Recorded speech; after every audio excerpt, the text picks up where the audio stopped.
Okay, welcome everyone.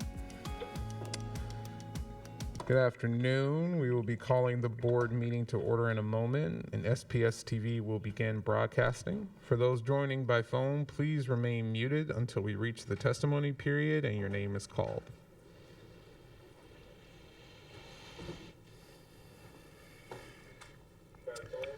All right, this is President Hersey. I'm now calling the October 12th, 2022 regular board meeting to order at 4:15 p.m. This meeting is being recorded. We would like to acknowledge that we are on the lands and ancestral territories of the Puget Sound Coast Salish people. Ms. Wilson-Jones, the roll call, please. Vice President Hampson, Here. Director Harris, Present. Director Rankin,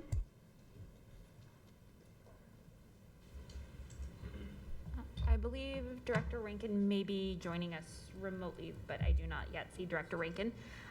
Director Rivera-Smith, Present. Director Sarju, Present. Director Song Moritz, Who's walking in now? that was a present. President Hersey, Here. and our school board student member Nasira Hassan. Present. Okay, can someone reach out to Excuse me, sorry. Director There she is. Rankin is here remotely. Okay, thank you, Director Rankin. All right, I would like to welcome the school board student member Nasira Hassan to tonight's meeting. During these meetings, we will be addressing the student members as director. Thank you for joining us, Director Hassan, and welcome. Thank you and good afternoon, everyone. I'm student board member Nasira Hassan, and I am a student at Chief Sealth International High School. As we know, today was PSAT or SAT testing for some of our high school students in the SPS district. And firstly, I'd like to say that I hope it went well for everyone who did take it. Me and the other student board members applaud you all for getting through such a difficult test. Moving on, I would like to give a quick update on the newsletter that student board member Jenna gave at one of our previous board meetings. We are currently working on the template structure of how the newsletter will look and be formatted and are hoping to get it out to the public as soon as possible. With that, I'd like to raise another idea of communication, the idea of me and the fellow student board members having an Instagram account as a source of communication between us members and the students within the SPS district. We find it extremely important that while being on the board and having our roles as student representation, we are in fact representing every student the best we can. And one way we discussed doing this was by having a source that's easily accessible to many students to directly contact us with any questions, concerns, comments, or ideas that students may have that they want to share with us. We hope that with these communication resources, we can get better engagement with our fellow students while also keeping them updated with any new information that we have to share. We find it important that we remind everyone that student voice that is being included within the board is more than just me and the other student board members. It is the entirety of all students that reside in the Seattle Public Schools area. That being said, we strongly encourage students to use these resources when available. Alongside the newsletter, the Instagram account is currently in the works of being made, and we plan to have this Instagram account up and going as soon as possible. To conclude my student comments, I'd like to talk shortly about student voice within being a student board member. Mine and my fellow members' responsibility is to serve as student representation for the students throughout the district. This is a difficult role and something that requires a lot of bravery as we are fairly young. This being the first experience for us, we feel as if the importance of having support from other board members at these meetings is shown. I understand that sometimes our thoughts may not align, but that is what comes with including student perspectives. Our experiences are often different. And if we are working together to include student voice, let's work to genuinely do so and encourage so. That concludes my student comments. Thank you everyone for listening. Thank you very much, Director Hassan. I will now turn it over to Superintendent Jones for his comments. Thank you, President Hersey and board members. I want to talk about student outcome-focused governance, and we've been on a journey to bring that forward. If you recall, last summer, the board adopted 3 academic goals for the district, and it adopted 5 guardrails to guide our behavior. Since August of 21, my staff and I have developed interim metrics for those academic goals and behavioral guardrails so that we can monitor what's working and our progress. At today's meeting, the board will consider a revised set of goals and guardrails, particularly guardrail number 2 we'll focus on. All of these goals and guardrails and metrics are geared towards one thing: improving student outcomes. This school board and our district are united in our focus to, again, improve student outcomes. I appreciate the clarity of these academic goals and these behavioral guardrails. To that end, I also want to acknowledge the work of the school board's ad hoc governance committee, a new temporary committee of 3 who worked throughout the summer to create a roadmap to governance that's focused on student outcomes. Today, they will introduce the recommendations in our meeting today. And the beauty of this is that I can see how all these work streams are coming together, again, to better serve our students and the governance that our district needs to support that work. So I appreciate the diligence of board members in guiding our district toward greater accountability and improving student outcomes. Later in this meeting, we will have a work session on budget that will give us a context of our current financial state. We'll need to turn our attention quickly to the upcoming budget challenges that are before us. Thank you so much.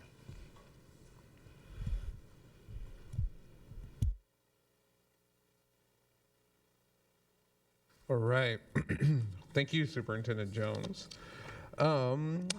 We are about to enter the public testimony portion of today's agenda, but it is not yet 4:30 p.m. To keep the meeting going, we will begin committee reports now, and we will then begin testimony at 4:30 p.m., and we'll come back to committee reports after testimony. So we will begin with Chair of the Audit and Finance Committee, if you are prepared to give remarks. If not, just let me know. I don't believe we've met. Yeah, we are committeed out, but we there might have been a meeting for the ad hoc committee since the last time we had a full board meeting.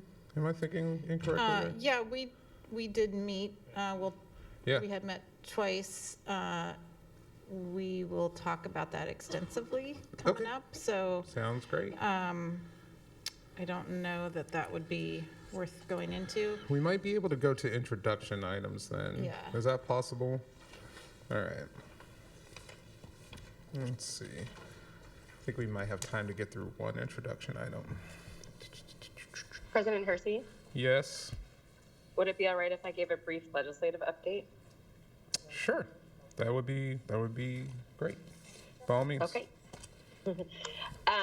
I had mentioned in a work session that the WASDA legislative process, resolutions and positions process has been in progress. And so the latest that we have is that I've been collecting top 10 priorities from our board, from board directors, so that I can compile and submit on our behalf to WASDA our top 10 issues. And I have, thank you to the 4 out of 7 that I've gotten them from. There are some, obviously clear consistencies. So it should be pretty easy for me to put together our top 10 and send them on. And then I will also be using that to start the process for our board specific, our own legislative priorities, if we, because we will also adopt our own platform in addition to the one that WASDA adopts. And so WASDA will be, once they get their top 10 preferences from all the districts in the state, they will compile those, look for commonalities. They don't rank them. It's just in the top 10, not 1 through 10. And then once they have those, they will create talking points and a kind of a top 10 one-pager to inform advocacy across our state. And so I'll be submitting our top 10 on Friday this week. Anyone who would like to get me anything else, please do it as soon as possible so I can incorporate it. Thank you. Thank you, Director Rankin. Okay, looking at our introduction items, I don't think that any of these would actually be well served to begin with 5 minutes before we start public testimony. So, in the interest of making sure that our meeting is concise, go ahead. What? Oh, yeah, by all means, please. Okay. I wasn't planning to do this update until the next board meeting, but Superintendent, this is a tribal liaison update. I was able to meet with Chairman from Suquamish, Leonard Forsman, at the Affiliated Tribes of Northwest Indians meeting a couple of weeks ago to shore up the agenda for the things that we need to talk about with both Suquamish and Muckleshoot as the two federally recognized tribes on whose lands we are situated. And so Superintendent Jones and I have that scheduled for November 15th. I'd love to bring any other directors that would like to attend along with us. I also have had the opportunity to speak to the staff for the Muckleshoot Tribal Council and about moving forward with them. Again, this is all in the area of tribal consultation. There are a number of state required areas, not that that's the exclusive purpose or rationale for doing tribal consultation. It is absolutely the right thing to do, from everything from grant funds that we receive to our capital projects. These, however, also cover specific policies that are in state law around, specifically around tribal consultation, communication between the school board and tribes, which is now required, that passed this last year. Training for principals in tribal governance, which is also new this year, as well as tribal consultation around our policies relative to building and school names and logos and mascots is also something that requires tribal consultation if there's any imagery or anything that references historical tribal members or art or place names. And then the last bit of the existing since time immemorial curriculum, and then of course our title, our requirements under state law to provide consultation and our implementation of that, and the existing Title VI dollars that we receive. So there are a lot of pieces to that. Before we bring any of these documents to the board for review, it was appropriate to get first input from the tribes. And so I know Superintendent Jones, we had originally scheduled that in June, but I got COVID and we had to cancel. So we're looking forward to meeting that obligation in November, and then hopefully by early next year being able to bring the policies around specifically tribal consultation, and then naming of school buildings and mascots and logos back to the board to review once we've received that input from the tribes. And then it will become our interactions with the tribes as a board will become an annual requirement. And so when I talked to Muckleshoot today, we talked about hopefully they're going to let their attorneys look at those documents initially, and then we'll try to schedule something in the early winter. And again, I would really encourage any directors that want to accompany Superintendent Jones and myself to please come with us in visiting them directly and honoring their governance since time immemorial over these lands, and in their presence as really powerful forces for good governance and good stewardship of lands and peoples in these unceded areas. If anybody has any questions, feel free to check in with me. Again, November 15th, if anybody wants to join me, I'll add you to the invite. Thank you very much, Director Hampson. Perfect timing. We have now reached 4:30, so we will begin the public testimony portion of today's agenda. Give me just a moment to orient myself.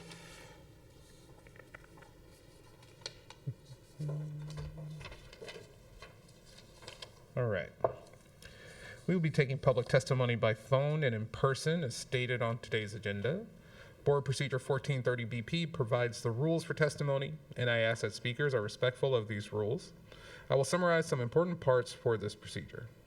First, testimony will be taken today from those individuals called from our public testimony list, and if applicable, the waiting list, which are included on today's agenda posting on the school board website. Only those who are called by name should unmute their phones or step forward to the podium, and only one person should speak at a time. Speakers from the list may cede their time to another person when the listed speaker's name is called. The total amount of time allowed will not exceed 2 minutes for the combined number of speakers. Time will not be restarted after the new speaker begins, and the new speaker will not be called again later if they are on the testimony list or waiting list. Those who do not wish to have time ceded to them may decline and retain their place on the testimony wait list. The majority of the speaker's time should be spent on the topic they have indicated they wish to speak about. Finally, the board expects the same standard of civility for those participating in the public comment as the board expects of itself. Ms. Koo will read off the testimony speakers. Thank you, President Hersey. A quick logistical note, speakers joining us via phone, please remain muted until your name is called to provide testimony. When your name is called, please be sure you have unmuted on the device you're calling from, and also press *6 to unmute yourself on the conference call line. Each speaker will have a 2-minute speaking time. You will hear a beep when your time is exhausted, and the next speaker will be called. The first speaker on the list is Chandra Allen. We'll read off the testimony speakers. Thank you, President.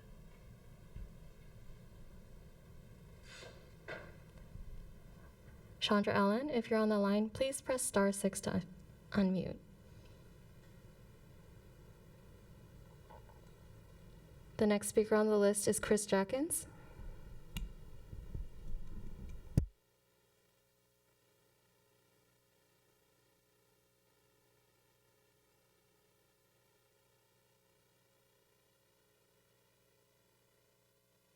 My name is Chris Jackins, Box 84063, Seattle 98124. On the personnel report, 2 points. Number 1, under separations, the report lists Ashley Davies, Executive Director of Operations. I wish to thank Ms. Davies for her service to the district. Number 2, administrators are leaving, along with some 22 employees from major preventive maintenance. On the Mercer Ed specs and the resolution on racial imbalance, 2 points. Number 1, the district should have chosen modernization of the school instead of replacement, which destroys community history. Number 2, aspects of the project are aimed at, quote, higher needs, unquote, students. This would attract more such students, which is likely to aggravate racial imbalance. Please vote no. On the redistricting plan, the figures for the population size of the entire district before and after redistricting don't match. See pages 4 and 6. Refusing to provide an explanation raises doubts about the process. On school district construction projects, 3 points. Number 1, the district is shrinking playgrounds, locating giant projects where they don't belong, and degrading the quality of life in neighborhoods. Number 2, please vote no on tens of millions of dollars of cost increases at Alki, John Rogers, and Montlake. Number 3, please halt the Madison Field project where public school funds are being used not primarily for children or the neighborhood, but mostly for adult league night field use. Thank you very much.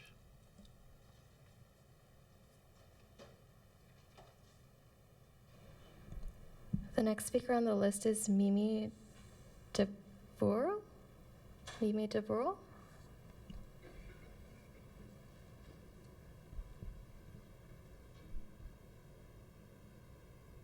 Mimi, if you're on the line, please press *6 to unmute.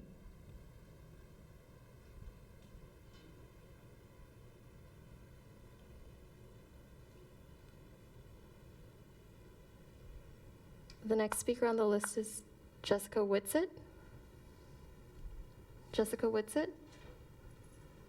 Yes.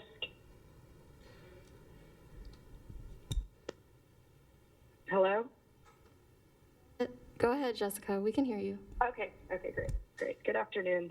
My name is Jessica Whitsitt, and I am a Montlake resident here today to request a reconsideration of the current plans for the Montlake Elementary School renovation project. I'd like to start by saying that I'm in favor of this project, and while I'm not excited about living so close to a construction site for the next few years, I have 3 young boys who cannot wait to watch the bulldozers and excavators work for hours on end building their new school. While my children are currently too young to attend Montlake Elementary, we spend a lot of time on school grounds after hours and have already formed some special memories there. We love Montlake and we love living in Montlake. The main concern that brings me here today is that I'd like the board to reconsider why a standardized 500 student building is necessary for a smaller neighborhood school. Montlake Elementary sits on one of the smaller school land parcels in the city, and a huge reason why we chose to settle in Montlake is its public elementary school. In order to accommodate 500 students, the design proposed is 65,000 square foot building that covers 57% of the lot. This is a massive increase from the current building that covers 1/3 of the lot. The outdoor play area will shrink by half, and the building will extend to nearly every corner of the lot. The standard required setbacks of 15 feet is offensively ignored, shrinking it to 3 to 6 feet setbacks with a facade that rises 60 feet above the current grade, which is 15 feet taller than the current historically landmark structure. I'm also disappointed by the city's level of community engagement and neighborhood input that has been involved in this design process. The signs that were posted inviting public comment were posted during the summer months when there was little to no traffic by the school and was difficult to identify on the school fences. I do not understand why there has not been an environmental impact study done on a construction project of this scale. Seattle prides itself as being one of the most sustainable and greenest cities in the country, yet there has been no consideration as to what this building project will have on the environment and surrounding areas. The project is oversized, over budget, and an excessive addition to the current Montlake Elementary School. I urge you to reconsider why we need to build the biggest school possible on a tidy plot of land. Does it need to be 3 stories, 60 feet high, plus a mechanical penthouse in order to fit 500 students? Or is there a way that it can be built smarter and more efficiently to be right-sized at 300 to 400 students? Is there a way that we can maintain a sizable playground and outdoor space? Rather than signing off on a $15 million budget increase to triple the size of a neighborhood school that is unwarranted and unjustified, please take a moment to make sure what you're approving makes sense. Thank you for your time.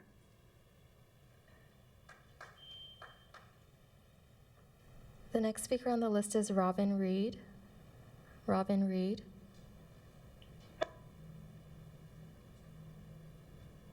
My name is Robin Reed, and I'm the parent of an Eckstein Middle School 8th grader and a Roosevelt High School 10th grader. I'm speaking today to urge you to vote no on the proposed revisions to the 2022 to 23 school calendar. This revised calendar takes the school year far too late into June and possibly even into July. This is harmful to students and to families in several ways. First, end-of-year high-stakes exams, including International Baccalaureate and AP exams, begin on a set date. It's late April for IB, it's May 1st for AP, and that happens regardless of how many days school has been in session by then. Other standardized testing at every grade level also doesn't move just because we started the year late. Scheduling those extra 4 days after the exams does these students no good. They need those days of opportunity to learn before the exams begin. Secondly, by late June, or God forbid, July, it's obvious kids and teachers will be exhausted.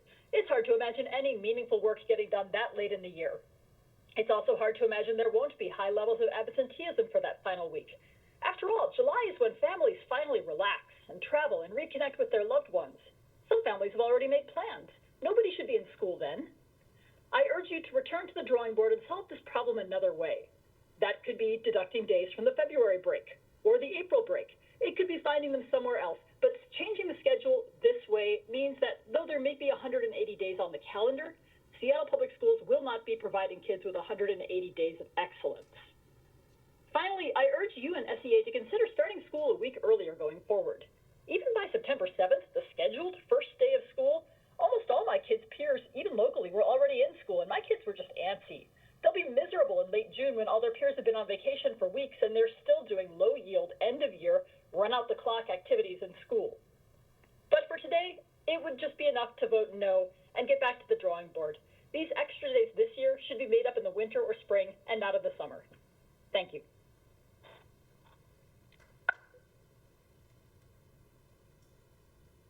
The next speaker on the list is Laura Marie Rivera. Laura Marie Rivera. Hello. Can you hear me? Yes, we can hear you. Go ahead. Hi. Can you hear me now? Hello? Hi, we can hear you. Super. Thanks. I'm Laura Marie Rivera, and I'm guessing that you all are aware that students and families are not liking this latest calendar proposal. And I'd like to acknowledge that at this point, there really are no good options. Nobody likes the idea of going to school after the 4th of July. That's just wild. And I know that a lot of people are not happy about the idea of giving up midwinter break either. But the reality is that someone is going to end up unhappy. But hopefully you all are thinking the same thing I'm thinking. We need to do better about the calendar, negotiations, supporting our teachers, engaging early and engaging often. This truly should have been avoided, but here we are. One thing I haven't heard a lot about in these discussions is the students and their education, especially high school students, their graduations, their futures, and a little thing called the AP test.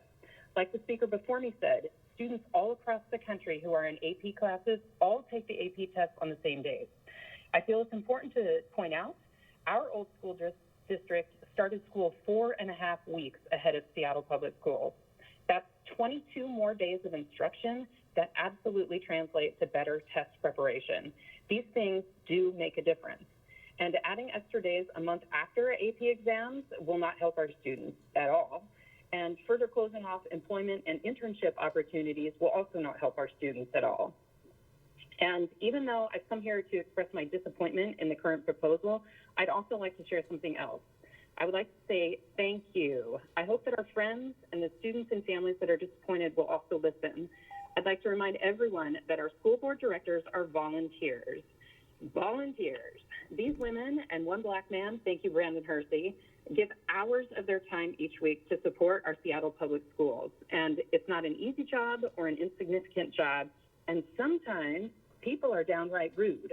So I'd just like to say that we see you and we thank you. That's all.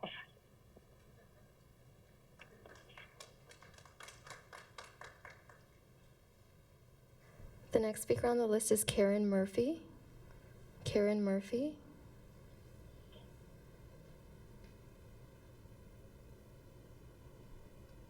I'm sorry, did you hear me? Yes, we can hear you. Go ahead. Thank you.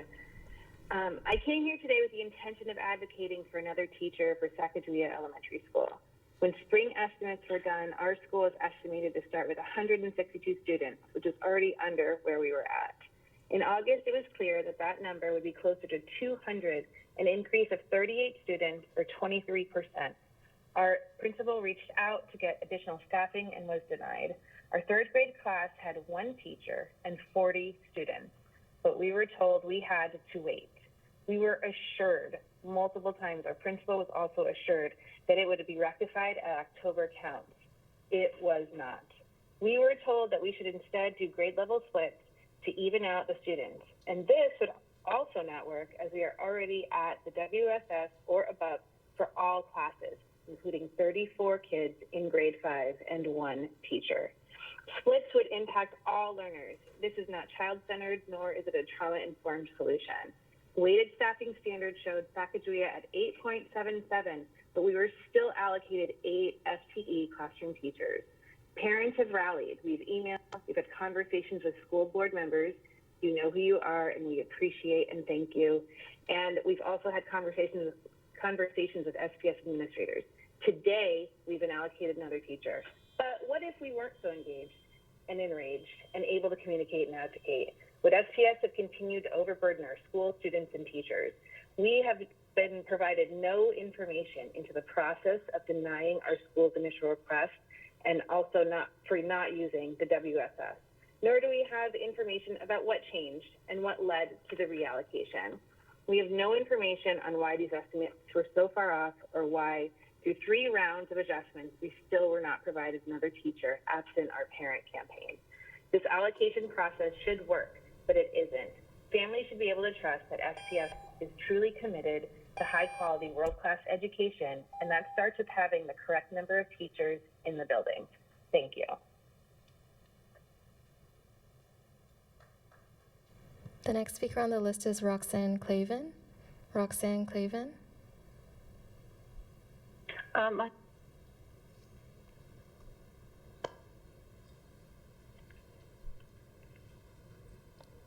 Roxanne, can you try pressing *6 to unmute?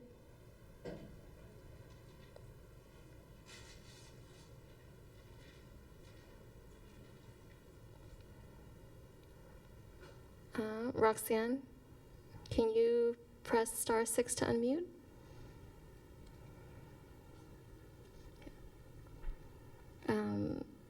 We can move on to the list and come back. I did that.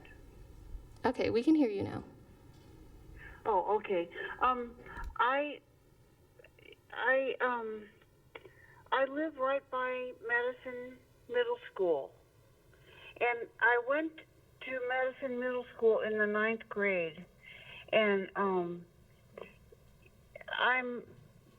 what they're gonna do is the natural grass where they play soccer or football or whatever, it should be just natural grass. It shouldn't be anything else. And the other thing that I don't like is the lights that go up, and they are lighting into my house, and they're very top, very high up, and I just don't like those lights. So, okay, well, thank you.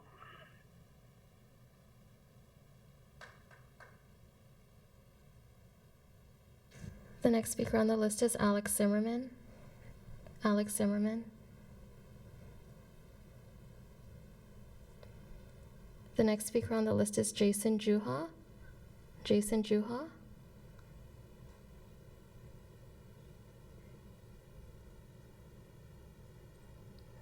Before we end today's testimony, I want to check on those who have missed their turn.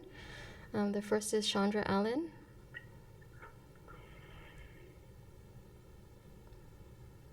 Chandra Allen. The next is Mimi DeVereaux. Mimi DeVereaux. The next is Alex Zimmerman. And the last is Jason Juha. That concludes today's testimony. Thank you, Ms. Koo. All right, that concludes our public testimony for the meeting. Thank you for your comments. And before we move on, I'll note that board directors, that is an unnecessary part of the comments. If we could just get that part stricken for talking points next time, that'd be super helpful. Thank you. All right. We have now come to the board committee report section of the agenda, which we already completed because there were very few committees that met previously. So unless any of my colleagues indicate that they have a surprise committee report that they would like to give at this time, we will be moving on. All right. All right, we have now reached the consent portion of today's agenda. May I have a motion for the consent agenda? I move approval of the consent agenda. Second. Approval of the consent agenda has been moved by Vice President Hampson and seconded by Director Vera Smith. Do directors have any items they would like to remove from the consent agenda? Okay, fantastic.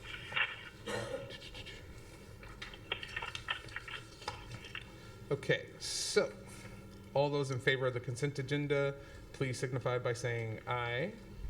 Aye. Aye. Aye. Aye. All those opposed? Aye, by the way. All right, this passes unanimously. Though an item on tonight's consent agenda, or rather through an item we had on tonight's consent agenda, we had the honor of naming our District Records and Archives Center for Seattle Public Schools, First District Archivist Eleanor Toes. Before we move on, I want to pause for us to recognize Ms. Toes for her service to the district and its students as a district employee from 1979 through 2011. and continuing today as an active volunteer with the Seattle School Scholarship Committee. I'll invite the Manager of Records and Archives, Melinda Goodleaf, to the podium now to introduce Ms. Toes.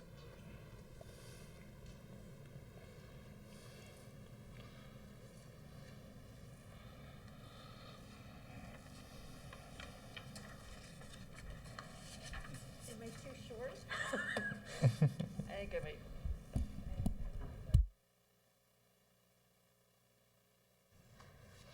Thank you for inviting me up here to introduce Eleanor. She really is a valuable member of our team. She is not an employee of the district, but I think she will always be a part of the district. So please welcome Eleanor. And yeah.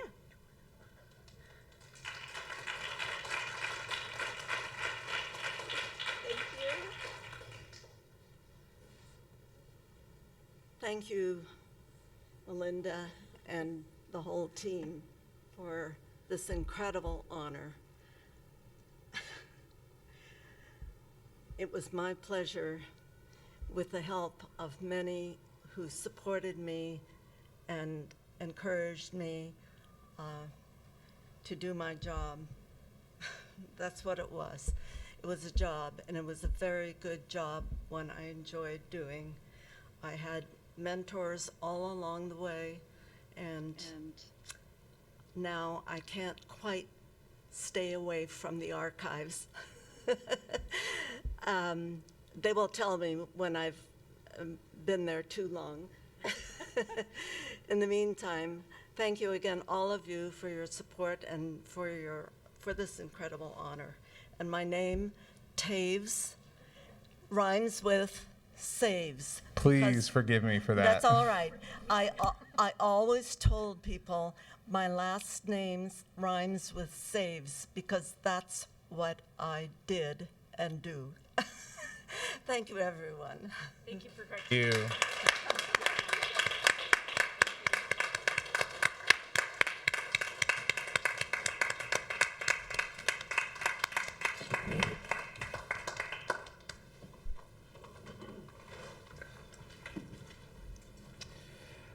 What a great opportunity. It's very rare that we are able to give folks their flowers while they are still around to appreciate them. So I hope that we can continue to do that in the future. Okay.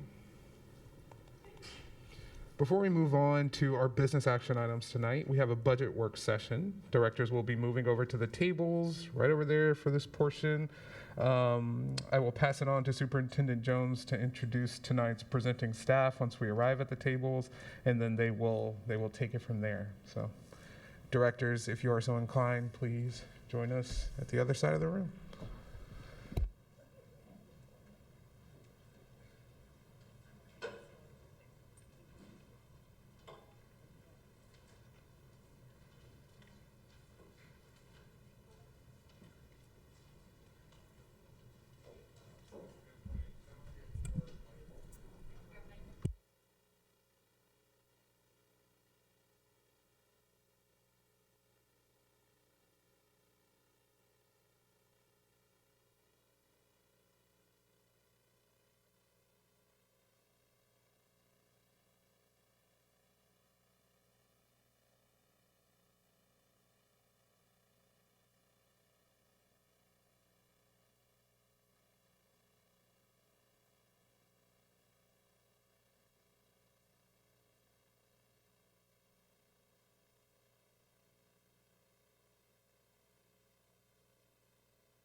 soon as we get seated, we'll go ahead and get started. Oh, we're losing people.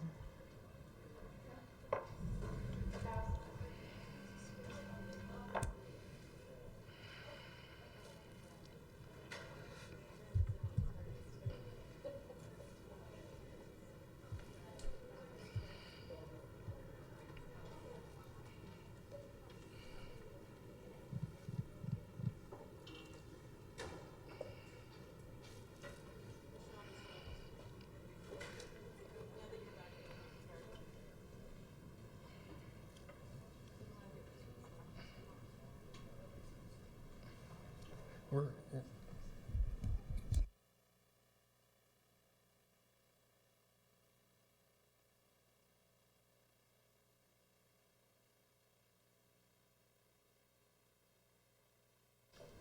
So I have some opening comments, and then we'll pass it over to my colleagues to walk us through our budget work session. So to set the context, with the SEA bargaining agreement now fully approved and schools off to a very smooth start, we'll be turning our attention to addressing the budget challenges that our district will face here in the near term. Now, our board, you all are focused on governance issues as it should be, but a notable portion of our attention should also be turned to fiscal matters.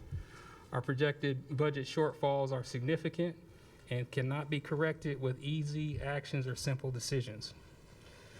Next year could be difficult for SPS, at least budgetarily, and the amount of time and attention required will surely create distractions, potentially taking us away from implementing the strategic plan, but we will try to guard against that. We'll try to do everything possible to keep our focus on students, and we know our district and community has potential to be unsettled by the possible budget reductions, making our work even more challenging. We have an upcoming legislative session, and that will be critical, and our collective work may be able to secure us necessary funding and legislation that would allow us to stabilize the district's financial outlook. It will take sizable adjustments to special education, transportation funding formula, but we cannot wait until late April to see what relief the legislative session may bring. While it could bring forward necessary resources, it could also leave us with nothing new. So we can't create a plan in May. We must begin to prepare now. So I wanted to just set the context for how my colleagues here, Amy, Rob, Linda, and Marnie, will walk us through our current context as we go forward. And Nasiri, feel free to ask any clarifying questions, okay?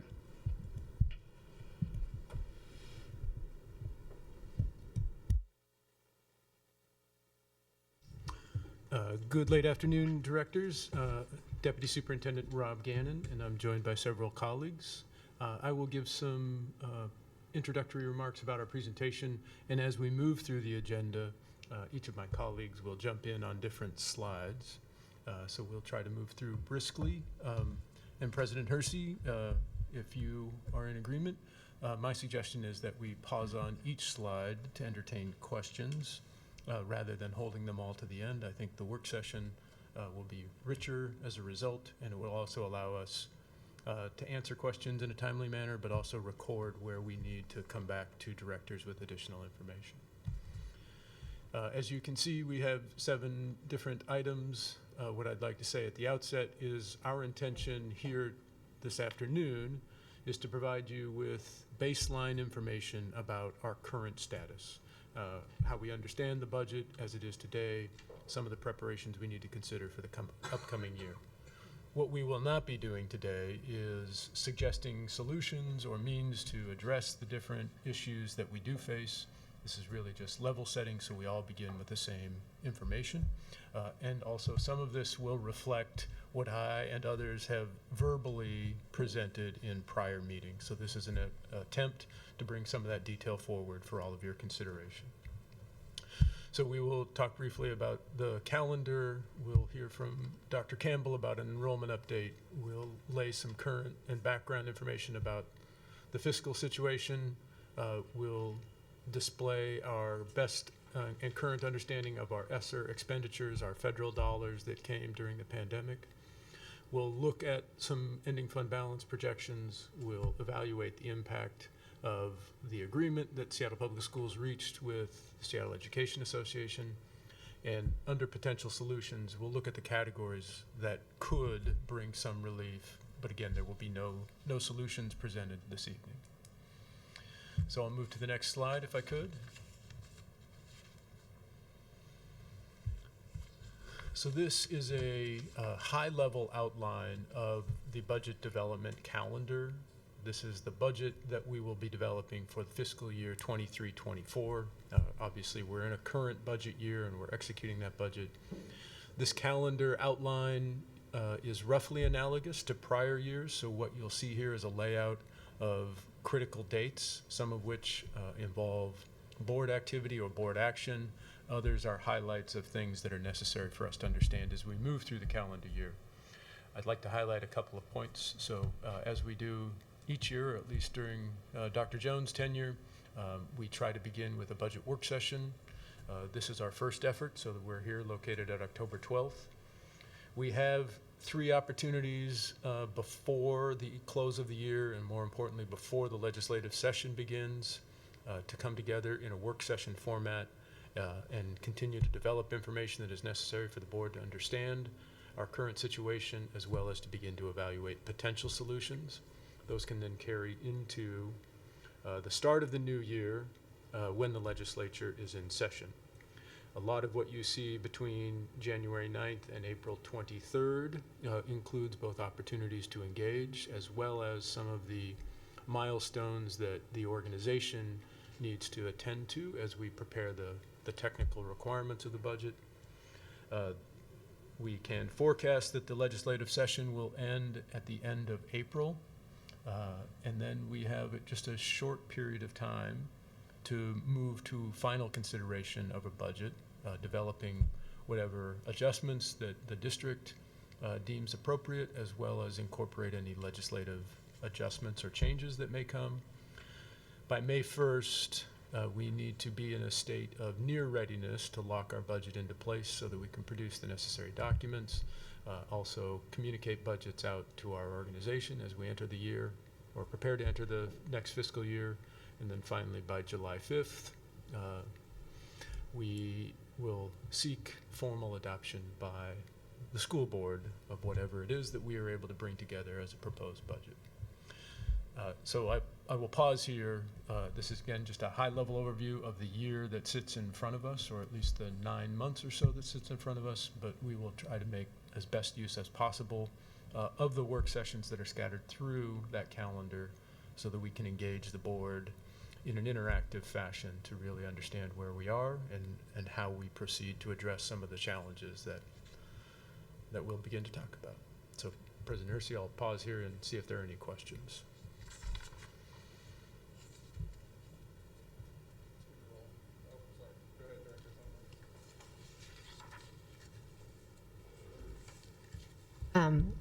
My question is about the timing of April 3rd and April 23rd. How much information do we have about what is likely will end up with the legislative session before the official end? I'm just wondering about communication to staff about possible displacement when the legislative session actually ends after that. So I'll try to answer that in 2 parts. So first, to bring some clarity to the April 3rd date, and I'll invite Director Sebring and Director Fleming to inject information here. The April 3rd date, where HR begins displacement process for SEA staff, that is an annual occurrence. That is to rebalance and redistribute our educational staff through the buildings based on different needs, based on enrollment, based on the forecast for the coming year. So what that should not be interpreted as is the end of employment for specific teachers or other staff. It is an annual process.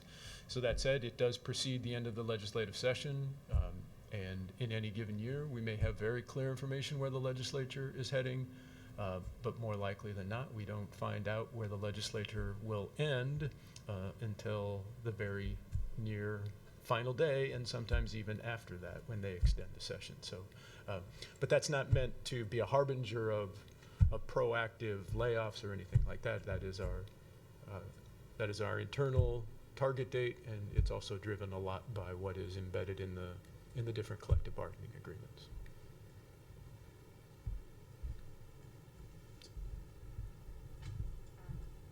Question is, are there any enrollment projection milestones that should be included in this timeline that we should be aware of? Director Sebring answer that question, and then maybe we could flow into an enrollment update so that will have some additional context to that. So Linda Sebring, Budget Director. Yes, enrollment gives projections to the budget office towards the middle to end of February. Basically, it's usually midwinter break. And we take those projections, and that drives the school funding formula. So the key date you see on the calendar here is February 28th. So we basically get the enrollment projections about a week before that in order to run the model and get the information out to the schools so they can start their process, which basically runs through the month of March.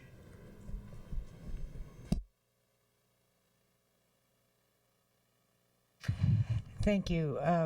Director Song-Moritz took my first question. My second question is, we oftentimes, after we see our initial enrollment during open enrollment, are disappointed and distressed. My question is, what are we going to do differently this year in terms of talking about our extraordinary programs and offerings? How are we going to uplift some of our smaller schools? How are we going to do professional development for the enrollment office with respect to potentially a roadmap about each school's specialties? And we've said this before, but I am more than willing to go to parking lots and put flyers under windshield wipers to tell folks that we have extraordinary offerings so that we can communicate to our community, we can communicate to our voters that we are willing to do our level best and then some to recruit back into this district folks that we have left and to newly arrived folks. Thank you. That's a question. Director Harris, we are on the same page. I was at the Alliance for Education luncheon the other day talking about we are value add to this community. I think we have been timid in telling our story. I have a meeting with Assistant Superintendent Redmond on Monday to talk about how are we going to start putting out our value proposition. How are we going to start telling the story about why Seattle Public Schools is such a good investment of time and families wanting to send their students here. And so that's part of it. That's not going to solve the entire problem, but in terms of your inference that we need to do more to tell our story, absolutely. So that's in motion. See Director Rankin. Thank you. I have a question about related to Director Song-Moritz's first question about displacement. Is displacement a legal term or industry term? Hi, this is Linda Sebring, Budget Director. It's an internal description of our process. It's probably the best way to describe it. So after the schools go through their budget process of aligning staff and identifying people who are retiring or who may want to be moving or coming into the organization or making changes with their funding decisions, they come up with Human Resources comes up with a list of here's the positions we have as an organization that may have been open in the past and now are no longer available. And so part of our agreement with our collective bargaining agreement with our teachers union is that staff have certain rights to other positions. So displaced means my position has ended, but my employment with Seattle Public Schools is probably continuing, and I have the right to look at other open positions throughout the organization. And as Deputy Gannon mentioned, we sometimes have fluxes back and forth of enrollment maybe growing in one area of the district or declining in another area of the district, and it's just an opportunity for staff to evaluate where they might want to, shift their employment within the district. So it is not a reduction in force necessarily. It is a staff movement for different positions. Thank you. I mean, that's my understanding, but I know that the word displacement comes with a lot of negative connotations in the same way as when staffing is reallocated based on enrollment, it comes up as being cuts, and it's not actually a cut, it's a reallocation. I'm wondering if displacement is just the word that it sort of arrived at, and this doesn't have to get answered right now, or if there is a different way that we can think about describing that is less deficit based, because it sounds negative and scary, and I think people hear displaced, and it's always hard to leave a community that you're part of course, but really the reality is there's another school out there that really needs you, and needs this person. And so I'm just sort of thinking about the ways in which we talk about these necessary processes and how they become deficit-based just in our language, and knowing that we are moving deeper into a budget situation that is negative and scary. I'm just wondering if there has been consideration, or I'm asking that there be consideration into our language and how it impacts people as we're moving through this process. Not to put a fake veneer over something, but a displacement doesn't mean that anybody's done anything wrong or is being kicked out of their community. It's just a matter of the staff that we have and the need that we have, and those don't always align perfectly. So I guess I'm just kind of throwing out an ask for some thoughts around, and again, not right this second, but thoughts around more student-centered and kind of human-centered language, to make these conversations less punitive sounding when they're really not.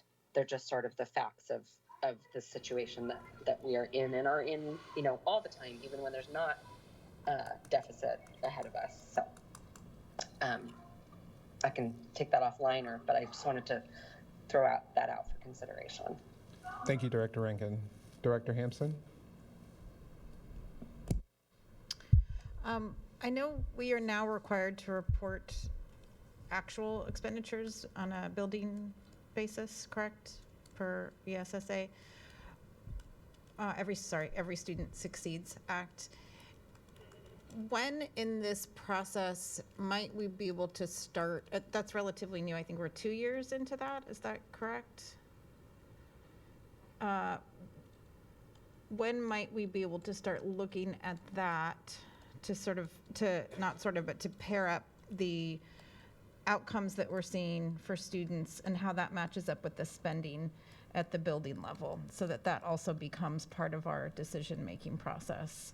I know it's obviously not historically been part of the cycle, but I'm just curious, in the time frame, when would that fall? I know we're about to go into the auditing process.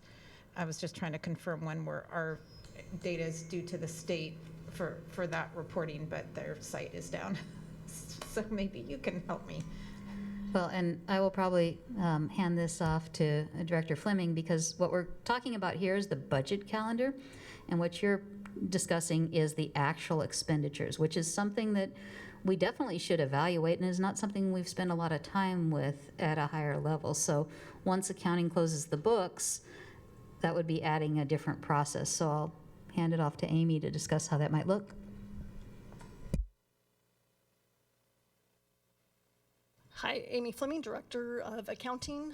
So yes, we are in the final stages of closing our books. You are correct. It's been about 2 years now where we've had to report school level expenditures to the state. It can become a little bit difficult because some of our expenditures are held centrally. So allocating those out takes a bit of time and work. in addition, you know, sometimes we just can't tie those out specifically. So there's a formula-driven way that OSPI will then allocate expenditures down to a school level if we can't identify those directly. The second part is our final OSPI certification is November 5th, so our financial reporting is due. That is our final drop-dead date where all signatures have to be on file with OSPI. So.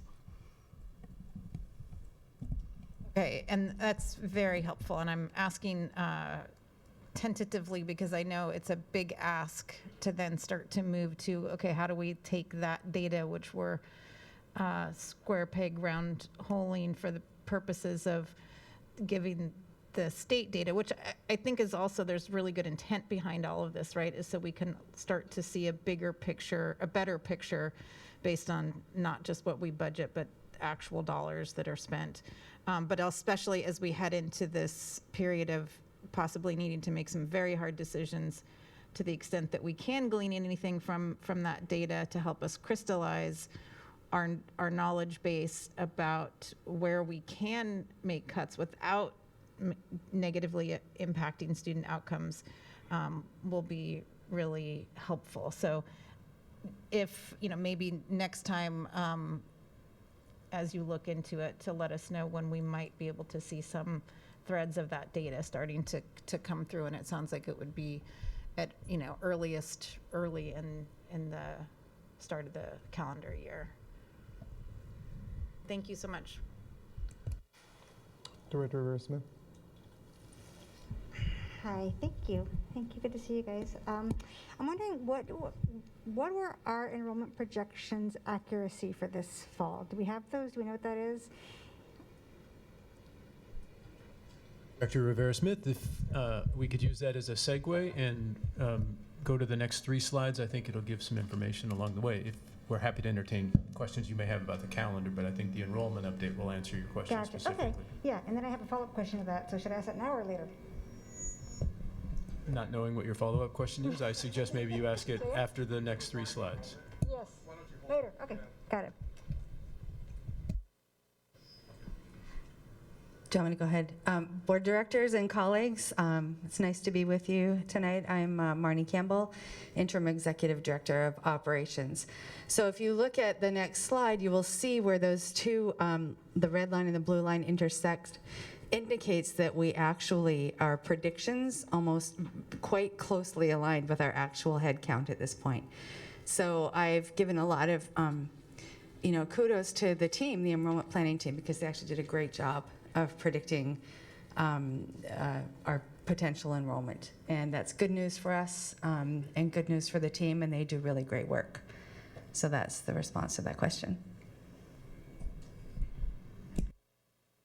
Thank you. And so my follow-up to that was going to be, assuming that the accuracy was not 100%, which, was it 100%? I mean, no, okay. I can't. It's like a 200 students. Couple hundred students, So yeah. assuming it wasn't, which is not, what are we going to do to improve it, to get it more accurate? Yeah, that's a pretty, of course, we would prefer that it were on the nose. I think that, again, we anticipated, given the patterns, so there are a number of different ways that we look at this statistically. Given the patterns, we expected a minus 1.3 percentage point decline. We actually declined less than that, about 0.7. So, especially coming off of our 2 COVID years, I think working to understand what is that pattern is a little trickier when you're using those big data sets. But this is actually a pretty good, I think a pretty good outcome in terms of our predictions. But certainly we're always looking to be more accurate. We can work with, we know which students are moving up the pipeline, right? So their key transition points at kindergarten, 6th and 9th, where we know that it's gonna be a little bit more attrition, a little bit of attrition year to year. But we can usually predict pretty well, where we're going to go grade to grade, because we know that the students are staying with us except for at those transition points. Great. And I feel like I ask this every year, but in case something's new, how do we go about making those predictions? What are our tools, and what are we using to do that? Well, we work with demographers. We have an enrollment planning team that does analysis that, again, looks at a number of different factors. So there are quite a few formulas and factors that we look at in different ways. So this chart is a product of our enrollment planning and analysis team. So there's a lot of different things, and I could provide more information. Maybe we want to have a different work session where we talk about how we do that kind of work. We look at existing students, we look at birth rates. We can predict out 5 years from that. That helps us have a sense of how many kids we think are coming into the district. We also look at historical patterns, again, of attrition at 6th and 9th grade, which is where we tend to see some shifting, and use all of that data and then model it out. There are statisticians and economists that know how to build out these models. Yeah, that'd be great. If even just a memo. I mean, it doesn't have to be a whole work session, but just to be able to see and share with community when they're wondered, how this is happening, and we can say this is how it's done. So, thank you. Go ahead, Director Harris.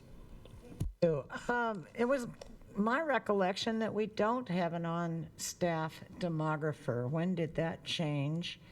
And given the fact that our belated colleague Ashley Davies, the human computer, is no longer here, who is leading the charge on this? So that would be me. I'm the interim executive director right now, so that means I oversee and lead and manage the enrollment planning team. While we don't have a demographer on staff, we work with demographers on making these predictions and models. So we still do work with demographers in order to collect this data. And right now, these models are being created. We have a lot of processes that we've been doing long enough that they're continuing. But yes, I'm the one who's overseeing the team right now. Lucky you. Absolutely. It's a fantastic team. Yeah, it's an honor to work with them. So the headline here is that we have come in very close in terms of our October head count. So the next slide shows you a little bit of a different view. There's a difference between, if we can advance the slide, there we go, head count and then what we call annual averaged FTE. So the AAFTE factor accounts for the fact that throughout the course of the year, those numbers change. So we average that out for a variety of reasons. So that's the view that you see here. How we get funded. And it's how we get funded on our AAFTE. Thank you for pointing that out. So this is what we're funded on. So we're constantly doing our head counts. Our head counts then inform ultimately the way that we're funded, because we want to be funded on actual the state wants to fund us on those projected numbers. We don't want to just take a snapshot on a particular day and say this is who we are, because it's a little more nuanced than that. And the final slide, the third slide, we can move forward. Yes, thank you. Just to speak to this fall's enrollment, it suggests a continuing trend of declines. We are stabilizing. That is, we had some pretty precipitous drops during the years of COVID, but we're back on a track where we're not having those sudden drops. And we expect that by 2025, we will have fewer students overall. So part of that is that 2012 and 2013, and 2014 really, we had really significantly large kindergarten classes, over 5,000. That, if you do your math really quickly, those kids are now matriculating through high school. So that bubble, as we call it, or a watermelon and a snake is one of the metaphors my team has used, has sort of moved through the system. And we've not seen those numbers since then. There could be a number of factors for that. It could be what we speak to, how well are we communicating our mission and vision to the community, but the reality is there are also declining birth rates and other things that are leading to an overall decline in enrollment. So we're always thinking, and really what we're looking to project is about 10 years out, so that we can really do smart planning in all aspects, both budgeting and in capital and all these other areas that are really critical and that these systems work together. I've got a question. So we've had this conversation around, where are students going? And then are those students actually students, right? Given the fact that birth rate is lower. I don't think that any of us have the data necessary to be able to make that call, and it's likely a combination of many things. I think what would be helpful for me is to be able to see by grade band what the attrition looks like. So like year over year, being able to see, okay, In 2015, we had X amount of 10th graders, and in 2016, we had X amount of 11th graders, right? And being able to see, okay, are the biggest differences due to birth rate, right? Like kindergarten classes, or are we actually seeing a huge exodus, as some might argue, for other schooling options? The reason that would be important, not saying that I have an opinion either way, will at least give us an understanding, because we have limited resources, about who we should be targeting, right? Like, should we be looking for instances to communicate specifically with families that have school-age children that are no longer with the district? Or should we be allocating resources to new parents to ensure them that Seattle Public Schools is a meaningful option as they're making their decisions for their children who may not be school age yet? So having those numbers would be really helpful from a data perspective in order to understand, as a board director, where should we be focusing those resources. Director Harris. Thank you for asking that question. I guess I would like to lay atop of that, or segue there. What about the increasing gentrification in this city that is making it so difficult for families to continue to live within the city limits? And is there a way that we can track that from the OSPI numbers, et cetera, the folks that have left the city limits, and attribute that to the gentrification and the unaffordability of this city, increasingly so? Thank you, directors. First of all, I have a chart very much like what you're describing right here that I've been studying. It's a terrible copy, but I brought it here just so that I could have it for reference. So what we can do is take it, we have a really good sense of what this attrition rate looks like. Again, as I said, 6th grade and 9th grade we know is where we tend to lose students, just because they're transitioning to either moving elsewhere to get a bigger house, right? The family's growing. That's certainly something that we're keeping track of. Or they're deciding come middle school, we see a big drop. As a former middle school principal, we know that middle school feels really daunting to a lot of families. So moving from that cozy elementary environment to that middle school environment for some people is just not a choice they're going to make. But we also are attentive to these other things like you're describing, housing trends. So first of all, Fal Manu, who is now our acting director of enrollment planning and currently enrollment services as well, and I have been working, when families leave the district, we ask them to reply to a survey to let us know why is it that you're leaving. One of those questions is, moving. One of the questions is going to different educational opportunities. That's data we want to continue to gather, and maybe even do some exit interviews with families so that we're getting a really good sense of where families are going. It's going to help us do exactly what you're talking about, be really strategic and effective in the ways that we just connect with families and know where they're going and why. If there's something we can remedy, we want to do it. So collecting that data is really critical, and what we can do is put that together with also looking at our overall picture of where we're losing students so that you have a good sense of where we can best utilize our energy and time and talents to just make sure that we're doing the best to address it. Absolutely, and whenever that's in a more accessible format, would love to just take a look at that. I think that would inform a lot of the decisions that we make as a board, specifically not only around community engagement, but also like so many other decisions that we have to make. I think the other question that I would have is, if we are conducting the exit surveys, where does that live, and how would directors, not necessarily, I'm not saying that I need that, but I would love to look at it just to see if there are any trends that we could identify. Because it's likely going to be a question, especially as we start coming up closer to school board elections. Thank you. So that currently lives in enrollment services and enrollment planning, but that's data that we can pull together, like I say, maybe a briefing paper or a white paper for you that you can really see that information. The other thing I wanted to mention is my proposal, at this point I'm still interim, but I would love to be able to work more closely with the Seattle group, that's the Seattle City of Seattle, working on the Seattle Comprehensive Plan. Because I think to your point about gentrification and housing, We want to be able to be using each other's strengths, and Seattle Public Schools is a critical part of our city.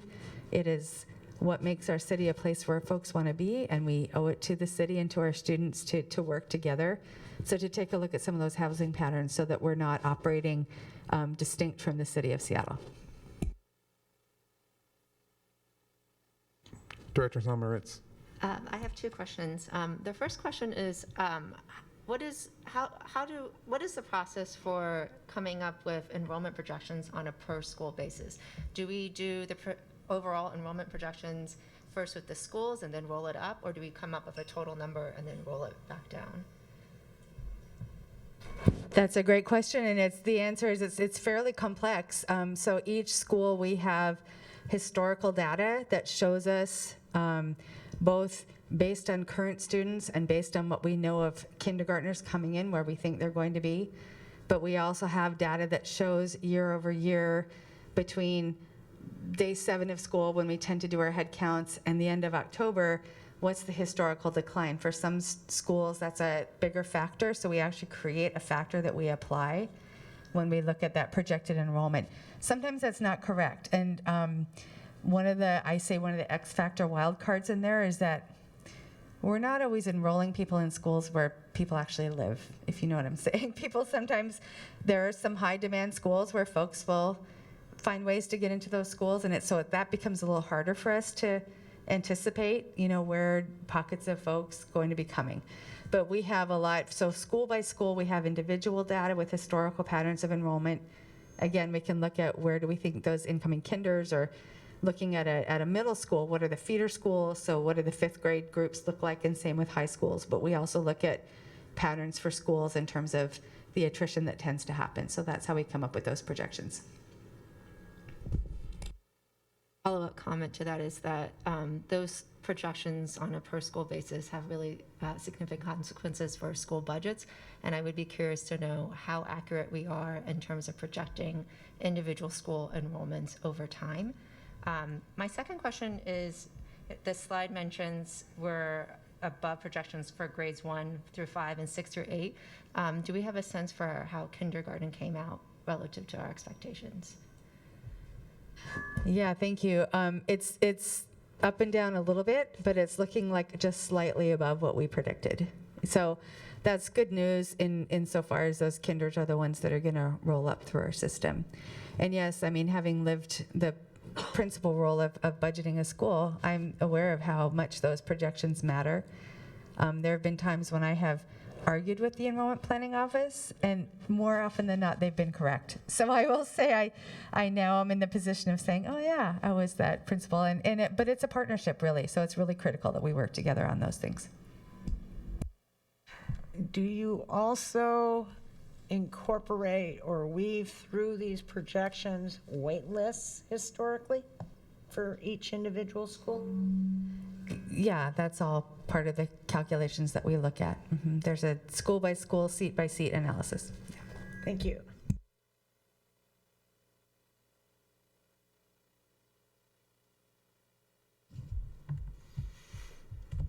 Thank you. If we can have the next slide, we'll jump into the next section of our presentation, or the information that we're providing that engenders subsequent discussion. So 2 things that we want to cover here is a brief update on our ESSER plan, our use of federal dollars that came about during the pandemic, and also to give some explanation to how we use our ending fund balance, what constitutes that number, and how it can be better understood and explained, both for the benefit of the board and the benefit of the public. So I'll turn to Director Fleming, who will walk us through the ESSER update. Amy Fleming, Accounting Director. So this slide should look fairly familiar. I believe it's been presented in previous board work sessions. So this is the updated expenditures and forecasted budgets for the next 2 fiscal years. Expenditures from the beginning of pandemic, so March 2020 through August 31st, 2022. With the caveat that we are continuing to close the books, so these numbers aren't quite finalized. They will most likely change slightly as we finalize for fiscal year end. So as you can see, the categories have not changed. We have been spending as planned. As we go through, these are considered one-time expenditures. So the intent from the federal government when we developed the budgets that were approved by OSPI is that these would be one-time. That does create some challenges, though, in the future, because as we roll out of this pandemic and into normal operations, there's always opportunities or requests to continue certain aspects. And so that is a conversation, and we will have to look at this very closely. Another thing I do want to point out is initially when we received federal funds, the end of the spending period was supposed to be September of 2023. The federal government recently came out and extended the expenditure timeline to September of 2024. So we have an additional year to spend these funds. With the expenditures and the planned budget, we are sitting, you can't see the number very well on that screen, but about 140.1 million is planned to be expended. Our total award is 145.1, which leaves us about a $5 million capacity as of today.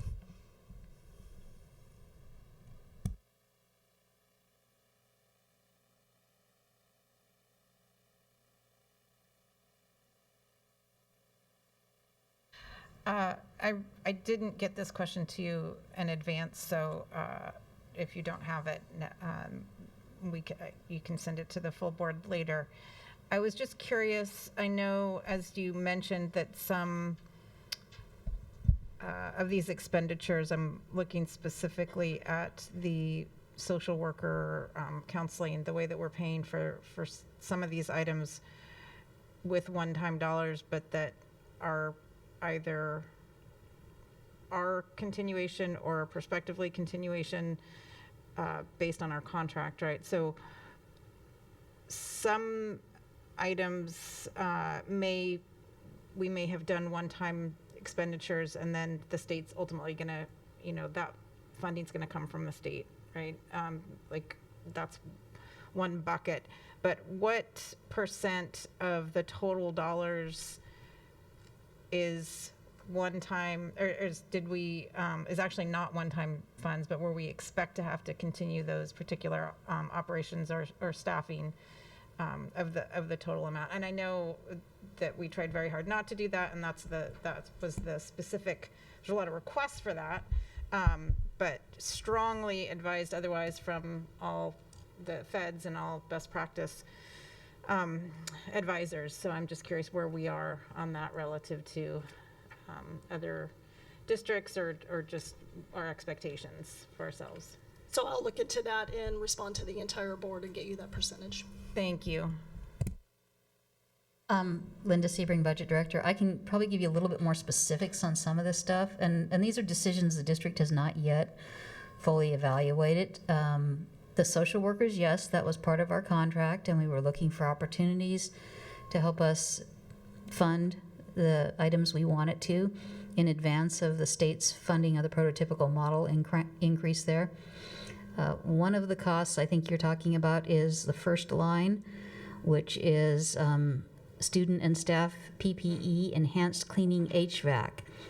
That's $2 million, and that's something that is not sitting in the 23-24 budget yet, but is a conversation we're going to have about the MERV filters and the air systems that we have that are standalone in a lot of our schools. In order to continue to maintain those, there's an ongoing cost, and we need to determine, as you mentioned, our original conversations about ESSER were to try to use it as a transfer process to get us from one point to another. But that is a cost that may need to move back into the general fund if we want to continue that at some level. So that's one of the items. The social workers, as you mentioned, you'll see the special education inclusion program is a transition cost in there. But most of the other costs that you're seeing are all transition costs.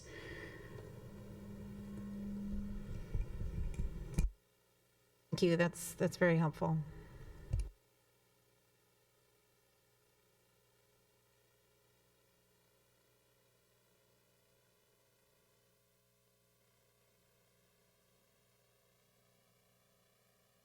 So sorry for our small numbers. We try to put a lot of details on a page.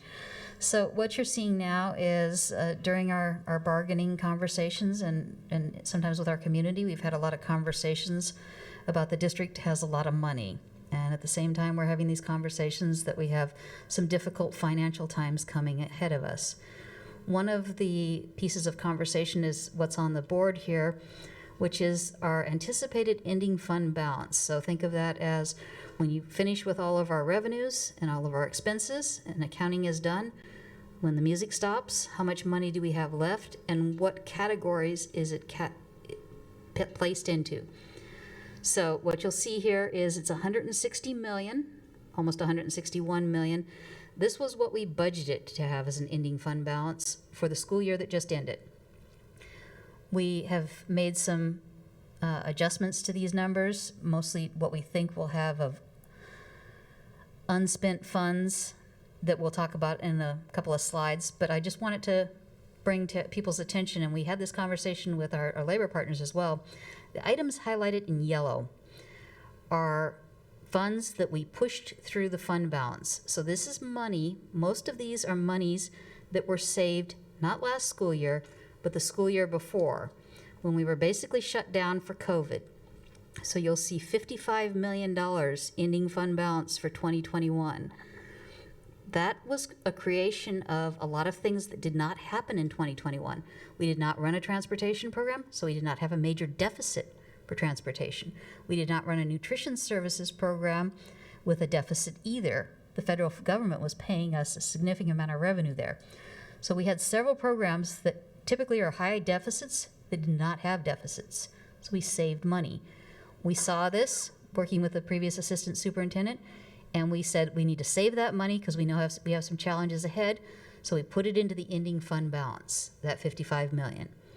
This is similar to the number right below it, $10.6 million, is early on in ESSER. The state strongly encouraged us to keep employees on our rolls and to not put people on unemployment. And they said as a result, you can move people onto the ESSER federal funding to compensate them for the fact that if we did not have the money, we would have had to lay people off because they weren't doing work when we were at remote process.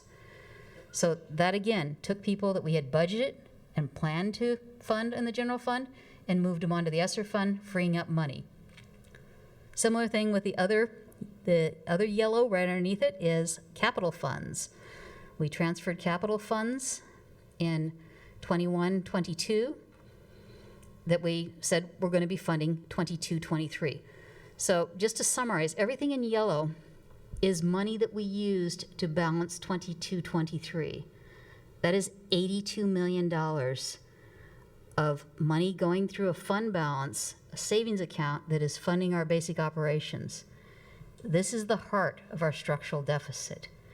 And it is why we have a challenge in that unless we can find a way to repeat that $82 million every year, again, it's one-time money, we will continue to have a structural deficit. So I know our conversation is, how can we fund our basic operations on ongoing revenues? So get off of the one-time money, which this is an anomaly that's coming through right now, and move into sustainable funding.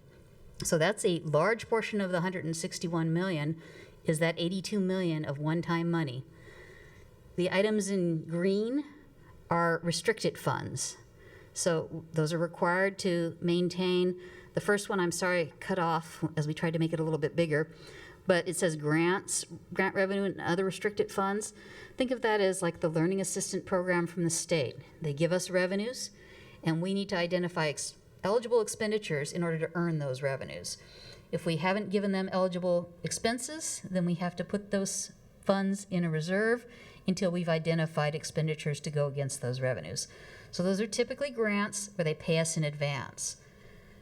Federal funds like Title I and ESSER, they reimburse us, meaning we generate the expense, we send in our expense report, then they give us money. So those don't show up. Any underspends in ESSER or Title I or Title II or any of the titles would not show up on the ending fund balance. So the other items, the other big dollar amount there is the board's economic stabilization fund, the 39 million, which, as we've discussed, is 4% of the 2021 total expenditures. Again, once the board, or once accounting closes the books, that number will be reset, and it's based on the total expenses that we incurred in 21-22. So if we increase that dollar amount, it takes away from money that might be in the very bottom line, which says anticipated FY 21-22 additional underspend. So when we have finished with the fund balance and we say we got to put all these things in the restrictions and these other categories, what we have left goes into underspend unless it's required to add to that economic stabilization fund. So happy to answer any other questions on the fund balance. Director Sobowitz. The line that's labeled 2021 underspend for 22-23 enrollment, why is that not a yellow category? Excellent question, because it was a placeholder in case we did not hit our enrollment target. So in consultation with the previous Assistant Superintendent of Finance, where we said, should we put all this into our underspend to balance 22-23? And at the time, we did not have a need, and we did not have any other reason to put it in there. So we said, well, why don't we put it in a place and hold on to it? The last 2 years, we've lost significant enrollment, and we've needed something to buffer that. Now, 2.9 million was not going to buffer 25 million, but it was what we had available. So to your point, it's still available, and we will have a further conversation about using it as we talk about balancing the 23-24 budget.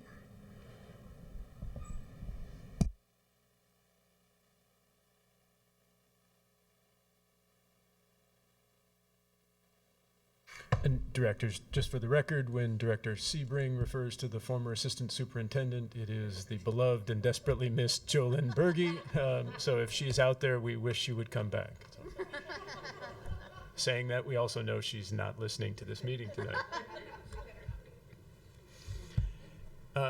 So if I could, directors, I'd like to give you one more moment to ask Dr. Campbell any questions. She had a prior obligation, and oh, all right, she'll stick around for the whole presentation. That said, we're going to leave some of this level-setting detail work. We've harvested a lot of your questions, and we'll continue to bring forward information, likely looking to a dedicated enrollment session or some component of a work session dedicated to enrollment in the future. But I'd like to bring us out to a higher level, if I could, just so we can begin to understand the magnitude of the challenge that we face. So with that, I'll jump to the next slide. These next two slides, if we could toggle back and forth. Well, not quite such a quick toggle. There we go. Thank you. This is a repeat of a slide that we presented in a work session last fall, September 29th, 2021.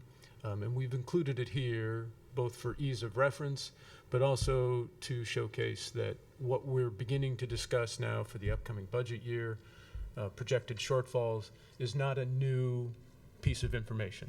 We have worked to bring this information forward to the board. We have tried to show all of our work in overcoming those shortfalls. And as Director Sebring just described, some of that was very important work, how we carefully stewarded money and brought it forward to address these shortfalls using one-time resources to mask what we have commonly referred to as a structural shortfall. So what you'll see here about a year ago is we portrayed figures of a shortfall of 77.6 million if you look at the top line, the resource gap, and then each of the subsequent years. Now if I could get the toggle to the next slide. Earlier this spring, we updated those figures based on enrollment and known expenditure, and what you see here is those numbers have stayed roughly consistent. So you see 78 million in the 22-23 year, 96.5 in the 23-24 year, and then the 24-25 you continue to see a shortfall that grows into the 9-figure range.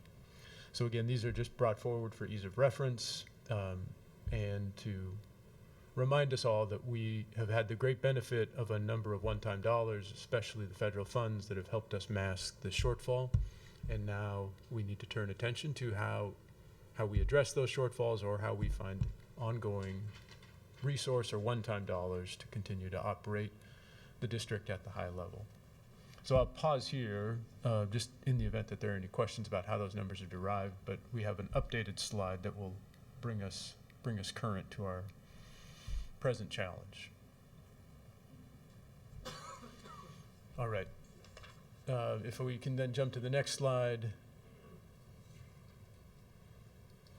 So this is also brought forward as a point of reference and ease of reference, and it's included here not to highlight necessarily the additional expenditure that we are bringing into our budget, but to say that we have the reality of a collective bargaining agreement that the board has now approved, that the district and our educators union have agreed to, and now we begin to assess how do we cover the anticipated additional expenditure as a result. I want to make the point here, if I may, that at this point, we have a collective bargaining agreement. It has been ratified by the educators union. The board has affirmed that, and we now have this as our district's contract. So I just want to make clear that we are not trying to say that there are additional costs coming to the district because of the agreement.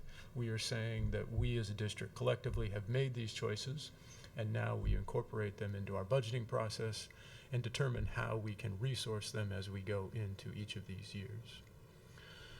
This is the same table that was presented in the bar that the board considered and ultimately approved 2 weeks ago in your last regular meeting. So there is no new information presented in this slide. It is simply brought forward for a point of reference. Okay, so here we are. I think we're now looking at a 3-year outlook as of September 28th.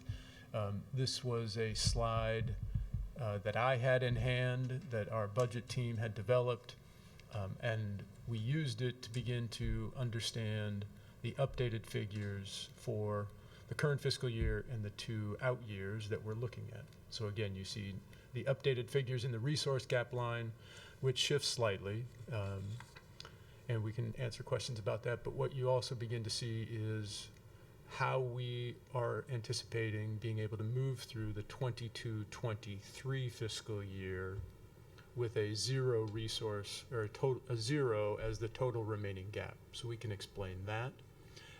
We'll also walk you through some of the information in the 23-24 line, and then we'll spend a little bit of time worrying about the 24-25 line, but really be focused on the current year and the upcoming year, the 23-24 fiscal year budget, which we have to begin to develop. As I had indicated in a prior work session embedded in a board meeting, as we were evaluating the updated shortfall projections coming into the fiscal year, and as a result of having settled our contract, we anticipated that there were a net additional $12.5 million of cost or expenditure to incur. So you see that represented there in the CBA cost increase, the $17.6 million, offset by some of the ESSER resources we were able to bring to bear, and that nets to the $12.5 million you saw in the prior slide and the table that was presented in the bar. The 2 bottom lines that you see, the FY 22-23 budget capacity and the FY 22-23 contingency funds, these are the $12 million of resources within our current budgeted amounts that we are able, forgive the metaphor, to scrape out of different areas and bring to bear on the additional costs incurred as a result of the district reaching agreement with SEA. So I'm going to pause here, and I'm going to allow Director Sebring to either answer questions or give some additional insight into that budget capacity and the contingency fund, as well as anything else associated with the 22-23 line, and then we'll transition to a brief discussion on the 23-24 line if that meets Director's approval and curiosity. Go ahead. So the question is, where did we get the 12 million? Well, couch cushions. So when we were building the 22-23 budget, we did not have a lot of appetite for carving out or making deeper cuts to put money into a reserve for a bargained agreement that we knew was coming. So we didn't. But what we do when we build a budget and we contract and expand a little bit is we start the year, which is right now, with a budget development reserve for unforeseen things, which is there's an increase in insurance, there's an increase in an election costs, the state auditor's fee comes in higher, we added square footage and we need more custodians. So once we put a dollar amount there, nobody likes to change it, even though things start to change as we dig deeper into building the technical pieces of the central budget. So when we were building the 22-23 budget, that budget development reserve ranges from $5 to $7 million. And as we built 22-23, we did not have a lot of unforeseen things that came in late, so we were very thankful. We held on to that budget development reserve, and it is part of that $9.3 million. But the biggest portion of that, about $6 million, is a reserve we have for paying for medical costs for part-time staff. So when the State Education Board, the SEB, came through and changed the rules on us as to we need to provide medical coverage for our part-time staff, our system has a real challenge with this. It's great at prorating things, but if I have a person who's working a 0.6 position, they get full medical, and our financial system is not necessarily very good at how to handle that. So we developed a reserve that has been in place for like the last 3 years when we moved to the SEB, that is the SEB reserve for the fractional staff who get full medical benefits. So what we proposed is, well, there aren't any costs going against it right now, so why don't we use that to pay for costs that we know? Now, you would say, well, if that's free money, great. Well, where that shows up in is the ending fund balance. So when we look at 23-24 and we've got 30 million there, which is a very big number, and there's some reasons for the 30 million placeholder, but the 20 million in 24-25 is more common. So if we were to remove that SEB reserve going forward, that $20 million would start moving towards 14 million. And other, factors that this is a $1 billion organization. Costs go up, costs go down throughout the organization. When we start getting closer to that not having a little surplus at the end, some of us stay awake at night. So that SEB reserve, we said, okay, we can drop it now. We're at the beginning of the school year. We know we have vacant positions. I've got a boss that's missing, and we're saving that money. And we can use that to pay for this cost instead. So it's kind of a one-time strategy of use that reserve to fund things like additional positions that we committed to, and the part of the budget development reserve.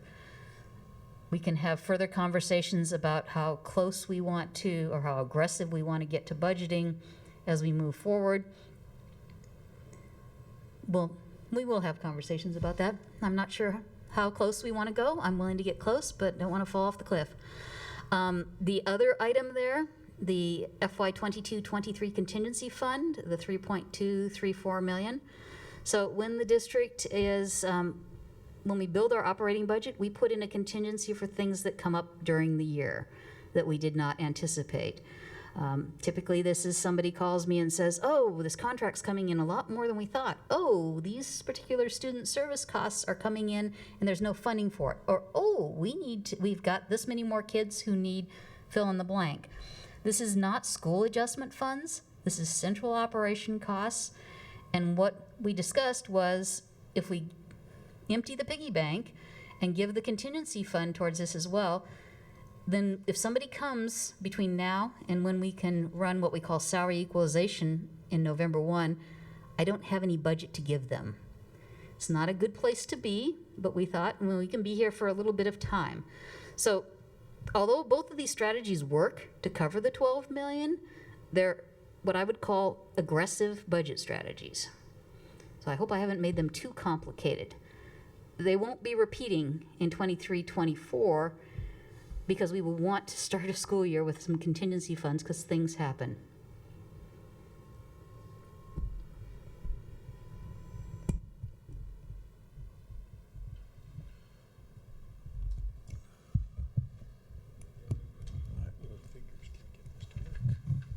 Okay. Thank you, Director Sebring. So I will give a brief overview on Vice President Hampson.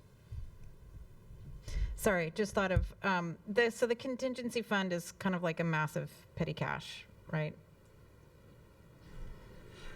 Closely guarded by the finance division, yes. And we have a process we have are reinstituting, which is a request for contingency funds, which is please exhaust every other opportunity before you come to ask the superintendent and the deputy to go into this fund. Right, and I only use that, sorry, imperfect analogy to give the sense of like stuff does come up and you need to like something there ready, accessible that you can use for emergencies.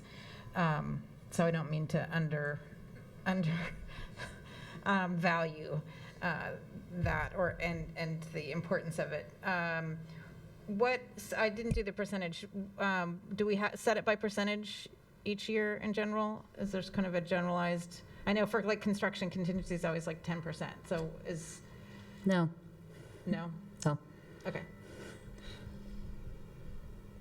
Is there an industry standard? No, I mean basically what we do is we look at what have we used over the last several years. So one of the things the budget office does to help inform our forecasting and make improvements in areas throughout the organization is we do what I call an autopsy. We evaluate the entire budget. As soon as accounting gets done, that's when our work starts. We go through everything and try to figure out, okay, where were underspends, where were overspends? Are the overspends something where we missed something? A contract cost increased and we didn't see it. Was it have an underspend? We had an underspend in some payroll taxes. It's like, why? What is causing that? How can we adjust the budget going forward? Knowing there's always a 2-year lag because we've already got a budget we're working on when we learn new information and then we adjust the following year's budget with that information. So the contingency fund is just its amount set on based on what we've seen in the past of needs. If we were to reduce the dollar amount internally and things were coming up during the year, we would either have to say, I'm sorry, you'll have to cut somewhere else to fund it, or not do something. And some of these activities that come through here, maybe a special education contract costs that we need to fund. Our other option is to take the controls off of the system and spend money without any backed budget, which is something we Please don't. is against board policy, I believe. No, yeah, don't do that. Okay, thank you.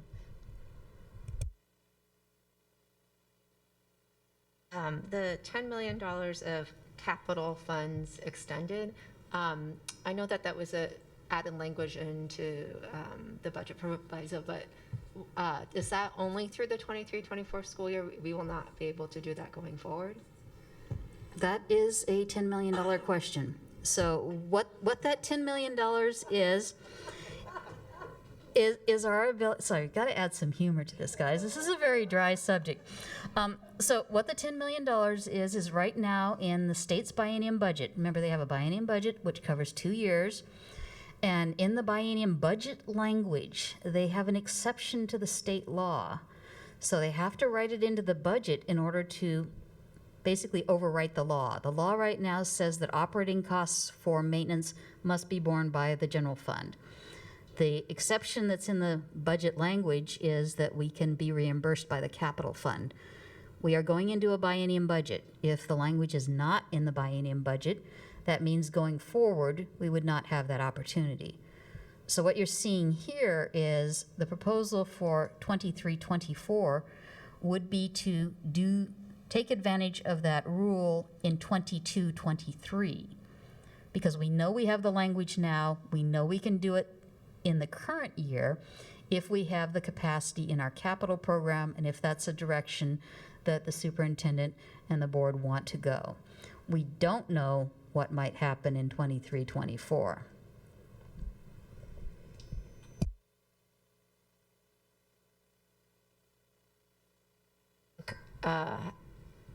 I would be hesitant to bank on having extra funding in the capital projects fund, knowing the pace of inflation and the growing construction costs. I don't know if that would be an issue.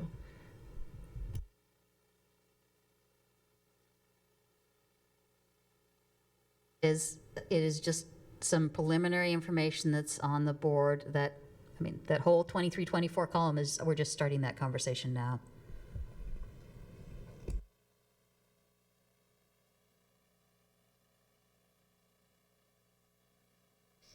Hi, thanks. On the Economic Stabilization Fund, if you have the 39 million under 23-24, is that the entirety of it, or is that, because there's no more in the next year?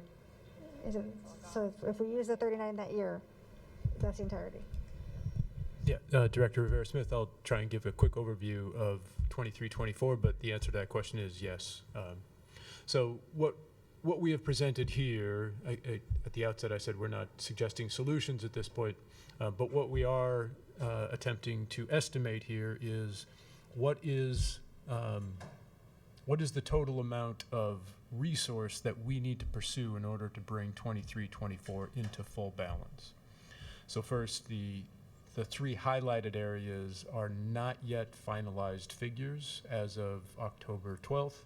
But by our next work session, we should have all but final figures to plug into revenue and expenditure and also our ending fund balance.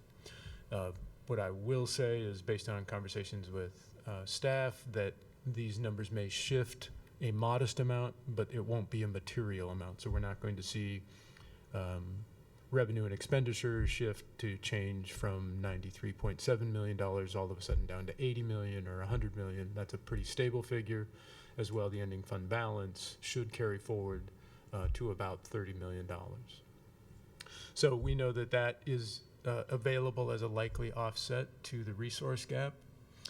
The reason the Economic Stabilization Fund one time has been presented here is to show what it could have by way of impact on that shortfall. Another way to present this would be to take it out and continue to hold it in reserve. That makes the bottom line figure 88 million or 87.3 million, which is a more startling figure, but we would have to consider what we were holding the economic stabilization in reserve for. Director Sebring did an eloquent job of explaining the use of capital funds, and so we're presenting this as a possibility for the current or the upcoming fiscal year.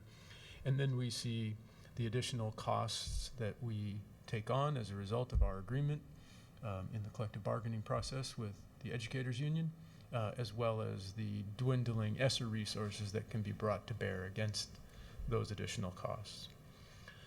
So what we see in 23-24 is a target amount of $48 million that has yet to be resolved, right? So there could well be unanticipated savings, there could be small amounts of contingency ultimately that would be brought forward.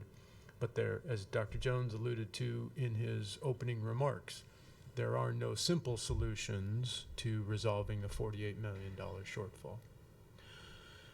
Director Rivera-Smith, to your the second part of your question, were the board to authorize the full use of the Economic Stabilization Fund for the upcoming fiscal year, that fund would be completely exhausted and thus not available in the 24-25 year. What we are not accounting for in that short presentation of the 24-25 year is the obligation that we would have as a district to replenish that fund. So that arguably could be represented as another $40 million that would need to be accounted for in the 24-25 school year. So again, this is substantially to show the magnitude of the shortfall that we need to begin planning for, and it is a very early preliminary reduction to get from 93, netting out those different costs, to the bottom line of 48 million as the challenge for our 23-24 school year. President Hersey, I'll pause here again. This may be an opportunity for additional questions or clarification. President Hersey, at first glance, and I am no one's economic or economist expert by any stretch, I would like, however, to see the 24-25 replenishment number in there, because I think that tells a more cogent story. And with that being blank, I don't know that it tells a story that we absolutely need to tell. My next question, and that's a comment, I wonder if there's any reason not to put it in for transparency and accountability purposes. Director Harris, there's no reason not to put it in. Again, this is very, very preliminary and very scary. And very scary. And also, I want to be clear that neither Dr. Jones or the district's budgeting staff are making the full assumption that the board is interested in authorizing a depletion of the reserve. It's merely as an illustration of what could be used to reduce the number down. But And yes, maybe we we should could include put that. footnotes next to it that say this is a projection, this has not been voted on, et cetera, to show that continuum for clarity. My next question is, I think when we last met, I asked you how many students the numbers were based on, and if I recall correctly, and I can go look it up, but I hope you don't make me, was 47,500. And we've got more students than that, so where is the revenue in between those numbers that we heard about earlier tonight in terms of our enrollment counts and the 47,500 projection? Where's the gray area there, and where do we find the numbers in between? So on slide 6, sorry, we lost its page number there. We said that we're anticipating right now having 48,955 AAFTE. So that's what we get funded on.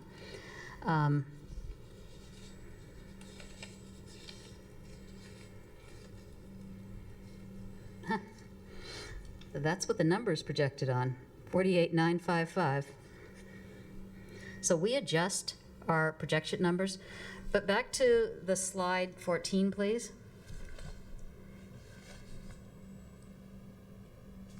So as Deputy Gannon said, the items that are highlighted in yellow are still in flux. So Amy and her team are rapidly making that $30 million number real. Is it 30 million? Is it 25? Is it 36? I mean, what is it? While her team's working on that, which is a lot of work, closing out the books, my team is working rapidly on the numbers at the top, which is revenue and expenditures. So this last week, we're changing levy calculation numbers based on consumer price indexes. We're changing levies based on enrollment because of what happened to the new enrollment. So as Deputy Gannon said, on November 2nd, when those numbers lose their yellow highlight, we're going to have a much more sophisticated number. And what will be in the 23-24 will be updated estimates. We'll be asking enrollment planning to give us an update based on what enrollment came in this year. What do they think it's going to be next year? Has it moved substantially from our 4-year forecast? They will give us preliminary numbers. We'll put in revenue for that and expenditures. But what we don't know until we get into the school funding formula at the end of February is how close to all those estimates align. And we've been doing this for a while, so fortunately we're pretty good at it. But if a few more kids go in one school and we add an assistant principal, that is a cost. If they go to a different school and we add a secretary or something, that is a cost. So the numbers, there's a lot of numbers moving. Over 50% of our budget goes out with that school funding formula and is based on our enrollment counts and how big our schools are and where the kids end up. So what you're going to see at the November 2nd is you're going to see our best guess of where those numbers are, and they might shift by $1 million or $2 million when we get into the actual student modeling, but it doesn't shift by much. And if it's a positive shift, it goes into the budget development reserve. If it's a negative shift, it comes out of the budget development reserve. So does that mean that the 47,500 projection and then what we've got now, the difference would be in the budget reserve? Is that what you're saying at the end of the day here? No, what I'm trying to articulate is we have updated our numbers based on what enrollment planning's preliminary numbers are. So we take that, and it's a very complicated formula. OSPI sometimes calls us and asks us to double check their numbers because it also affects special education, career and technical ed. It goes throughout the whole system. We run revenues on that, and then we put a placeholder in for what do we think that's going to do for our expenditures that are going out to the schools.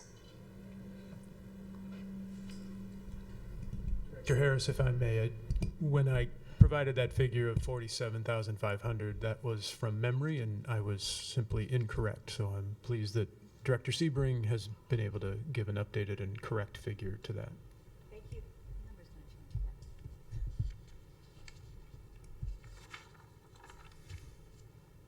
Oh, I just, Director Sebring, wanted to make sure I understood that accurately. So historically speaking, shifts in enrollment would traditionally only impact that revenue expenses, those projections by $1 to $2 million?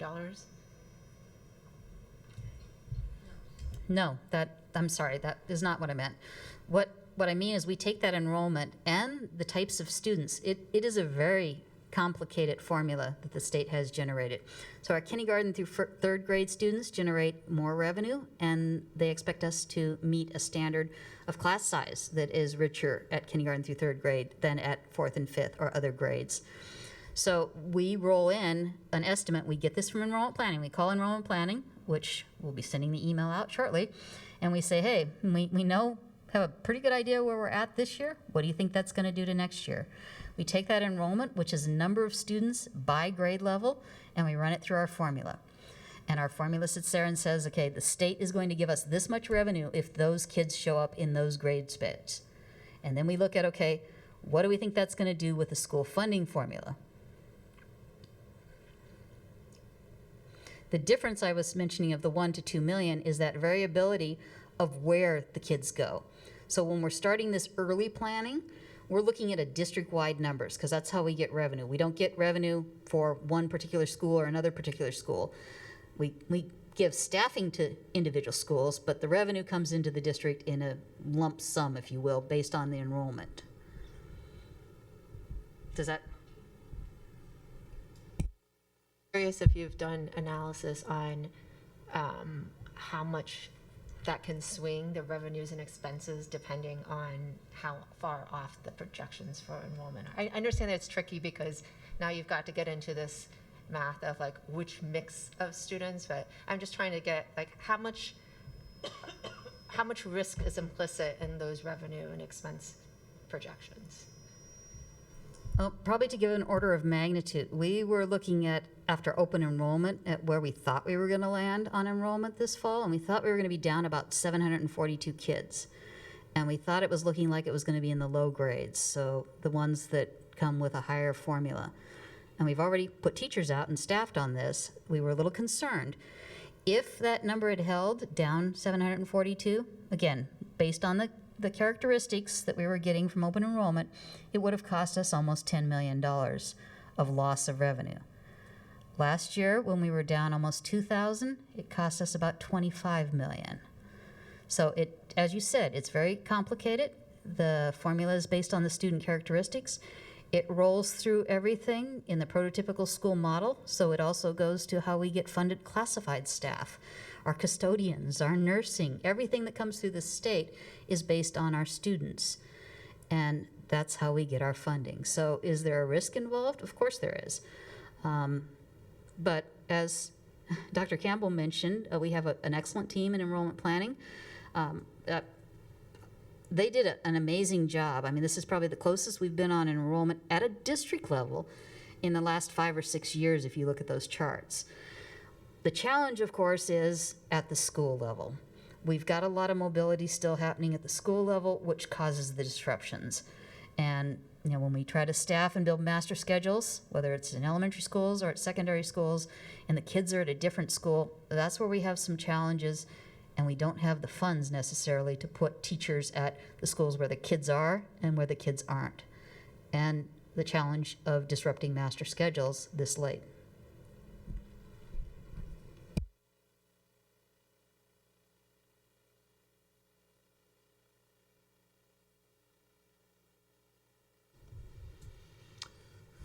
So directors, this is the last of our two slides, this is the second to last. This is the penultimate slide, sorry. We pulled this information together because we wanted to bring forward again a table that depicted where we receive our revenue against some of the choices that we have made collectively as a district, the board, the district staff in prioritizing different work, and reflecting also commitments that are made through various collective bargaining agreements. Again, this is simply to illustrate where the district's choices are different than the state allocation.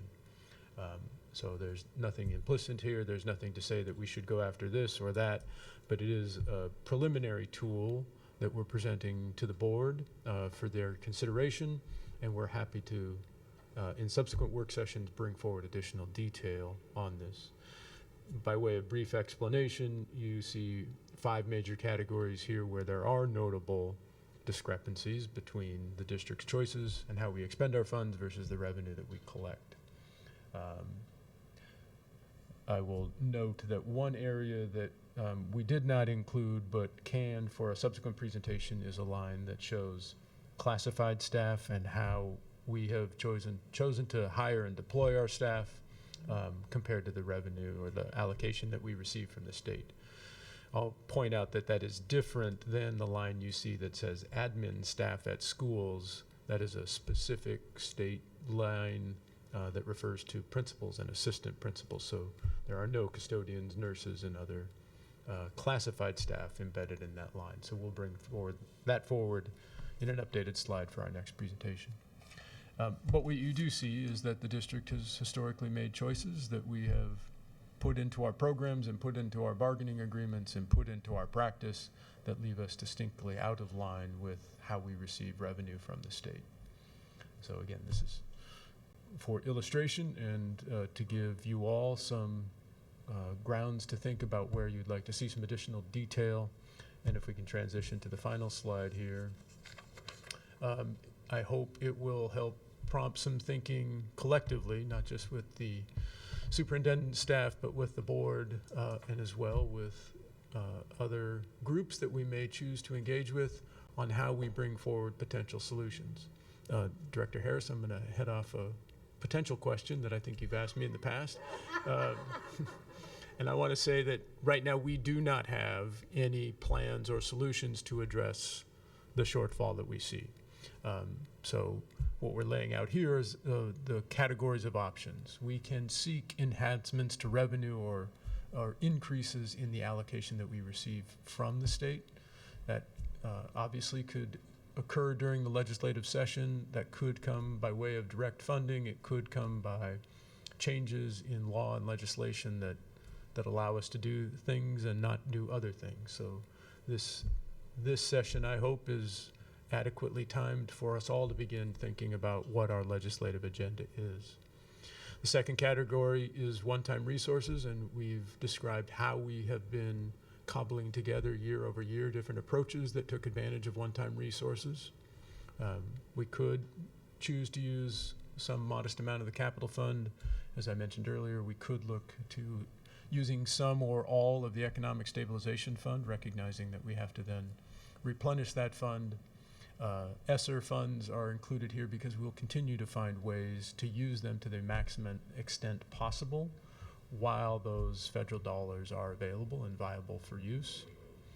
The last category, and this is where we do not have a secret plan, where we have not begun to develop approaches, what that is, we may ultimately need to look at program reductions. And I think when we collectively look at a figure that shows $47.5 million, or if we don't use the stabilization reserve, something higher in the $80 million figures, that it is going to take some combination of enhanced allocation or revenue, one-time resources, and some reductions to programs.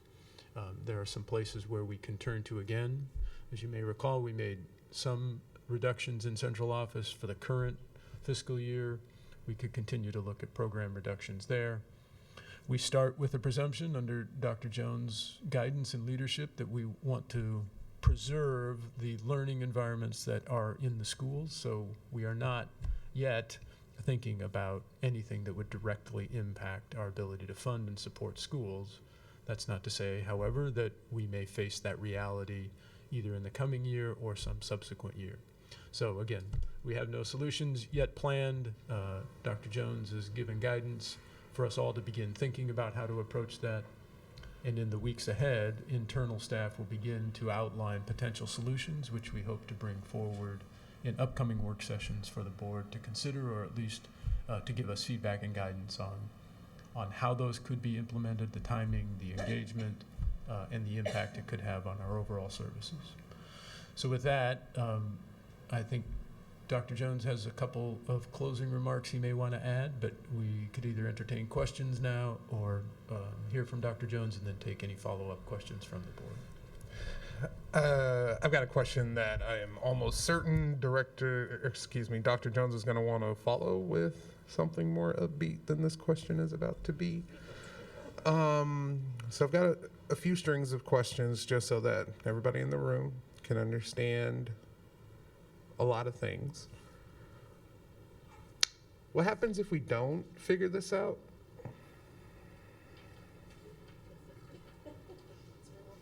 The technical process is we apply for a loan from the state against next year's funds. So if we're trying to put together a 23-24 budget and we're unable to do it, we're borrowing money against 24-25. At the same time, Shoreline did this a while back, I think. The state comes in and confers with us about how we might have some opportunities to realign some of our programs. Could you say that one more time? The state comes in and talks with us about how we can realign our revenue and expenditures. And where does board director decision making fall within that process?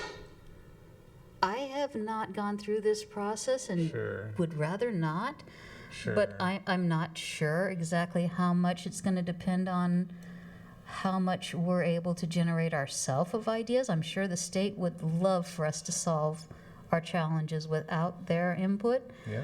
But if we need assistance, they might also identify some areas we're out of alignment with some of our revenues significantly. Yeah, for sure. And so looking at that, right, and because I am a contingency planner. So looking at that, a lot of the bigger things that, can we go back to the slide that shows the allocation that the state provides versus what we actually spend?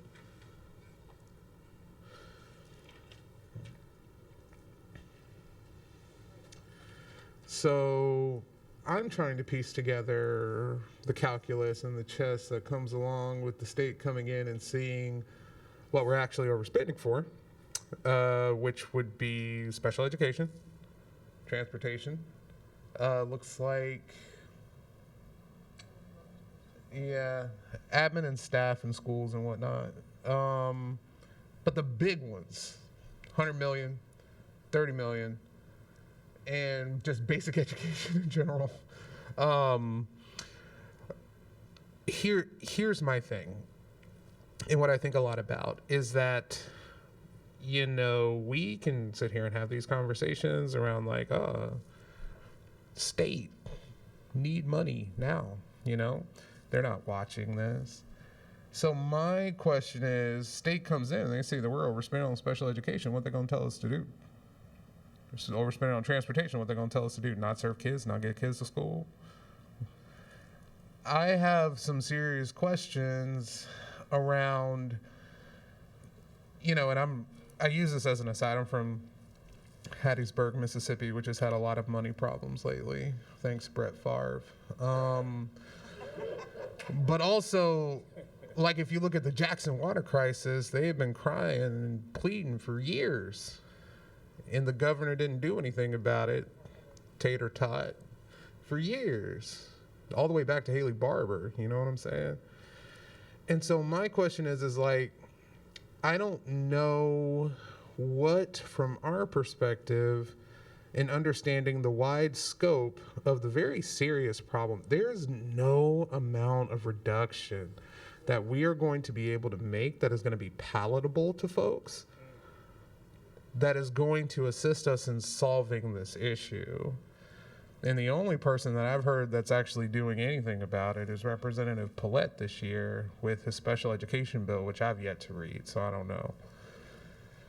The big question that I have, and we really do need to start like figuring out, and like I don't know if that means that like you and I chat with Chris Reichdahl or whoever the state is that comes in and does this, but it's this can't just be us, but in some ways it likely is because we're the biggest and the most urban and we have all these challenges. But it's not just us. Is the state prepared to like come into Seattle and see that the reason that we're struggling is actually because they're not fully funding special education and transportation? It's not like we're out here throwing money away to serve our students in special education. It's not like we're throwing money away trying to get our kids to school. I don't know where that leaves us, because when they come in, and what are they going to suggest to us? To do less in terms of serving our students in these critical areas? So that's kind of my question, is if they are going to come in, like there's no, I'm really struggling to the chess that comes after that to fully understand. And so that would be a good, and I think it's going to be sobering for a lot of folks, you know, the 20 people that are watching this meeting. I think that it's going to be sobering for our communities to be able to know, like, this is a very real possibility. Like, I'm not sitting here thinking about, you know, a ton of ways that we're going to be able to balance this budget. And I don't want to paint a rosy picture for anybody, and we haven't been doing that for a number of years. But I do think that, like, going even further beyond saying, like, yes, there is a pathway that we could figure out that's going to help us, you know, get as close to balance as possible. We also need to be including in these budget sessions, like, what is the outcome if we don't, and start figuring out, like, what are those conversations going to look like, at least from my perspective, because a lot of us aren't going to be here when that number comes up real close to time. And I think that, like, I want to make sure that we're leaving everybody who's going to be sitting around this table in 3 years in a better position as possible. And I don't know if we're fully doing that if we don't have a very open and public conversation around the nature of this deficit and what lies on the other end of it if we don't figure that out. Because likely there's going to be some very new board directors. Can't speak for Superintendent Jones, but her track record for keeping superintendents for more than like 20 minutes ain't great. And so I'm just trying to be really thoughtful around what plate are we handing to people, and not only here, but in our buildings. Because if we're really going to be going to Director Harris's point around really selling the message of what is Seattle Public Schools, we ain't gonna have much to sell because we're gonna have to reduce what we're already offering. So it feels as though a vicious cycle that's headed in a place that people really aren't willing to have a conversation about quite yet. And I'm really struggling as president of the board to understand what impact that we realistically have. And like, I need more knowledge about what does the state process actually look like in the event that we're not able to figure this out. And I think that the public deserves that level of honesty in these conversations that I just don't think that we've gotten there quite yet. Director Harris. Thank you for that. Thank you very, very much for that, because that's what lays me awake at night as well. Our former Deputy Superintendent, Stephen Nielsen, was dropped in to Shoreline when the state took it over, and he spent a lot of time learning me up on that issue, and it might be appropriate to bring him back to learn all of us up. I know that he is extraordinarily generous with his time, especially in terms of the coaching and learning folks up. Not going to speak for him, obviously, but history's a bitch. Excuse my French. And as much as I am beyond frustrated with the legislature and with our state Supreme Court, because McCleary is in fact fake news. And I leaned over to Dr. Campbell here and I said, what prototypical model? Good luck on that.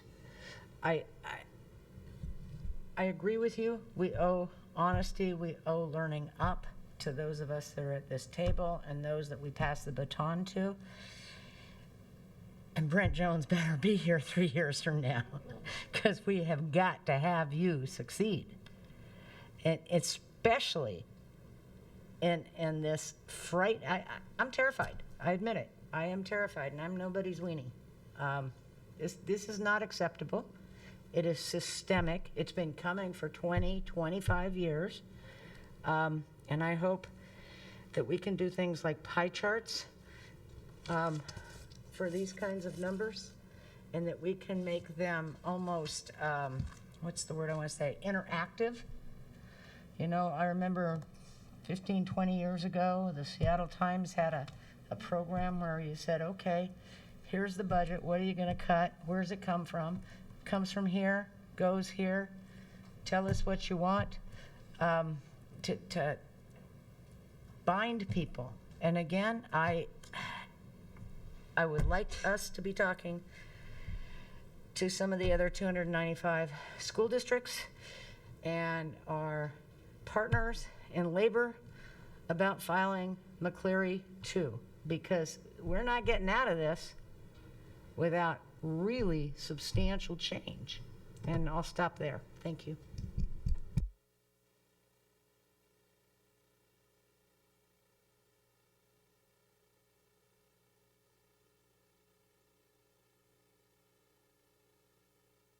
Go ahead, Director Rankin. Thank you. I want to say it's absolutely 100% not just us. Districts around the state are having this exact conversation. It's at a different scale, of course. But, I mean, when you look at the prototypical school model that the state uses to fund, and it is the formula that provides 9 nurses for all of Seattle Public Schools by design from the beginning, there's just no way anybody can reasonably think that that is fulfilling the needs of school districts. Like, just that in and of itself says this formula does not fulfill the needs of school districts. And it's not just because we're big. There are 295 districts in the state. Whether or not that's too many or whatever is a whole other conversation. But if the largest district in the state is getting 9 nurses, think about a district that has, 1 school.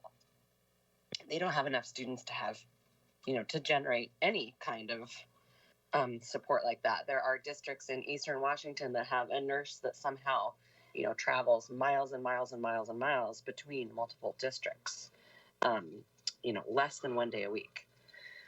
And then when you look at it in the context of Seattle, that prototypical school model generates a certain amount of money per student. That amount per student is the same across the state. So our students in Seattle generate the same amount of funding as students in Yelm and Walla Walla and Concrete. And it's easy to think, well, students are students. It's not more expensive to educate some students. But actually it is, because the biggest expense, as you can see in our budget, is to pay for staff that educates our students. And in order to loop back to the enrollment and gentrification question, it costs a lot of money to live in Seattle. And so for us to be able to even hire and maintain staff, we have to pay more than other districts do. And we're not even the top paying district in the state. We should be. We're the largest, and we live, I believe, in the most expensive area. Maybe there's some East Side communities that are higher costs of living, but when you look at all the layers of underfunding, there is just, like you said, President Hersey, what's the state going to say? I mean, the state's going to say, spend less money on staff. Okay, so we reduce salaries, and that means nobody can afford to live here, and we can't afford to hire people. Like, that's not a realistic solution. But here's the kind of end of this, and my ask as a legislative liaison, in particular, is, in my experience, limited though it may be compared with the fight and conversations about funding have been in the state for, many years, there is a shift. People have gone to the legislature and said, fully fund education, fully fund special education, without really knowing what that means, and without really being clear about what they're asking for. And what's shifting, and what I even see in just the slide that's up here, is what is actually the ask to the legislature. And so the more clear that, and I'm happy to speak with President Hersey and the superintendent and budget about what kind of information would be really helpful and how that information is presented to not only support board directors and others in advocating towards legislators, but to support our broader community in understanding these issues and how they can advocate. Because as we just saw, a lot of the issues on and around the picket lines were, the strike was a work stoppage within our district, but a lot of those issues go much beyond that to just the general state of education in our state, and how limited we are in providing support to students and the staff that serve them. And so I think it's easy for, in the immediate sense, for the general public to say, oh, the district XYZ, and not to say that we're off the hook, because in some ways, things that the district has done also make it easy to say, oh, the district. But the budgeting, school funding, and state taxation, and all these issues are so complex and involve so much time and energy to understand all of the different issues at play. We need to make it as easy, and this is my goal, make it as easy as possible to help community understand what the issues really are, so that they're armed with information so that they can go advocate, and know what they're advocating for, instead of just saying we need to fully fund education. Because they're what does fully fund basically means, to me anyway, that the state needs to fully cover the cost of providing education in Seattle public schools. But when people say fully fund, they don't know what that means. I think they imagine that fully funding means that we will have the funding to do everything we want. But everything that everybody wants isn't all the same thing. So it gets all very confusing. So the more specific and clear we can be about the ways in which the state is underfunding, not just us, but districts across the state, the better. And we can go with, and to loop back again to WASDA, I know that those top 10 positions are going to come from, the state organization that represents school board directors. They're going to come in alignment with this, because I hear from my colleagues across the state about how much these things are impacting them also. This is not unique to Seattle. We have different issues in terms of how much it costs to be in Seattle. But other small districts in areas that the cost of living is not as high are also having issues with funding to provide adequate, to meet the needs of their students receiving special education services, to meet their transportation needs, all these things. It's not unique to us. And so the more clear we can get about the type of thing like the slide in front of us, the better. and it's just 100% definitely not just us. And we really need the community behind us. The other thing I want to say is that there was a fairly decent turnover in the state legislature this year, and education funding is already not the top thing that a lot of legislators want to talk about or even really know very much about. And we have lost a number of legislators who had that understanding and interest. And so we need to do some work to actually bring up some of our legislators to speed on, for them understanding how education funding works. And the clearer and more specific information we can point to about where the shortages are, the better. And they will need that education from us, as well as advocacy. Yeah. Thank you, Director Rankin. Go ahead, Director Hampson. All really, really important things. I know Superintendent Jones has comments, so I just want to be really quick and make sure that we also take this opportunity to uphold our own responsibility here, which is to not perpetuate additional structural deficit to the extent if at all possible. There are many things that we commit to and agree to that we can't afford, and I believe it makes it harder for us to make that argument to the state, because they do then hand that back to us. I think the more that we can understand as we're talking about being advocates, the extent to which this is the component that we need to commit to, that we need to be brave about in terms of having a balanced budget. And then these are the things that we need to legitimately ask the state for, and helping us understand those differences, particularly with things like special education, which I know we don't really have a handle on that right now, of how do we get to that place of much greater efficiency. We definitely need more flexibility in how we assign staff to schools and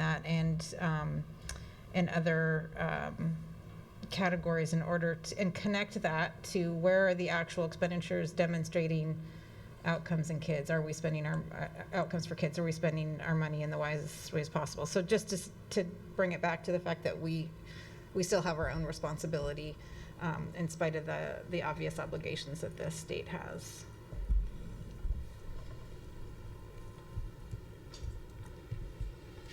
You all stole all of my thunder.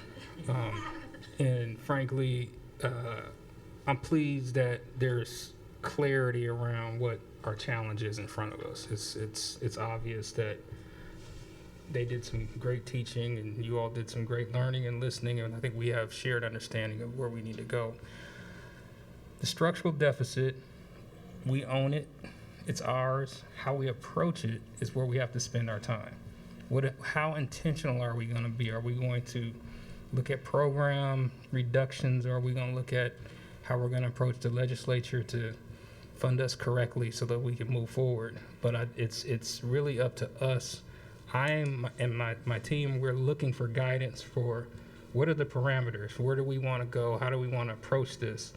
I think we can do it as a team, but we have to be intentional about how we approach it. And so that's the short and long of it. And I just am appreciative of what we're going to do together. I'm gonna claim a victory at the end, but it will be difficult, and we know that. And so how we do our community engagement, how we represent the vision and values of the community, all that's going to be we're going to need to be planful how we go forward. So we are willing partners to this board to move us through this, we know, going to be difficult time, but we also have legislator advocates with us. We have community advocates with us. It's just a matter of us choosing which path we're going to take. So I'll leave you at that, and I think we got to get back to the board meeting, the other part of the board meeting. Thank you so much. Yep.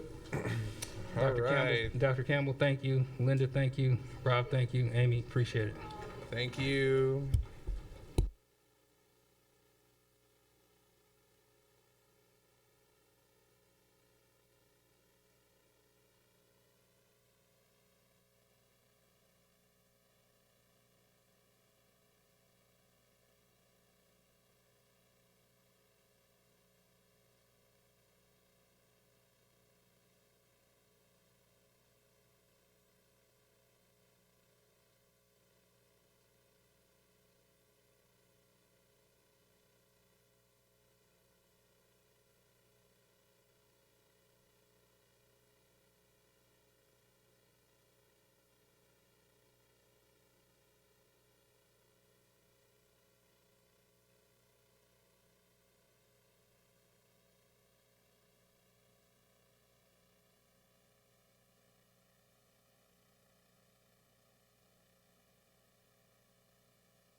So just for recess, so just for context, we are not at recess, but we do not have a quorum.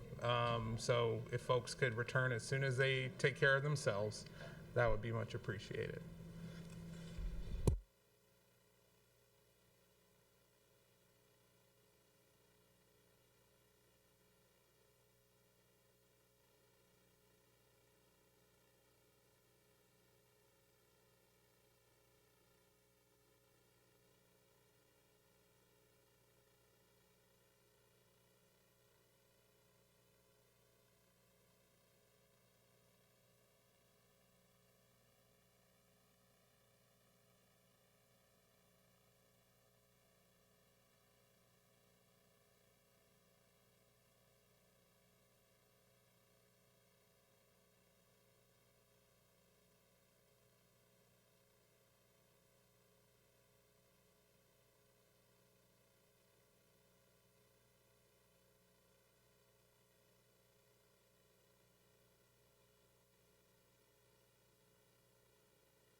All right.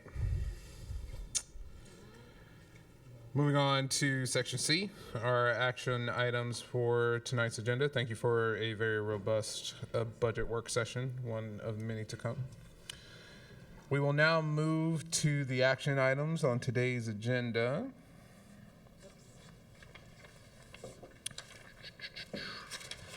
Of which I believe we only have one. Would you like a motion, President Hersey? Yes. I am supposed to read the title first. Go ahead. So, approval of the school board, no, that's the intro, excuse me. Approval of the revised 2022-2023 school year calendar. May I have a motion for this item? Yes, you may.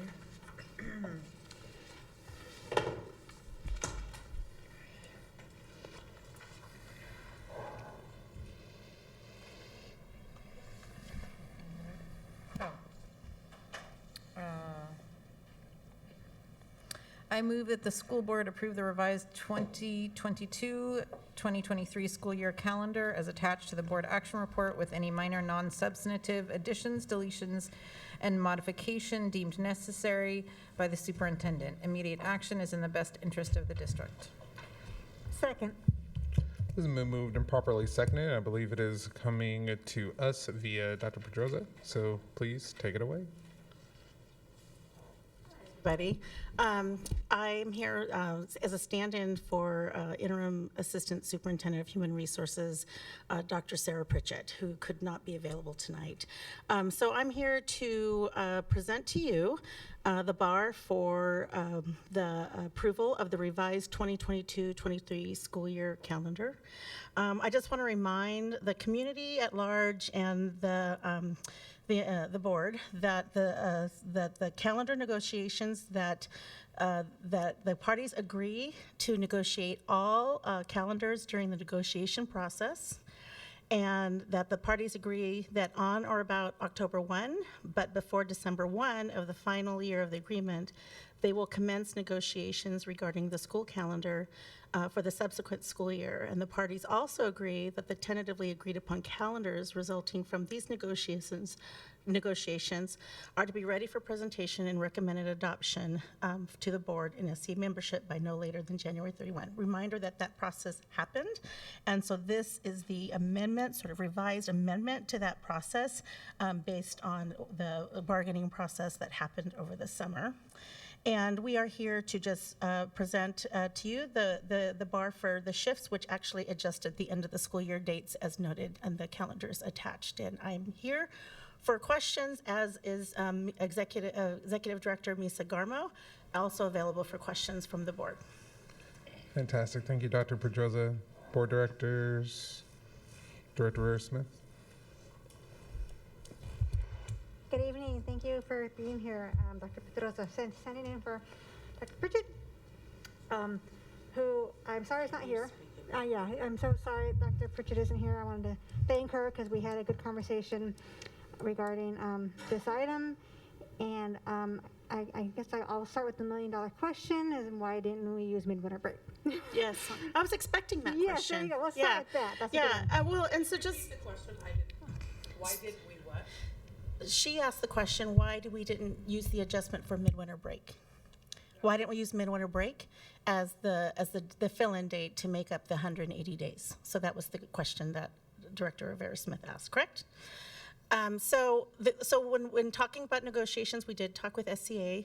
We had to also assess a lot of impacts in terms of substitute shortages, personnel leaves, all of those considerations. And we discussed it, so I just want to let everyone know we did discuss it. The teams did talk in length. We also had to talk about the impacts on PASS and other labor groups in that process. And then at the end of the discussion, it was decided that we would go with putting the dates at the end of the school year. So it was discussed. We had to look at all the impacts. And I'm very empathetic for the people who called in who have seniors, because I myself has a senior myself this year as well. So very empathetic. But when we're doing those graduation adjustments and all of those things, we're going to consider all the impacts on families in relation to that. So that's the work that we're doing internally to look at those adjustments as well. Okay, so can you be specific about what was the roadblocks to using midwinter break days? If it sounds like both parties were considering it and. Yep.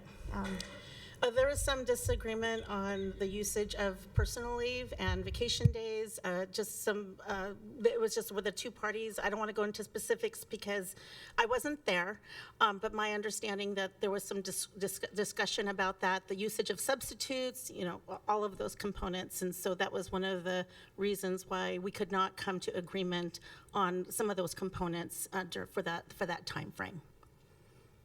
And I know I'm one of the players in this, and one of the reasons the families are concerned is as well because if we have snow days, those could potentially get added onto the end also of the school year, prolonging our school year, possibly into July. But can you tell me what are there conversations about how to mitigate for snow days should they happen? Yeah, we've actually are talking about snow days, so there's some conversations. One thing to just remember with the board is that we actually get emergency waiver days from the state, up to 2, I believe, days that we get to have to waiver. Those are usually for emergency situations. We're also talking about remote learning. We're talking about other options for snow days as well. Impression that the waivers for snow days were only available if we used first vacation days. Is that not the case? There's some rules around that, and that's what we're going to explore with that. I mean, we did have some impactful calendaring this year on our district, and we also don't want to impact. We're going to reshift extended learning as well for summer school, but we're going to work with the state on that. We can't use it. We can't use the waiver days for the strike days. I just want to be really clear. Yes. We learned that. That's why we're doing this, right? Yeah. And so I guess we're parents, and we're hearing from a lot of parents and families. And actually, I'd love to hear from students too. If you want to tell us a student perspective on this, I'd love to hear that about the choice of the days that have been selected here, because it seems to be pretty agreed upon that these are not the ideal days. Putting on the school year is not ideal, and there's lots of different arguments, and I won't go into the myriad of all those. But that is just a concern, a big concern. And I know some other people share it, but how? And one of those things, I guess, one of the first ones I thought of was how livable are our schools when it's in summer, basically right into the heat of summer. We get into it a little bit already, but possibly if it's longer. You probably don't know, like, what percentage of our schools are air conditioned? I don't even know. I don't have that information, but I can find out, Yeah. and I can definitely give you the information on the exact requirements for waiver days. I don't have that information, but I just remind the school board that we do have extended learning all throughout the summer in the majority of high schools, middle schools, and elementary schools. And I thought about how is it going to affect that too, because it's going to push that. We will out, make and- adjustments to and that. these are, so there's lots of dominoes, right? I get it. We have to. I mean, we have to. We can't have schools overlapping each other, and we also want to make sure there's a break between them. So we're looking at all of those things as well. Yeah, gotcha. And I'll just end by saying my concern, overall concern, and I did express this to Dr. Pritchett, is that this negotiation didn't follow Policy 5020. That's a number I don't have in front of me. The collective bargaining agreement, which specifies that the negotiation should be done according to parameters set by the board. I don't recall us having an official talk about that. I don't know if some board members were consulted, but I know I had never been consulted. So I'm very concerned that this went forward without that, and I'll chalk it up to just an oversight. I don't know. I don't want to get into why necessarily, but I do feel like if that's our lever, if that's our thing, is policy, we need to be strongly adhering to that and expecting things to play out with the staff in the district according to policy as well. So I have serious concerns about that didn't happen. And I want to be consistent. I mean, Dr. Pritchett rightly asked me when I talked to her about this, well, would I be worried about that if I agreed with the dates that got chosen? And, and I told her, well, I think, I would love if I favored the dates, but I also would definitely want to get it on record that this did not follow that policy, and that's something that I, as a board member, expect all of us to do.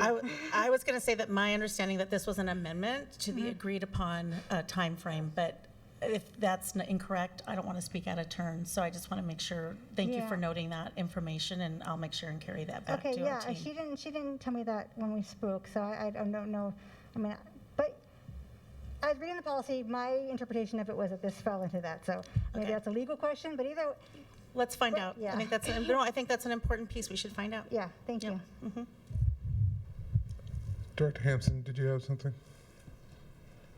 I do, and Director Rankin has her hand up as well. I just wanted to, the calendar has always been something about which I don't think we have clarity with respect to how the board and the superintendent come to this decision around it, given that it's in the collective bargaining agreement. And so we, once again, as a board, we did actually have conversations about what that was one of my concerns because of prior frustrations. And I did ask, is the calendar in this bargain? And it is. And so it's unfortunate that that's where we are now. I don't believe that we as a board have been as clear as we need to be in our communication with the superintendent, probably via policy,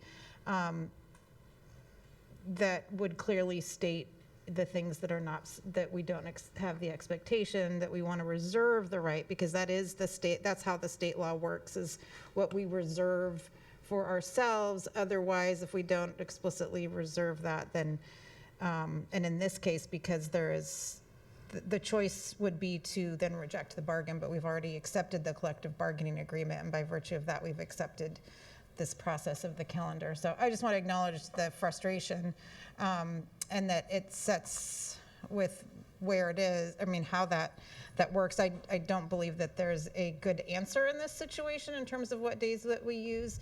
There's a lot of reasons to expect that students are really going to need that break. I think it's, somebody said it in public comment that it's just a difficult, it's a no-win situation. I do think that we need to take upon ourselves the responsibility to provide clear instruction about how the decision regarding the school calendar is made in Seattle Public Schools, and that's on us. And I hope we can get to that this coming year, and provide also clear guidelines about bargaining. I think it's what I'm hearing is that we all agree it's really important.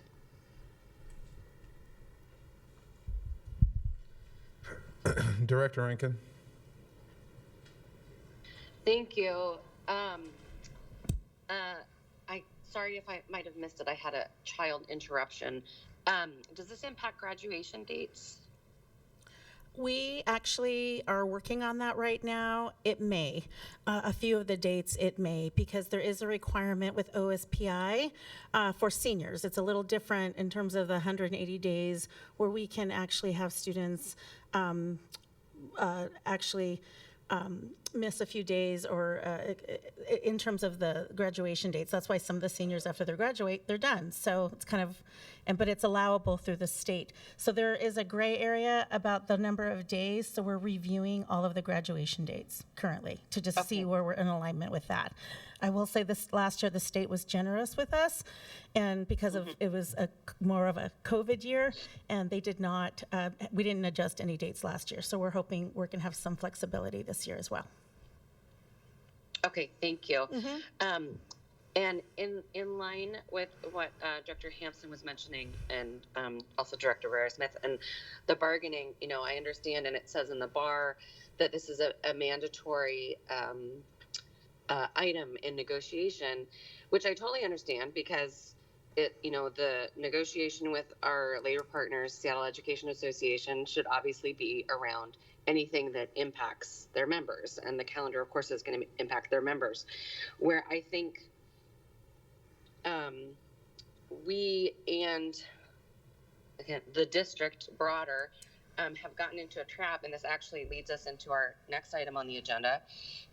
This is an item that reinforces to me how important it is that we shift our governance and our focus into student outcomes. Because just because this decision is a mandatory piece of bargaining doesn't mean that bargaining can start with no grounding in anything centered on students. For me, what in the system that I desperately hope we are moving towards, this would have come about by, the district doing, I don't know, a survey or something, or providing research about the impact on students of when these days were, or even just asking families what their preference is, and have done that work prior to entering into a discussion around bargaining. So that the district is informed with, well, here is from the students we serve, this is our starting point for the negotiations. And I think that Seattle Public Schools has gotten into, I don't know if it's gotten into the habit, but we find ourselves at a place where often where because management and governance have gotten very confused, and the roles of the superintendent and the board and other entities have gotten confused, it's easy to get kind of entangled into whose decision is what. But really, something like the calendar, I don't know the history of how that got into being negotiated as part of the labor agreement, as opposed to the impact of the calendar. But it did. And so, as Director Hampson said, it's our job to create the conditions for better decision making around this type of thing coming forward. The actual dates, I think, like the public speaker said, we heard from the people who don't want the calendar days at the end of the year because that's what the proposal is. So we're gonna hear from the people who don't like that.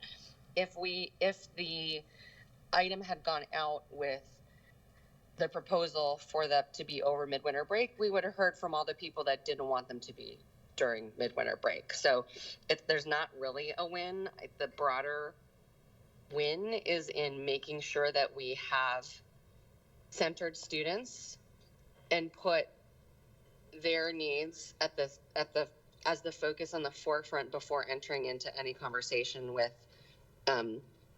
what the impact of that is on other adults in the system. Personally, it's all kind of inconvenient for somebody, right? Making up days that were intended to be served at a different time. So I don't have an opinion one way or the other, but what's missing for me is what the impact is of this on our students. And so I'm just really hoping that we're moving to a place where we start with what's going to support the best outcomes for students, and then we bargain around, or not we, you, the district, bargain around the impacts of those things. And that's just something with cadence and with, becoming proactive instead of reactive that we all have to learn to do. And it's our job as the board to support that. In the broader, the school board is authorized by the state, or it's state law that the school board sets the calendar. And so at some point, that decision-making authority must have been sort of given to the bargaining process with the school board approving it in Seattle Public Schools, but it's our job to set the calendar. And I would like to see us have broader conversations around the calendar in general, because again, centering on students and student outcomes, there's a lot of research out there to support a calendar with a shorter summer and with extended breaks throughout the year. That's obviously a totally different conversation, but speaks to the need to put the levers of governance where in the governors, and administrative levers in administrative hands. And all that to say, this is just one of those moments that I'm like, oh yeah, our governance structure. So the AP question is another question that I have, but I don't know if anyone's prepared to answer that right now, or if there's really anything we can do about it. The different number of instructional days that our students are going to have as compared to other students. If that's something that was considered, that would be my last question. Have an answer for you right now on that, but I'm going to write it down. Okay.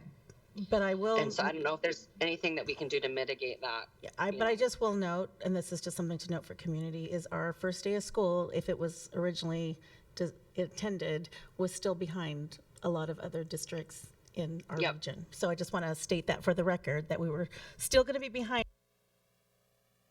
Sorry. Which I think is important for us to talk about, just in the broader sense. Yeah, for sure.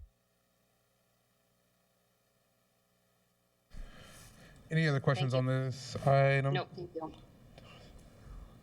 Yeah, so as myself being a full IB student, I know that you just said that you might not have any answers on that, but with this proposal of the new calendar, since this really affects students and the teachers, of course, where in this proposal was student input involved?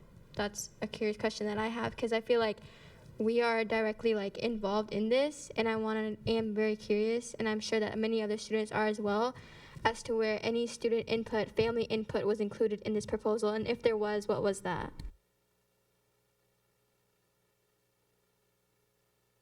I'm sorry, Nasita, just to let you know, I wasn't involved in the negotiations process. I'm standing in for the Assistant Superintendent of Human Resources, but I will talk to them about that conversation around that work. Typically, though, I will just state in bargaining happens between the district and the SCA teams. And so that's typically how a bargain works. It's a labor negotiation process between two entities, and typically students aren't directly involved. However, a lot of teachers and community members do have voice throughout the process in different various ways. And teachers, AP teachers, are actually part of the SCA membership in that entity. So just letting you know where they situate themselves within that. But I will try to find out specifically the question that you have.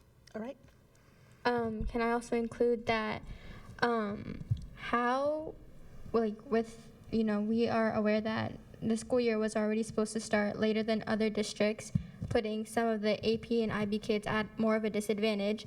But with the strike, we are going to be, adding the days to the end of the school year instead of a break, which we know some sides going to be unhappy with this decision. Not saying that I'm on either side, but I'm saying that how are we going to, when you do bring this topic back to them, how are we going to reassure parents and students that they're not going to be at a disadvantage? That adding days to the end of the year instead of the break, how is this going to help them? Because I know as a senior taking 6 or 5 to 6 exams, that all happens in May and April. And having days at the end of the year in July is not going to help us at all if those exams are already done and taken. So how are we putting our Seattle Public students on a pathway to success? Yeah, thank you. So I actually have the Executive Director of College and Career who oversees the advanced placement process in our district, works under Dr. Scarlett, who works for me. So like I said, we will get that information out to you. Okay. Thank you. And we will actually have to do the broader communication with community about that as well. So thank you. So if I may jump in, I'm appreciative of Dr. Pedrosa stepping in here, and this is an advantage to us because she's the one who provides that oversight for how we can ensure student interests are ultimately honored. But I also want to just mention that there are multiple layers to what we're dealing with today, and I think it's an opportunity for us to step back and say, how do we honor several values at the same time? So one is oversight over the board, oversight over the calendar, and what's the board's role in that? How do we honor that? How do we honor the different roles in terms of governance versus ends and means? How do we make sure that student interests always stay in the forefront of our decision making? And we have to make assumptions that SCA and the district have thought about those things. But at the same time, how do we really center student voice in our deliberations going forward as we're maturing in that space?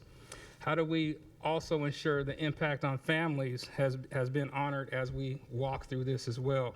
And then lastly, we're growing in our respect for community engagement. How do we continue to insert that in the structures that we have, and how do we front load that, and how do we keep that all the way through?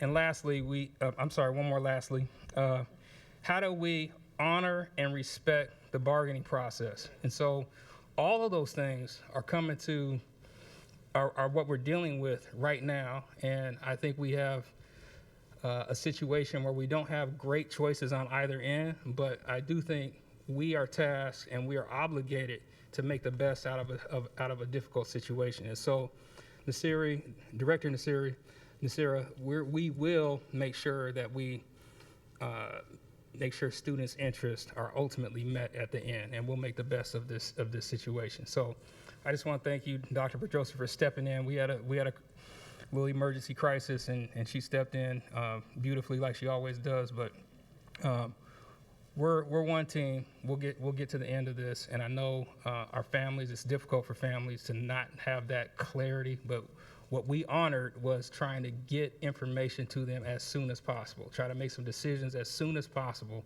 Maybe not the best at the end of the day, but I think what we valued the most was trying to have families have clarity at the end of the day. So, President Hersey, thank you. Director Harris. Thank you. This feels like a very polarized decision. And I'm wondering if there is an opportunity to shave a couple of days off of breaks to bring the calendar back to ending in June, to give some more time for students. And I wonder if those opportunities to discuss that have in fact been discussed. And I'm also extraordinarily curious about the survey that SEA recently set out post the strike for what their members want. Has that information been shared with SPS staff? And if not, why not? Because that would seem to me to be a point of collaboration. And certainly, I'll be the last person on the planet to talk about representation in a labor union, because that belongs to them. But I am truly confused about how we got to this point and whether there is any collaborative process forward. And when we talk about students furthest from educational justice, I know that there is a lot of baggage attached to AP classes. I would like to suggest that the IB diploma is one of the shining lights of Chief Sealth International High School and Rainier Beach High School. So when we're talking about students farthest from educational justice or student-centered decisions, I would like that very much taken into account. And I would respectfully suggest that the 400 or 500 emails I think I've seen in social media, and I so appreciate that is but one slice and snapshot, but it's been about even, about midwinter break or going to school in July, and opportunities for internships and summer camp and jobs that our students may lose because they'll be still in school, potentially in July, are extraordinarily concerning to me. I probably will abstain, and I would like to see us do something in the next month to really get our arms around this so that we can meet somewhere in the middle, because we are in fact capable of collaboration should we so choose. And my last piece is the comments that have been made that school boards have in fact given away a great deal of policy issues to collective bargaining. which doesn't mean I agree or disagree. It depends on which element it is.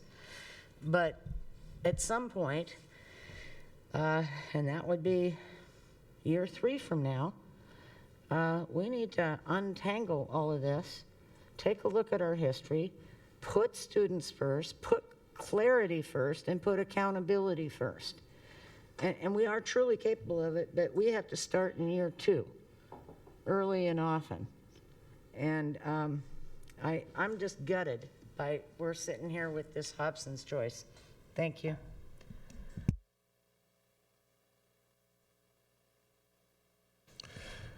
Okay, any other questions, comments, concerns on this particular item?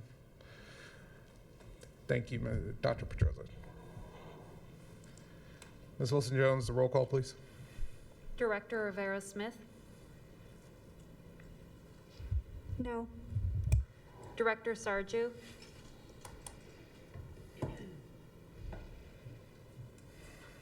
Aye. Director Song Moritz. No. Vice President Hampson. Aye. Director Harris.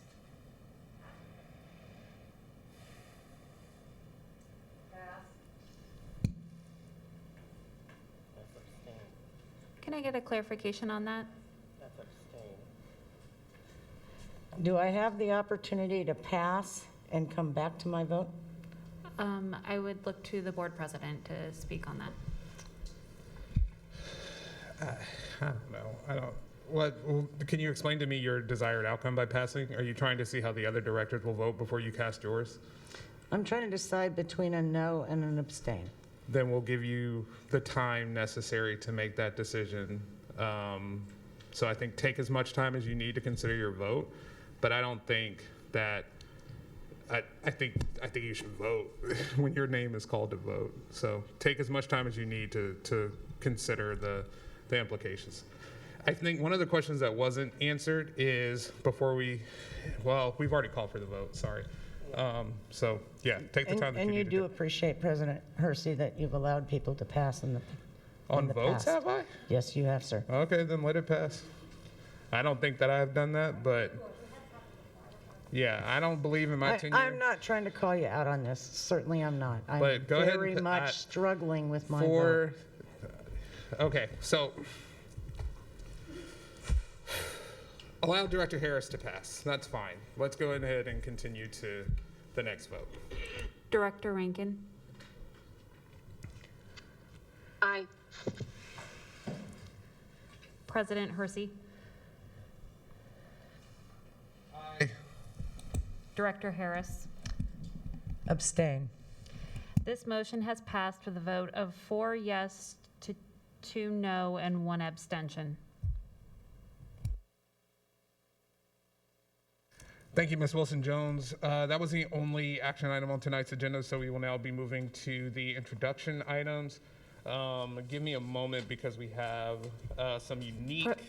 President Hersey, we have sort of the hybrid section coming up before the intro items. Intro and action. Sorry, I read the first word. I did not indicate. On the amendments. On the amendments.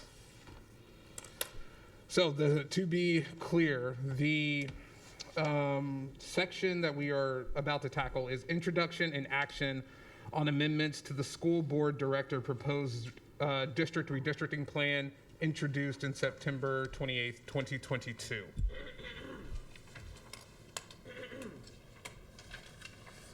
All right.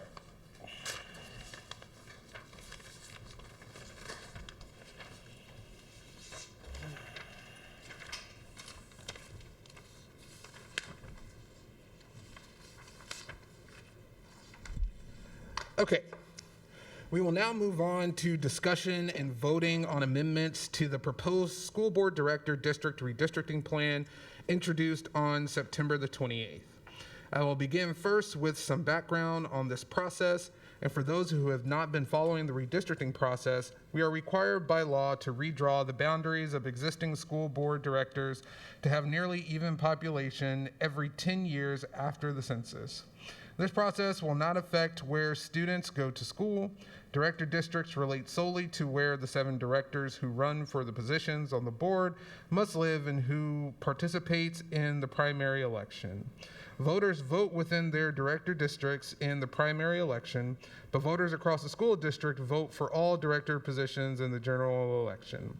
We received an initial presentation on the redistricting process during our August 31st regular board meeting. Then Executive Committee received a board action report with 3 potential redistricting scenarios for the committee's consideration last month. The Executive Committee moved forward the bar introduced to us on September 28th and linked from tonight's agenda, which would approve scenario 1 as our redistricting plan. The board is scheduled to adopt a final director district redistricting plan at our next regular board meeting on October the 26th. I believe that is a conclusion. Let's see.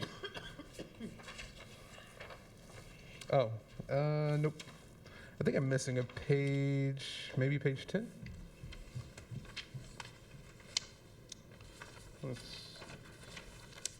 They might have gotten under here. Give me 1 second. Okay, here we go. Yep.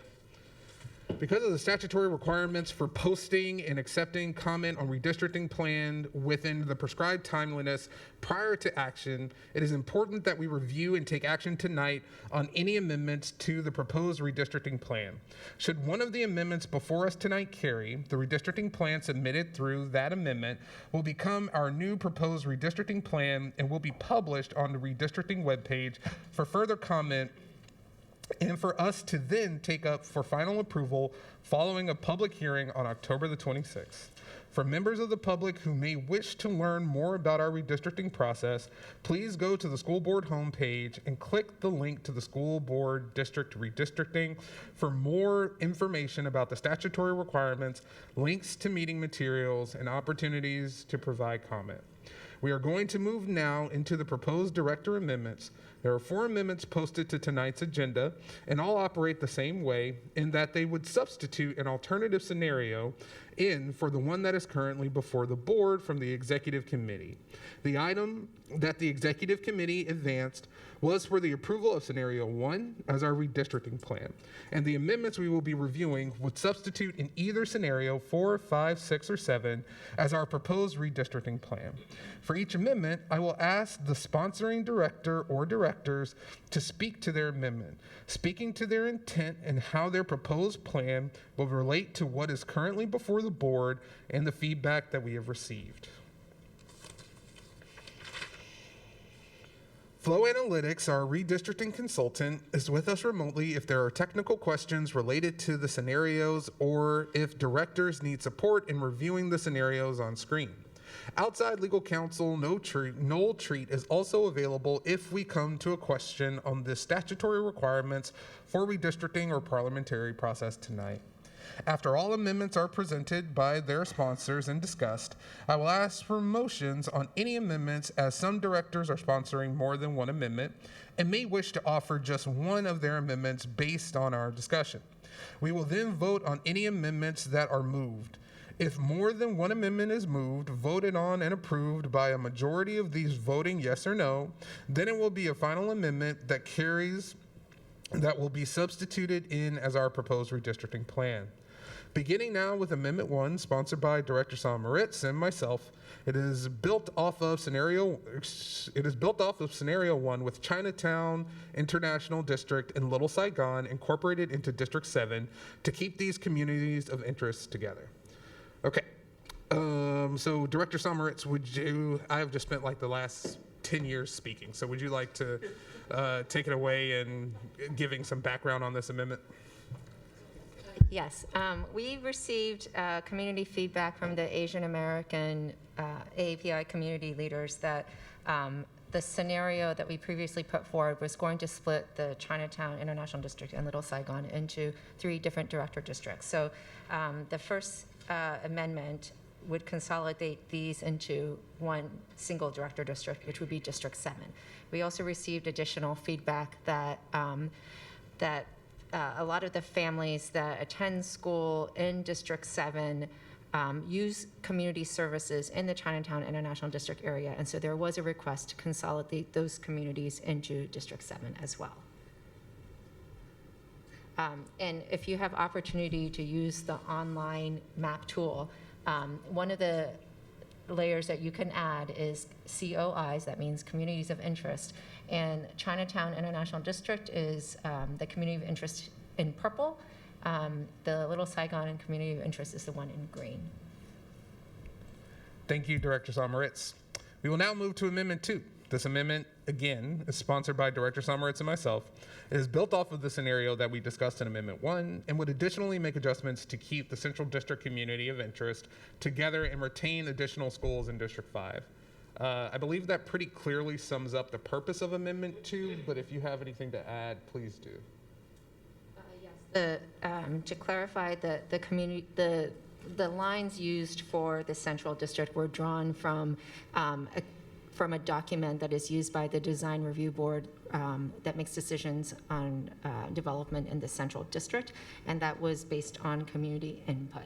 And again, if you use the online tool, that community of interest is represented with a red line around that.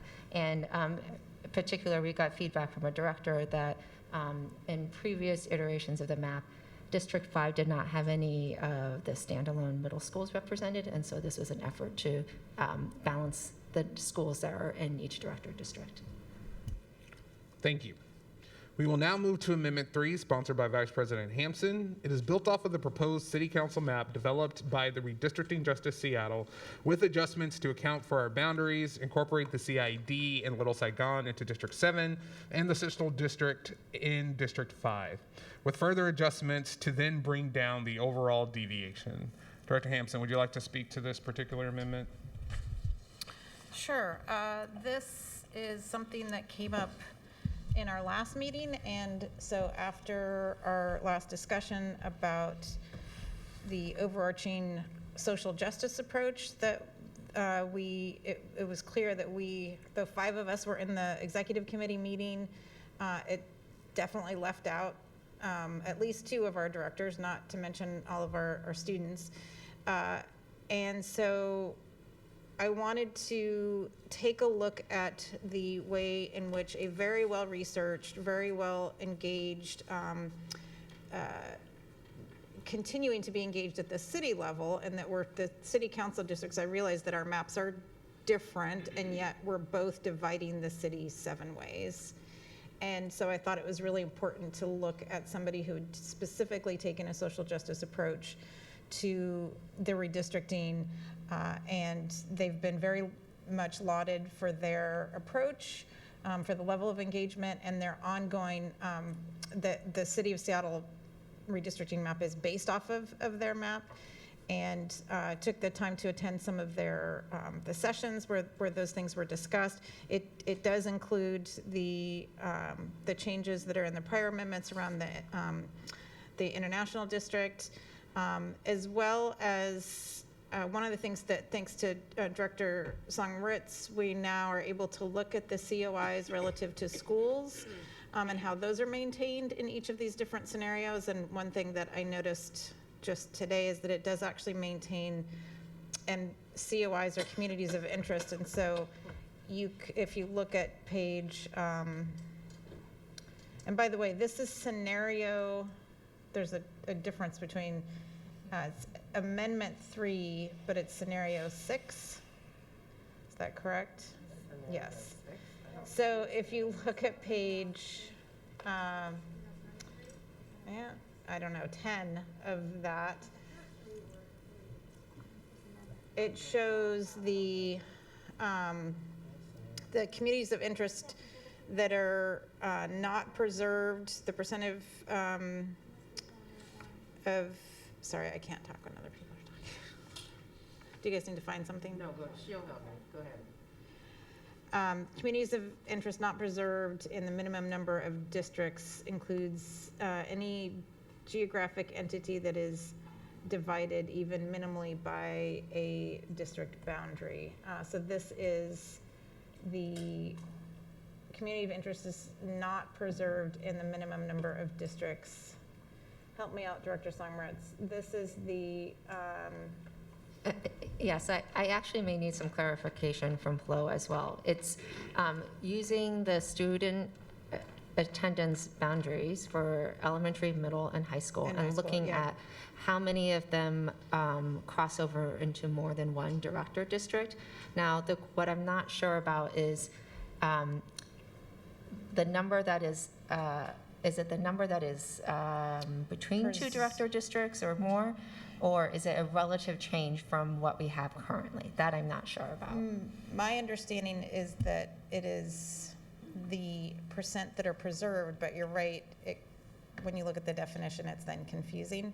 So that was just one thing that I noted about this. It was something that I felt we should have the opportunity to talk about and to look at that, not because I felt so strongly about this, because I also was fine with what we came out of executive committee with, but it was clear when we had our next meeting that there were a lot of concerns that we hadn't formally addressed. And so this is one of the ways I wanted to bring forward our ability to talk about that without going into all there's massive amounts of information about redistricting Justice Washington and redistricting Justice Seattle, and why these are meant to be pretty all-inclusive.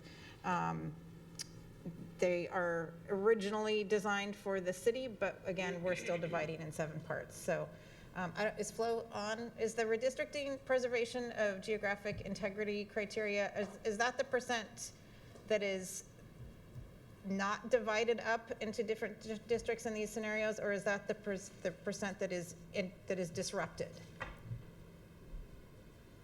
in the additional data? That's the percent that's not divided up. Okay, so a higher number means greater preservation of Yep, school that's boundaries. correct. Thank you. Yep. Okay, so I did note that was new information as of today. And I don't really have anything else to add unless somebody else wants to speak to it. I think we all have the same level of information about it, but wanted to make sure we had the opportunity to look at it. Thank you, Director Hampson. The final amendment before us is Amendment 4, sponsored by Director Sommeritz, Hampson, and myself. This amendment is similar to Amendment 3, but is built off the current draft City Council redistricting plan as its base, rather than the map developed by Redistricting Justice Seattle. Would anybody like to speak to this particular amendment? Yes, there is one additional difference between so what I wanted to say about the city council maps, that is, we will never be able to exactly match the city council maps, and there's 2 reasons for that. One is that the overall areas are actually different, and second, they are also in their process, and they will be concluding their process after we conclude our process, and so we have no assurance that we will land on the exact same maps, if that was a preferred strategy for us. But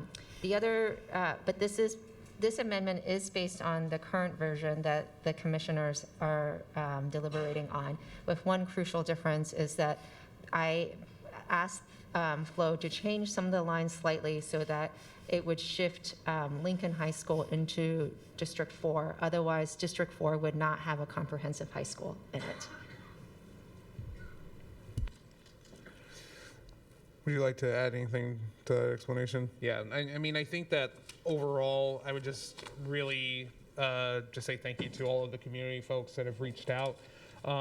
Largely in this process, what I was really hopeful for is that by moving forward scenario 1, which is a map with the least amount of deviation, we would then at least have a starting point to where we would be able to have a conversation and ultimately end up with where we have arrived with what I believe is likely going to be the best we are going to do in Amendment 4.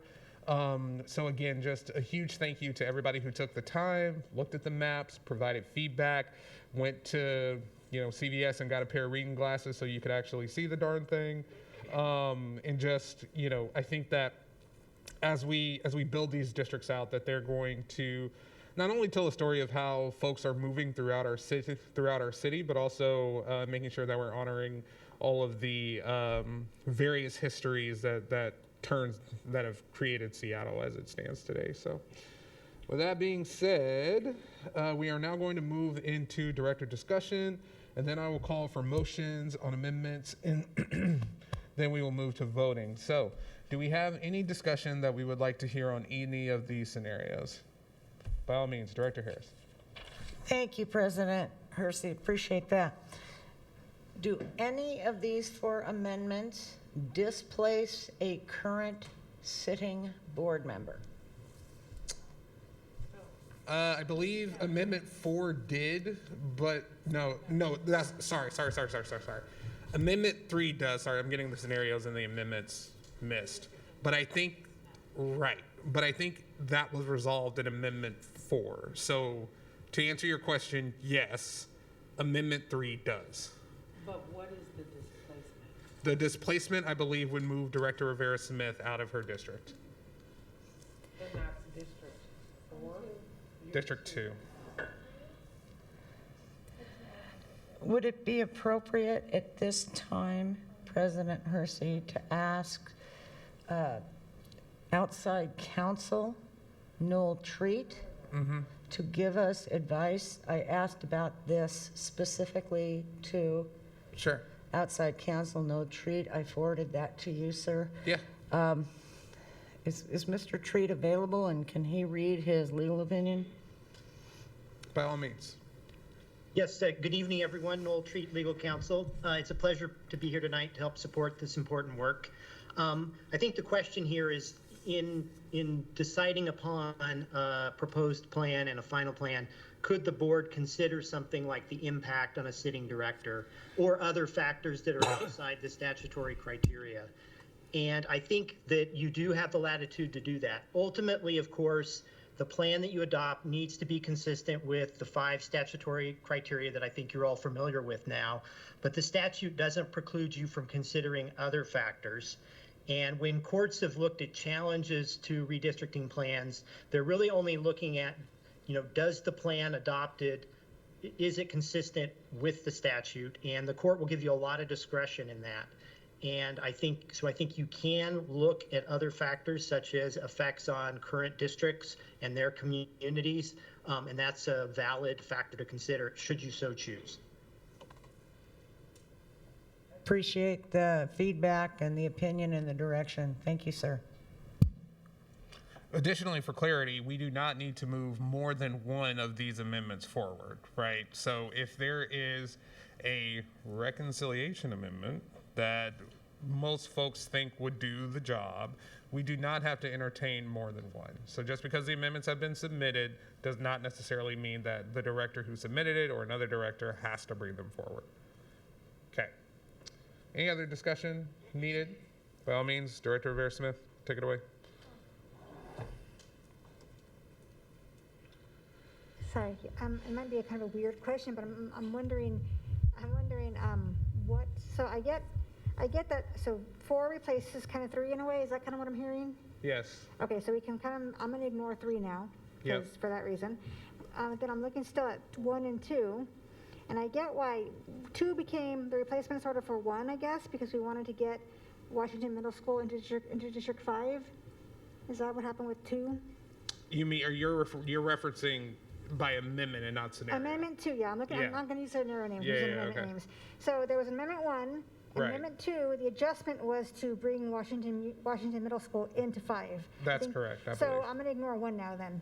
Okay. Because we made Yep. a replacement. Amendment So 4 and we're looking 2. at 2 and 4 at this point. And I'm trying to, I would love to hear from the sponsors of those, which you want to stand behind, because you have more. I think, are you all on these ones? I think you're all on 2 I think the and only 4. one that we are all on is amendment number 4. Oh, okay. Who's on 2? Is that Me and Director you guys? Sommeritz. Okay, gotcha. And looking at them, Continue, can I just also add that Amendment 2 keeps Central District intact as defined by the Design Review Board for the Central District. Gotcha. Yeah, I'm leaning towards 2, just because of it maintains. 4 does too. Oh. So 4 does the same Yep. thing you said? Okay, well, that's good. I feel like number 4 has this weird little blip of, I guess it's Fremont. It just seems really non-contiguous, as like we're trying to keep that going here. Because all things considered, I mean, I know they're not drastically different. There's, you know, I guess also 6 eats up some more land there on 4, which is surprising because I guess how does that throw off its balance of population? But it must be. I mean, I guess you can look at flows. They have that number there. Because in my mind right now, I'm looking at 2 or 4, right? I mean, I feel like that's what we're playing with here. So any strains of those 2 that the sponsors can throw out, I think is helpful. Yeah, the only thing that I will say is that I believe after discussion within OPMA that scenario number 4 accomplishes, in my opinion, all of the requests that not only came from community, but also the interests of making sure that there are comprehensive high schools and middle schools as much as possible within director districts, making sure that all directors continue to live in their districts, but also has a very low amount of deviation. So I think for a culmination of those reasons is why, if I were to make a decision as one of the sponsors, I would only be presenting number 4.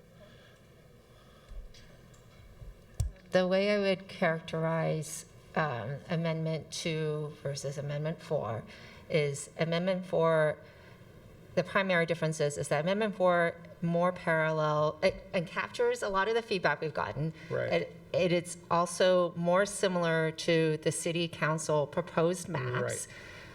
Right. Amendment 2 is going to feel more familiar to the people because it's less of a change from our current district. So I would say that my relative comfort is towards Amendment 2 because it's less of a significant change. Okay. So my only concern with 4 is the Fremont piece, and that was one of the concerns in the redistricting discussions for the city, that it's this leap across. As soon as we start accommodating communities of interest, we start creating these fingers, right? As you saw from scenario 1, in which most of that was eliminated, to then when we start to claw into areas to create continuity. And geographically, you look at a flat map, it doesn't make sense, right? But then also when the whole like coming down and getting Lowell, or what used to be Lowell, sorry. How did I go back to Lowell? On Capitol Hill. It's not Lowell anymore. Help me out, Les. Huh? No, it used to be, oh no, it is Lowell. It is Lowell, sorry. They had something else used to be Lowell. That was like cut out of District 3 for some strange reason. So I feel like on the negative side, we've created a few more of those scenarios. And at the same time, I do think scenario 4 is, the city council map is very much based on the Seattle redistricting map. So a lot of that is very similar. And then with those changes that Director Songerot's talked about, and I feel not great about the Fremont piece. At the end of the day, I also go back to the fact that we have districts in which we are also elected we have a scenario where we're elected by the whole city as well. And so it's not as straightforward as the city. And I like the idea of approximating as close as we can to the Seattle Justice redistricting map and solving some of those other issues. I think we cut up some of the school districts a little bit, but again, we are elected by the entire city, not just by our individual districts. So. Correct. Yeah. By all means, take it away. So I found what I was looking for regarding the difference between 2 and 4 regarding the population deviation. 2 seems like Amendment 2 has like perfect, it's 0. There's no deviation from ideal. They're all pretty, that's like the most equal you can get, I guess, because all their deviations are 0s. Whereas 4 has some deviation. They're not, no one's got huge. None of these have like over 1%. Like none of them even, I don't think any of them go to 1%. They're all point something percent. But 2 does have all 0s in that regard. So I don't know if there's like a hierarchy to what we're going for. I know we're going for those top things. And Everything is on the table and everything is fair game. I think that for me, I'm not wedded to either option specifically. I mean, there's not a significant difference between, in my opinion, effective outcome between 2 and 4. So I think that where we are trying to be is presenting y'all with a number of options that some have obviously other benefits than others. I think that one of the things that I do really like about the consideration for 4 is that it does have a level of community engagement that was done that we can't afford nor have the capacity to do. So that's, something to be considered when, I mean, it's basically like open source data. Like if you got it, why not use it? So that is really kind of where I'm at. I'm perfectly fine bringing both forward and people can vote. And just to clarify, Noel, I don't know what your title is now, but awesome guy, Noel Treat. We don't, this isn't necessarily the end all be all for the process, right? Like, is it, Ms. Wilson Jones? I'm trying to, because we're not voting on this yet. This is still in process. That's why I asked the question, y'all. I'm trying to figure it out. And I see Director Rankin's hand, so if somebody could just answer my question, I'll call on Director Rankin. Noel, do you want to take that one? Yeah, I'm sorry if I understood the question. You don't have to pick. There isn't one that one is better than the other. All you have to do in the end is pick a plan that is consistent with the criteria in the statute. Yeah, let me ask my question again one more time. So if we were to pick one to move forward for action on the 26th, is there any opportunity for further massaging after this point? There would be sort of a last minute opportunity. You've got a state law deadline of adopting a final plan by November 15th. Yep.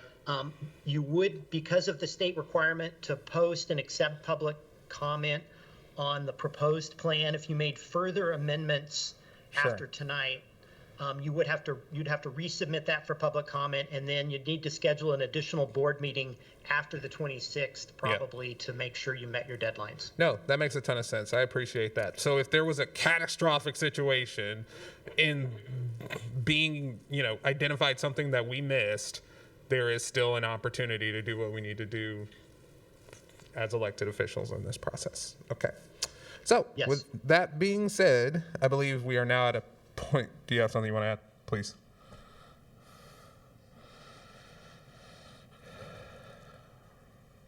Sort of to that point, I just wanted to clarify one technical place that we are at in this process. Yes. Because of this, the pace at which these amendments needed to be developed, there are some, they are in varying states of King County Elections GIS staff review. Yeah. And so based on the reviews that have already taken place, any feedback we would expect would be incredibly minor, like move your line here. There actually aren't any people who live in that area, so it doesn't change anything. Yeah. And so you'll see that each of the amendments includes language in the motion that minor updates may be made between now and action.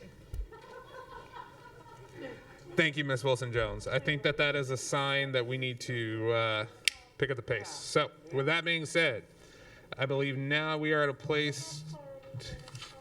Wait. I'm sorry. Oh, yeah. Don't forget. Don't forget me. That was. Y'all, I promise I got it. Like, I literally just said Director Rankin like 2 seconds ago. Director Rankin, please. Thank you. First of all, I've never been on this side of the screen to see the arm wavy thing when the lights go off, and that was really entertaining.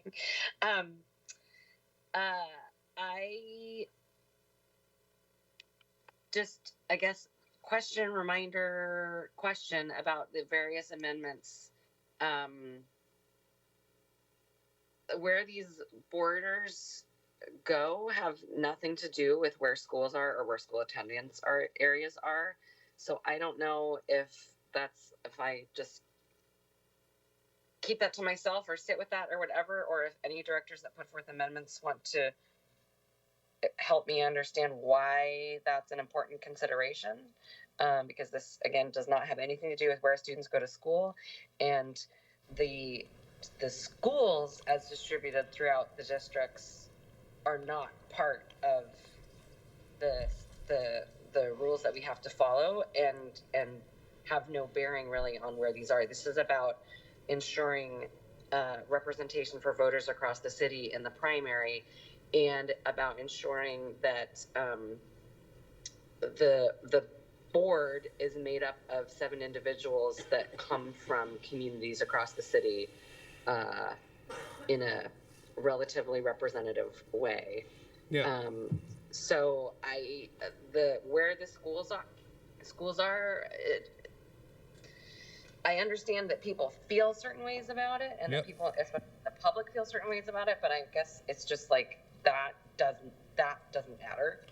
Quite honestly, what really matters is, for me anyway, is keeping the central district from being split up and keeping the ID from being split up. As far as where current directors live, this is the plan that's going to be in place for a decade. We have to do this by matter of law every 10 years. So, I mean, directors can move. Like, lots of different things can happen in 10 years. So I also don't think that our personal addresses should have really, I mean, I don't know. What am I missing, I guess? So here's the thing. Both of those things. Yep. So here's the thing, and I totally understand and agree with your line of questioning. I think that there are 2 things at play here, right? There's what we need to do per state statute, and then anything beyond that, as long as it doesn't put us into a dangerous deviation, is really up to us as a board. And so with these options here, if y'all want to complicate the process, y'all can bring forward whatever option you want. I think that what we are looking at is a scenario where we have been able to accomplish many things with a very little amount of deviation. I think that your vote is your vote, and whatever criteria you build into what you decide on these maps is completely up to you. But I think that the primary consideration, and the consideration that was achieved in in the vast majority of the options that you see before you, are ensuring that communities of interest were kept together, and ensuring that there is not necessarily one district that is over a specific size and compared to the other. I think that everything else that you described in terms of where school buildings are, where directors live, I agree, definitely should be brought into question and not necessarily impact this particular process. But I think that overall, we have arrived at a place with the decisions before you that most folks would be happy with. Things will change. And this is a really big and intense process. There are obviously going to be deviations from within, the state statute again. But yeah, I think your questions are 100% legitimate, and I think every director will have the option to make whatever decision with whatever map they so choose that is brought forward.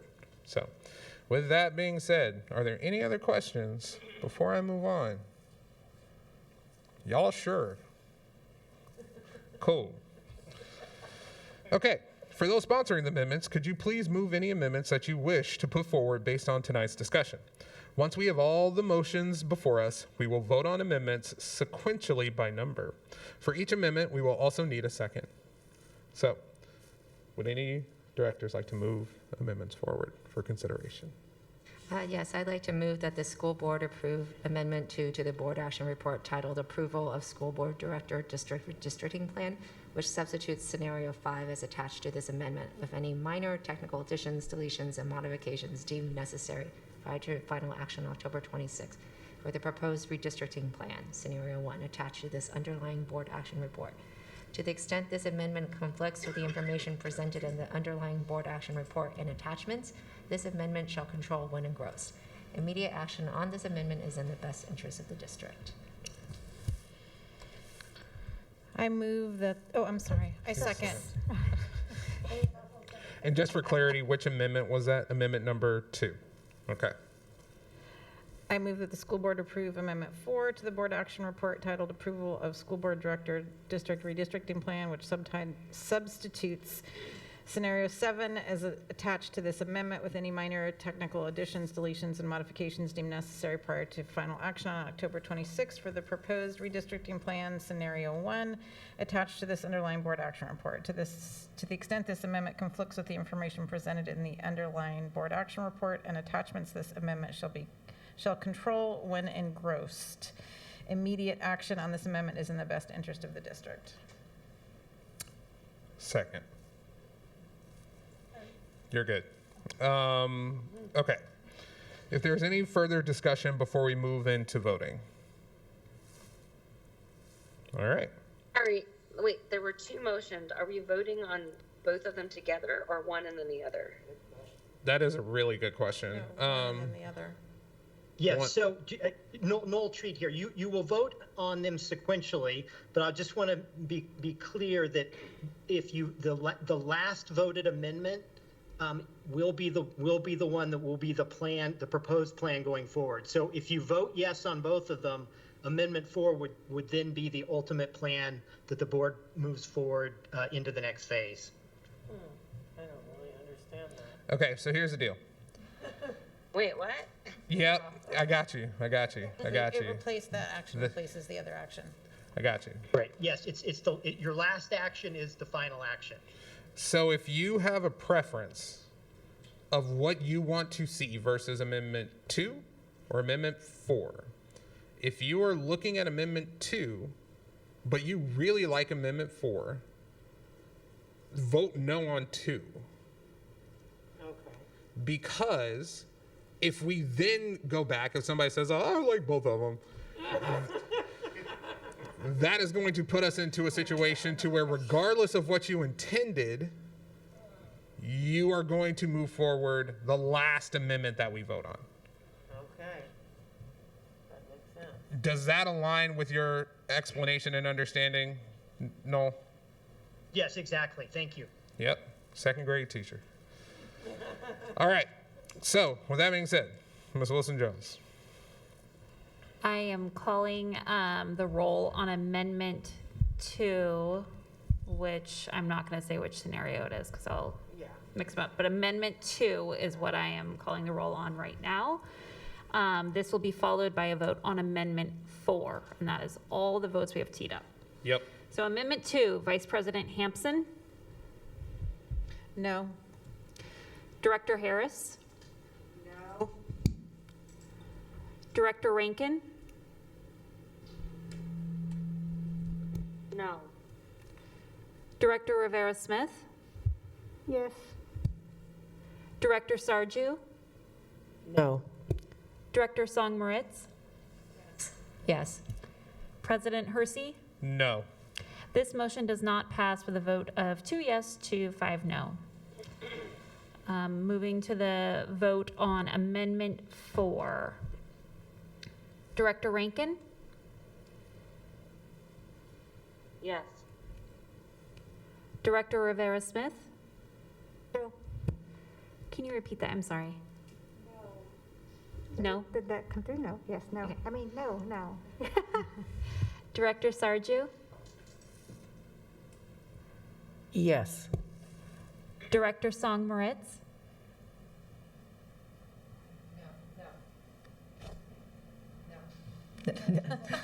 No.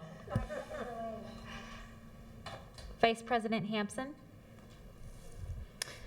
Yes. Director Harris. Yes. President Hersey. Yes. This motion has passed with a vote of 5 yes to 2 no.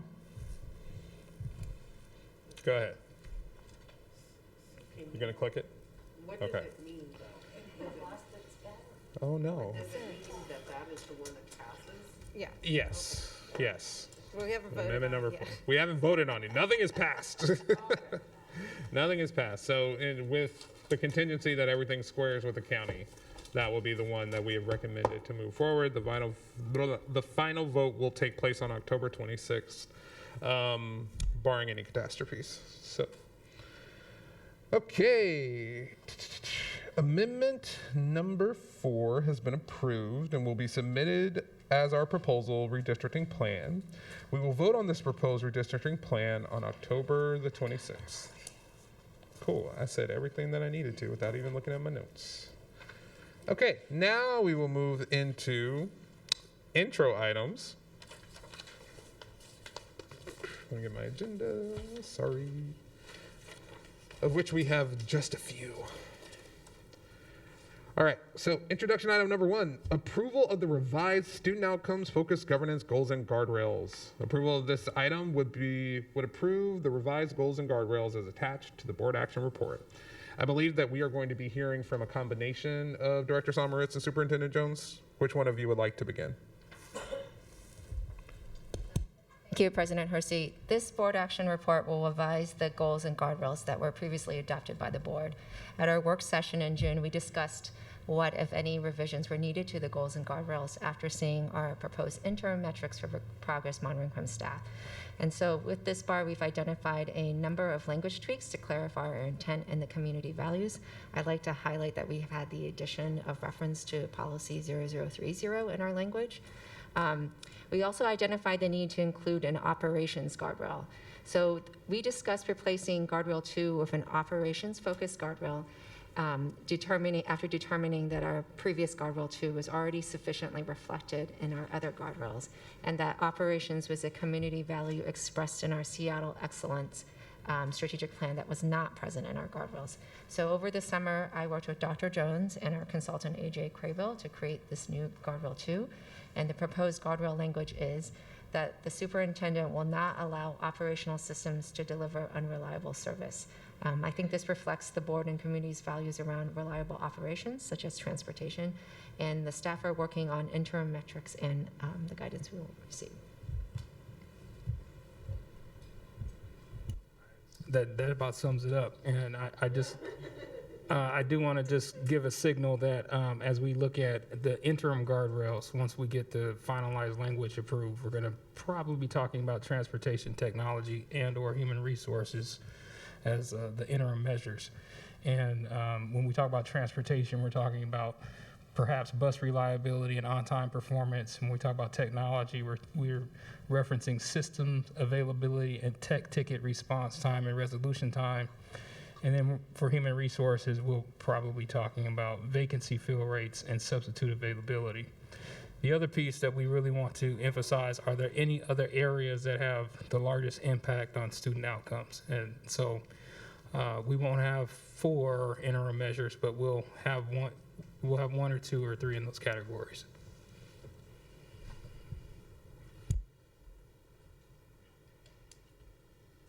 Okay, directors, do you have any questions here? Nope. All right. Sorry, I do. Everything's the same. There's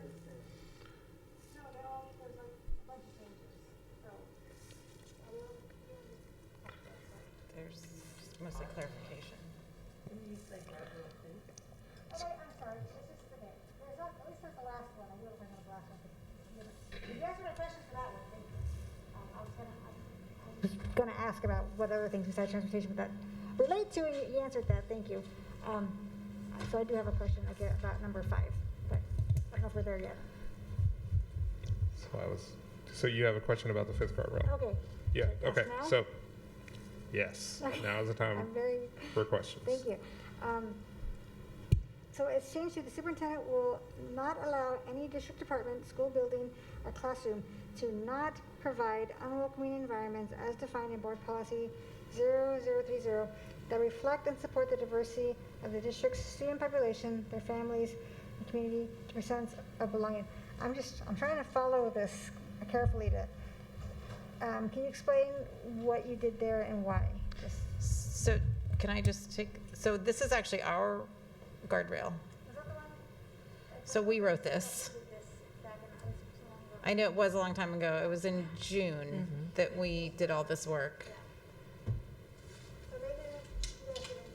We gave them the guidelines to work on finalizing the new operational guardrail rather than, because we ran out of Great, time. but somebody remind me what this one, So just for further context, we sat out right here, and this is where I introduced the interim guardrails, and then I talked about the superintendent's interpretation of each one of the guardrails and the goals, and then you all refined the language to make it more consistent with what your intent was, and that just for reference to go back 3 or 4 months ago when we did that.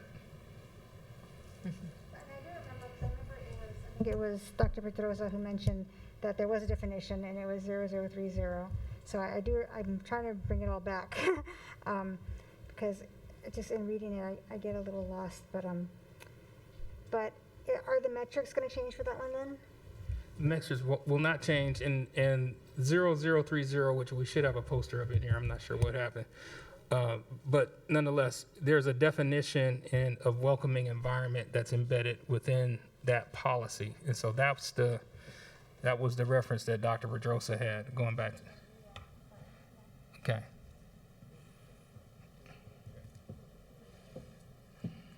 Any additional questions, comments, concerns? Yes.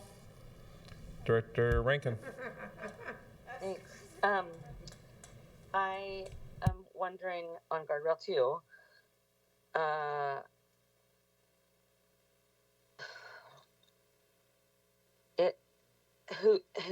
how are we defining unreliable?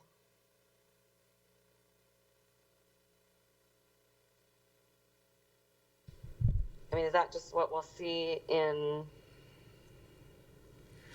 Do we wait for the interim measures to see? Yes, it'll be more clear in the interim measures, but when we talk about unreliable, we're talking about customers. I mean, we say, how do our customers have reliability? What does that look like? And so when we start talking about technology, transportation, human resources, there's elements of reliability that the board is expecting the superintendent to uphold going forward. And so and so when I listed off those items, those were examples that would be consistent with what might be a definition of reliable.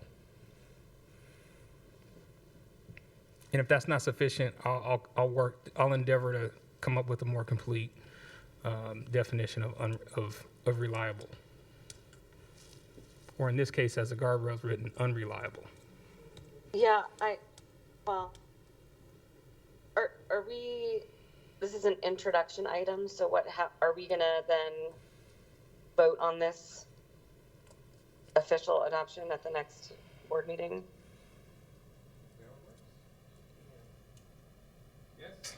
Yes. Okay. I just don't know how much conversation we want to have right now, or if I should just make sure I understand and then go offline. It feels really unspecific to me, as opposed to the other ones. But, I don't want to sit and have a conversation about that right now necessarily, but So, it seems kind of... purpose of introduction, if you have questions, concerns, I think that it would be 100% germane to send them or to communicate with Director Song-Moritz and Dr. Jones. I think that's probably going to be the best way to do it, because then they have time to actually sit with your questions and provide you answers in a intelligible way. That was my question, what we were expecting to do right now, so that's... And President Hersey, my takeaway from this is that I will provide Director Song-Moritz a definition of unreliable for her to validate and give to the rest of the board, if that's acceptable to the board. Okay. That sounds fine to me. Okay. Director, hold on. Director Rankin, does that work for you? Yeah, I just said thanks, sorry. Perfect. Just want to make sure I heard you. I see Director Rivera-Smith's hand. Give me 1 second. Did you have something you wanted to share, Director Hanson? I was just going to read, so helps us all get it in our heads. A guardrail is an operational action or class of actions, usually strategic, not tactical. The superintendent may not use or allow in pursuit of the school system's student outcome goals. Guardrails are based on the community's values and should not undermine the school system's ability to meet the goals. Okay. Just so we know, we're talking about values and strategic and not tactical. Super helpful. Director Rivera-Smith. You can tell me then how it plays into my question here, because what I was looking at too, again, I know we talked about this at that, I recall, it's all coming back, at the work session, we went through this. Number one, the superintendent will not allow school and district initiatives. We talked about what is that. And I recall, I think, Dr. Jones, you said you had in mind like 5 or 7, some specific something. So I'm wondering, because then how do we know then, or how is it codified that that's it? We don't call, like if I decide, well, I call this an initiative too, you know, where is that kind of written in? That's a good question. You know. Yeah, so since then, we've developed 5 strategic initiatives that flow from the goals and guardrails, and I will list them off the top of my head.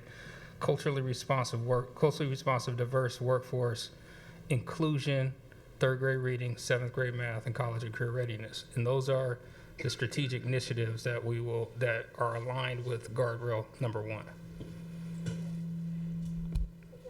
So then again, where is that going to be in some sub-document, something that we can always refer to, along with like the definition for reliable? I think those things should live somewhere.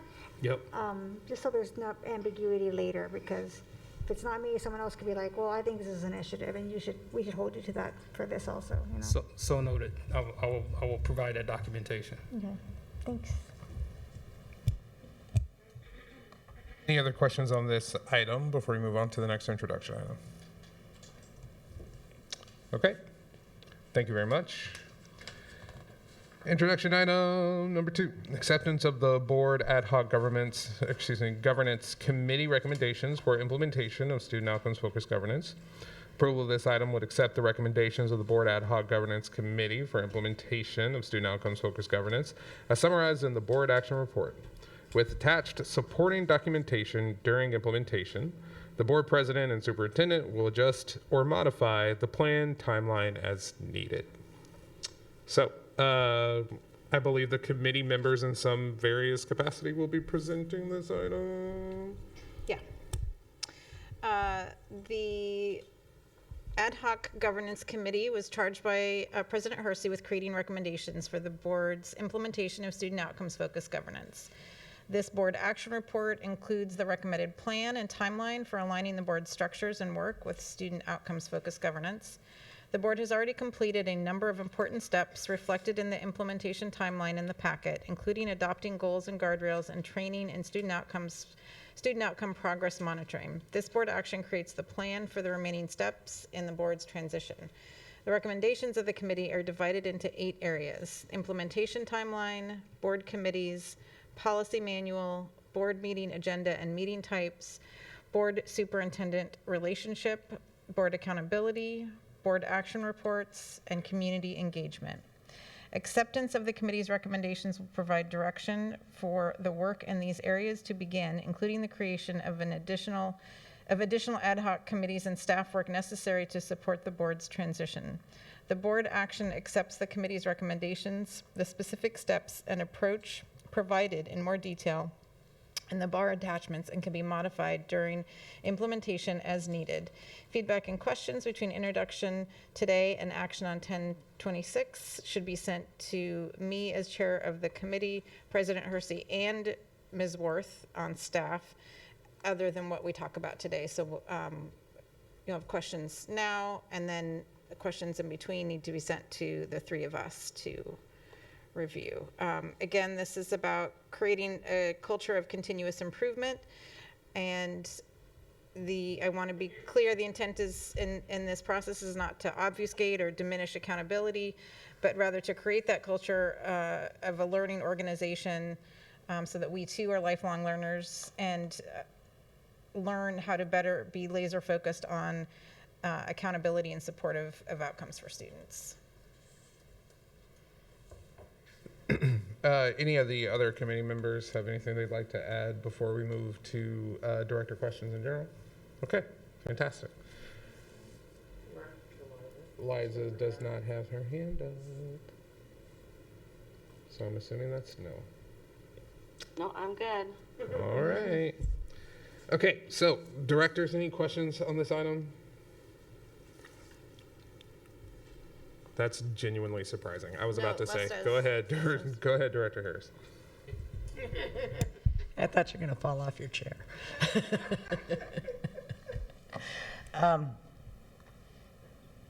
Let me be real clear here. This is not personal. This is a difference of philosophy. I won't be voting in favor of this. I agree that we need different systems. I agree that we historically have had issues. I do, however, believe that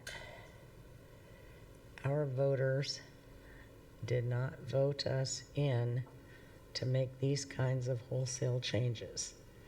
And it's not personal, but I strongly believe that we are sitting here at this dais to make sure that we are fundamentally accountable to the voters and the families and the students of this city.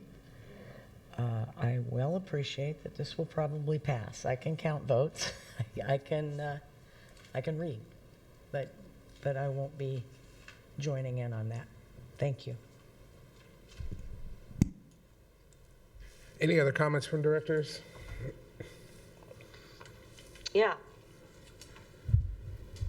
Can I speak? Sorry, I can't Yes, totally hear. Director Rankin. Yes. Okay. I just wanted to respond to Director Harris that I genuinely believe that so many of the things that, and I can't see Director Harris at all on my screen, but genuinely believe that so many of the issues that she has brought forward over the years are addressed by what's in these recommendations, and truly hope that the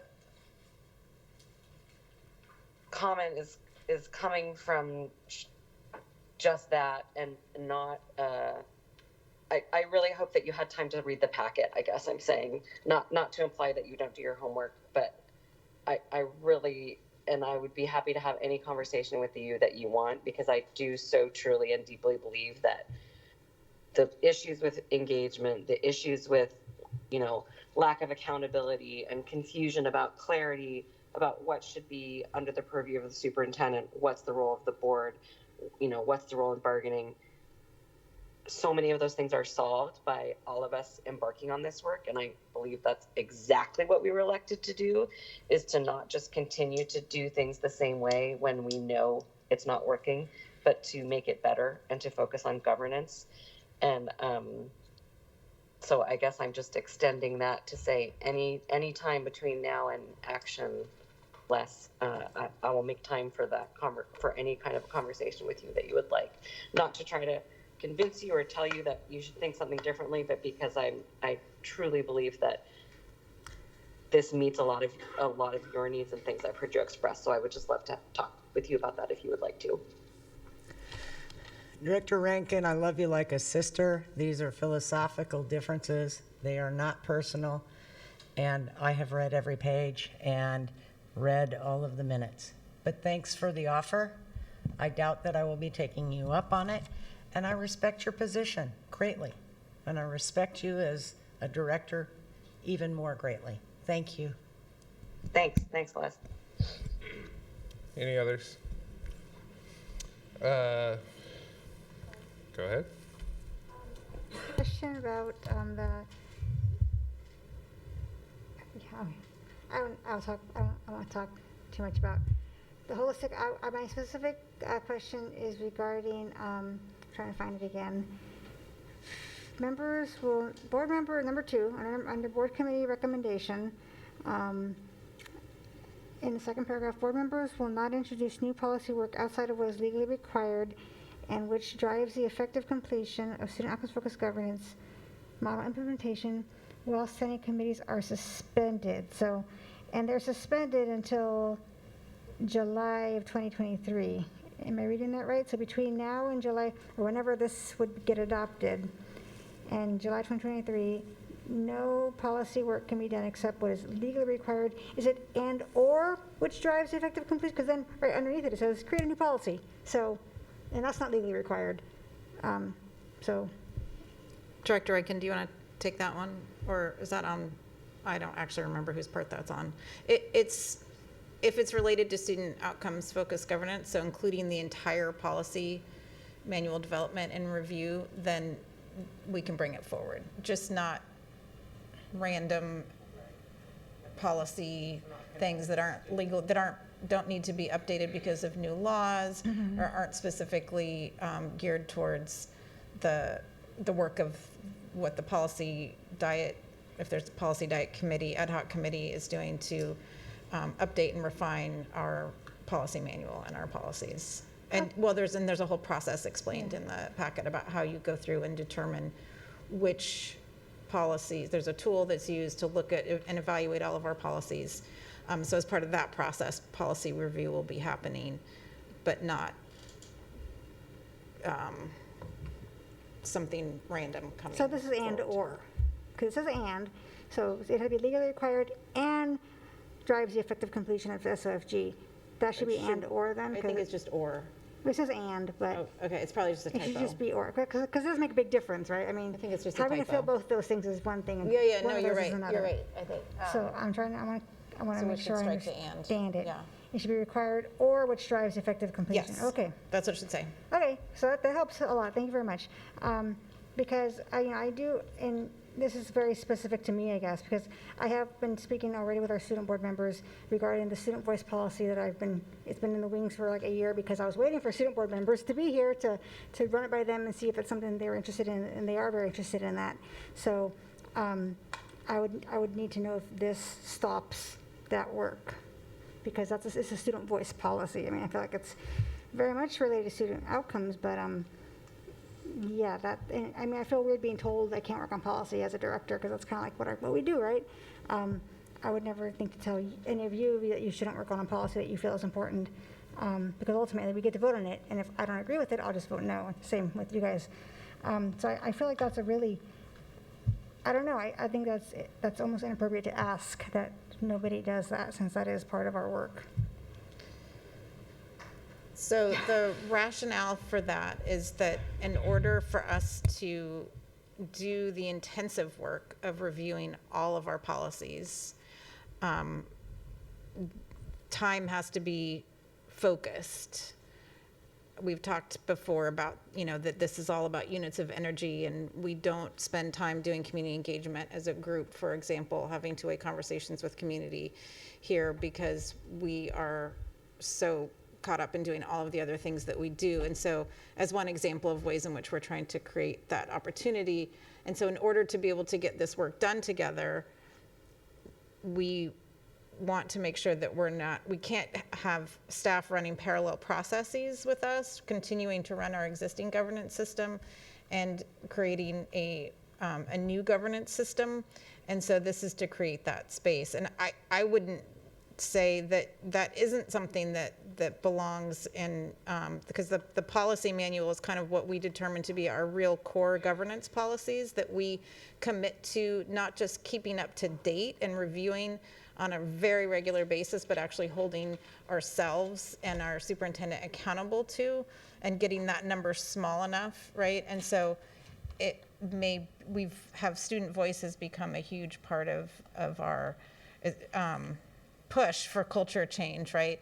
And so and we have that policy as for student school board members, right, existing. And so I'm not saying that it's not possible, it's just a matter of, is it something that is connected to, and then that's just through this legislative year, which is in July. So I mean, it doesn't stop you from working with students on it. It just, we would ask that it not come before and that's us deciding this, right? It's not what you're being told, it's us agreeing that we won't do that, that none of us will do that just during this period, so that we can focus. Well, I don't think I could vote away my right to work on policy.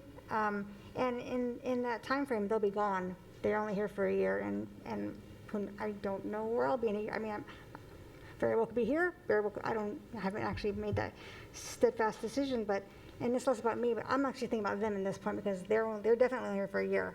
I might have more years, but so as far as that part, I know that's not the end all, because that's not where we decide what's going on based on someone's calendar. But that was just the point I want to make, because you said we do have time, but they're gone in a year. Yeah, like I said, I know we're not voting tonight, but I don't know that I could vote away my right to work on policy. That seems hard to stomach. I hear you saying to work on policy? Or to create policy, to bring policy forward, yeah. It's just to bring policy before the board, during the Yeah. rest of it, so that we can. That's hard. During that period of time. That's a hard one for me, yeah. Because I agree with so much of this, and that's what I almost wanted to start with, is like, I actually agree with like 95% of all this stuff. I think this is all, this has great potential for really getting things done. That's a hard one for me right there. So we don't got to spend all night talking about that, but I think I've said my piece. Yeah. Can I? Yeah, go ahead. I was going to say, I'd love to talk about it more, and, maybe if we actually wrote out the timeline for the policy that you're interested in, then it might actually, in terms of the amount of engagement that would be required to get that moved forward, it might still not be in conflict, in particular, but again. Yeah. Go ahead. So while I see what you're saying, Director Rivera-Smith, 100%, I think that just in the general scheme of this whole process, right? It's like the policy that we make and the policy that we impact, we have so much that is inundated in the policy binder that so many of us don't even know the full extent of what's in there, right? So much so that there are likely very few policies that are being followed 100% to the T every single day. When it comes down to policies that impact students, when we have conversation about there's this particular instance where, especially in relation to student voice, it's hard for me to be in a position to hear that because of this instance and all of the work that has gone into arriving at this point, because of the lack of clarity around where does that particular piece fit in, right? It's hard for me to fully understand the positionality there.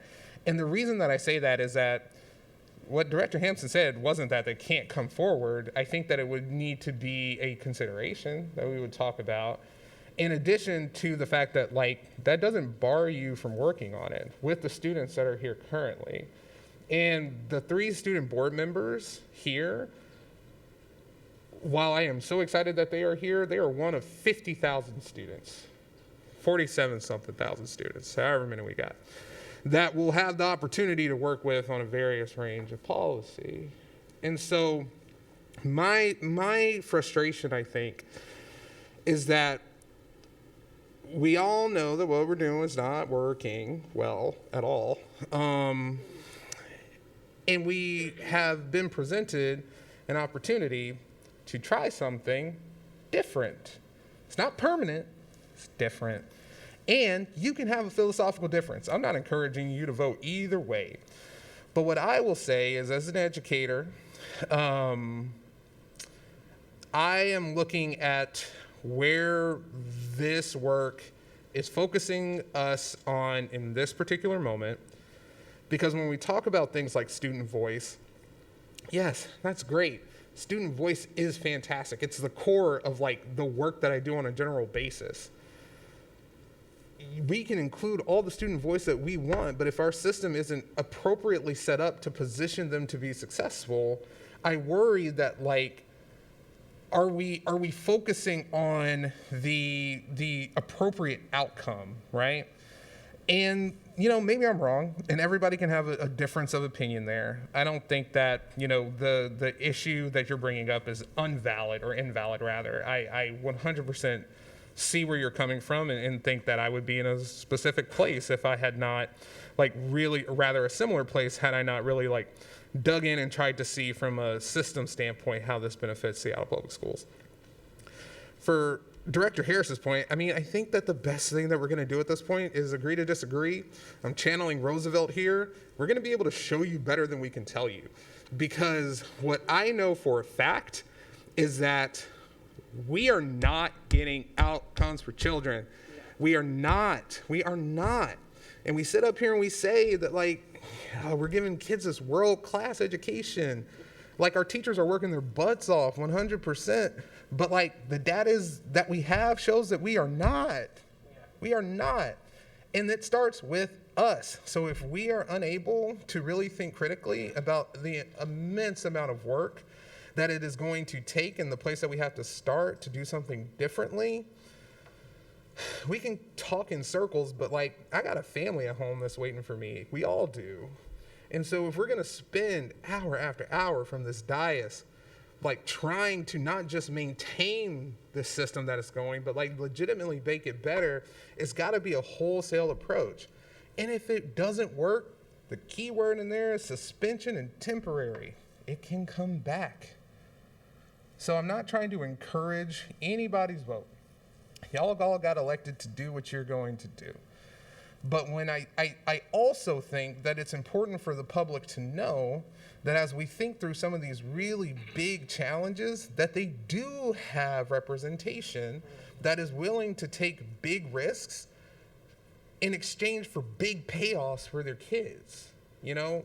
And I 100% from Director Harris's perspective, you feel as though you got elected here for that specific reason. I feel as though I got elected here for that one. And that's A-okay. Yeah. That's A-okay. Differences of opinion are differences of opinion. But I am really looking forward to the day where we can all, at the end of all of our terms, sit back and realize it's like, oh, hey, that actually was dope. That was great for kids, you know? Because that's ultimately it. Yeah. That's ultimately it. And I think that it's critical what Director Harris said, like none of this is personal. Same thing, Director Ware-Smith, it's a difference of opinion. But what I can't do is like, from the perspective of looking at like how our processes have remained our processes forever and ever and continue to make decisions, and I'm not speaking for anybody but myself, and keep ourselves from engaging in dramatic systems change because of the unknown that comes on the other side of that. Because that's what we ask our students to do as they walk into classrooms every day, is to experience and accept discomfort, to engage with the unknown, and to really position themselves as lifelong learners and being in a position of continuous improvement. And for the past couple of years, like, especially for the first year I was here, I don't know if we were in a position of continuous improvement. Maybe. But I think that there's a lot more that we could be doing as the leaders of the system in terms of ensuring that our kids have an option for better, because that's what they deserve, right? And if it fails, it fails. It's the same thing we ask our children to be okay with. We would not ask our kids to be in a position to not take a risk if it only meant that failure was on the other side. Because at the end of the day, I can rest assured knowing that I gave my all to try to make this system better. And that is a responsibility that I take very, very seriously. And I hope that others will join us at their own pace in this journey. But our kids deserve for us to be moving a little bit more quickly in some of these areas. So that's just me. Please. And I don't want it to sound like I want to use this as a reason to be, I'm going to vote no on this whole thing, because I really agree with so much of this. And if whoever, I guess this is you guys, if you guys are telling me that there's no massaging of this paragraph, then I don't know what's going to, then tell me that, I guess. But I would hope that's not it, because I kind of one of the things I'm hearing and I thought I understood about this whole student outcomes focused governance thing is we make it what we want it to be. It's not like, this is what the book said, and the book said no policy. It's like, I don't know how many hard lines there has to be, although I know there should be definite like adherence to what's showing is, working in other places. Because that's why we're doing this, right? Because it works somewhere. I mean, we're not doing this because we hope it works. We're doing this because it works. And I don't want to, and this specific thing here that I'm speaking of with a student outcomes policy, student voice policy, I don't want to do a policy to do a policy. I don't want to do it just to do it. I want to do because it's also long overdue to have the actual codified student voice expectation in this district. And I don't want that to wait a year if it doesn't have to, because I don't want that to happen. I mean, and again, we have student board members who are excited to get to work on that. And I know we could have that again next year, yeah, but again, why wait, why, that's a year more of not having that policy and not having that, just that in our district as a guiding value and a guiding policy. So again, like, I'm happy to talk more about how this maybe can be massaged at all, but if that's not gonna happen, well then, that's cool, tell me that too. But that's where I stand on this, so, yeah. There's a lot of things in what you were saying that I would love to have the opportunity to just work with you directly on and see to come to a better understanding of the outcomes that you seek in terms of whether it's about the language or whether it's about the specific student voice policy. I'd like to understand a little bit more. And I think that when you look at things like the student rights and responsibilities, I think there's some other things areas of conversation that we might be able to have, particularly with the students. I mean, students are customers and are not necessarily, I think part of the need for that is to make sure that they're served well by our superintendent. And so how do we as a board establish that as a requirement of him, I think is, and I don't know if that's what but that's why I'm saying, I know we can't talk about it all now, but I would like to have that conversation if you're willing before we get to actions and look at and talk a bit more about the reason how kind of desperate staff are to make sure that we are creating the space to do this work, because it is so intensive and we will be working through so much policy and then not let because I have my little list too of things that I would like to do while I'm still on the board, and things that have, I would like to resurrect, but I also want to make sure that I do so in the context of a set of policies that we've all agreed on are really core and central to our governance of this district, and that we agree we can keep up to date and hold the superintendent accountable to, so that we're working effectively. But I would like to talk, because it's not as if I think we all would agree that the idea of student voice and memorializing that is an important one. Thank you. Yep. Any other comments or questions on this particular item?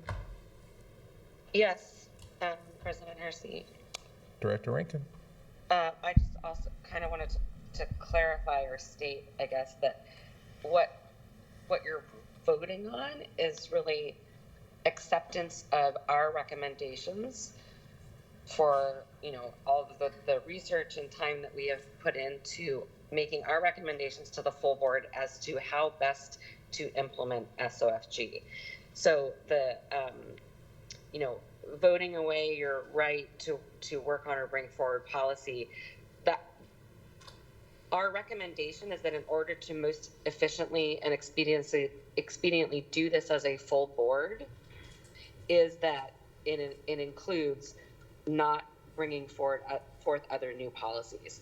And I don't think that's the same as asking you to vote away your right to do that, if that makes sense. This is, I don't know if Julia or Ellie can clarify what this vote actually is, because we're providing a set of recommendations for the implementation of something that 6 out of 7 of us have been doing training in for a year, and that we have agreed as a board is something that that is happening.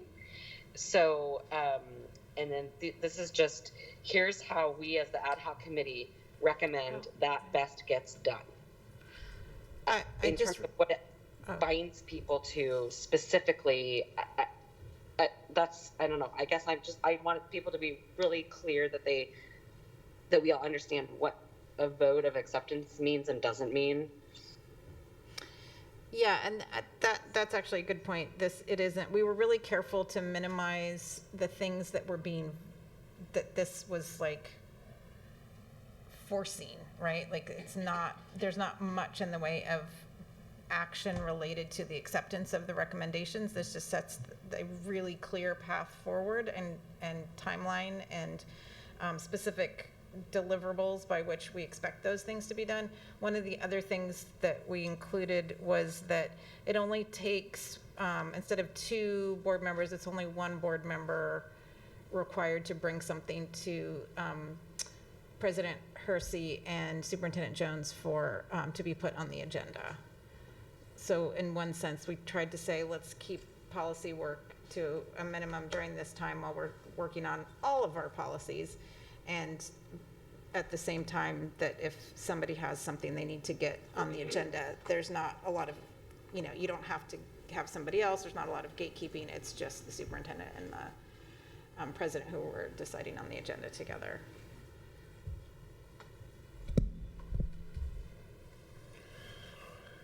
Okay. Anything else? It's for introduction, so you don't have to choose tonight. Anybody? Anything? Okay.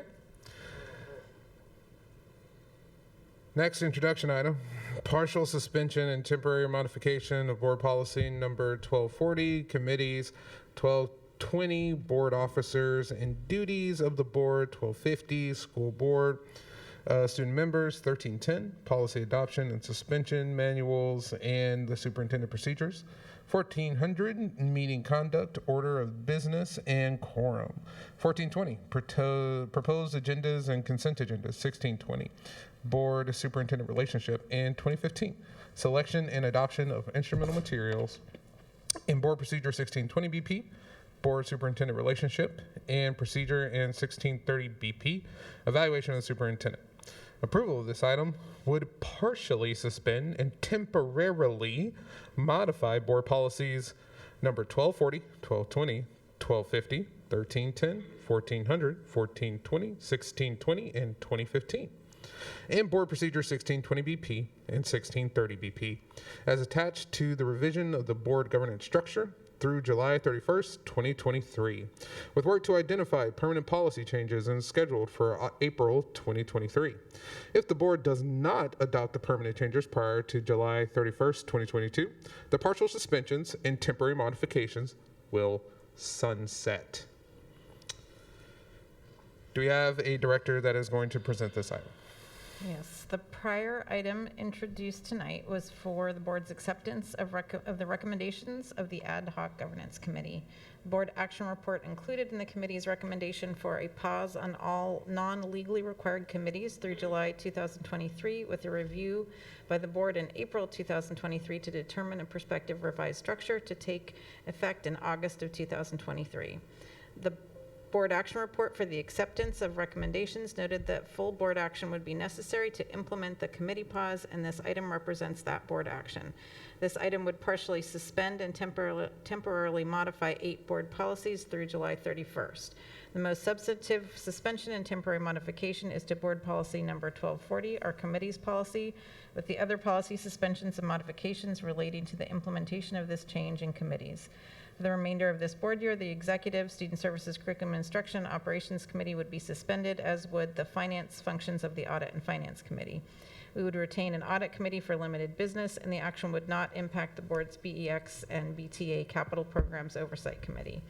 During the suspension of committees, some work would instead come to the full board, while other items will be delegated to the board president as outlined at the top of the proposed board policy 1240 and accompanying policies attached to this board action report.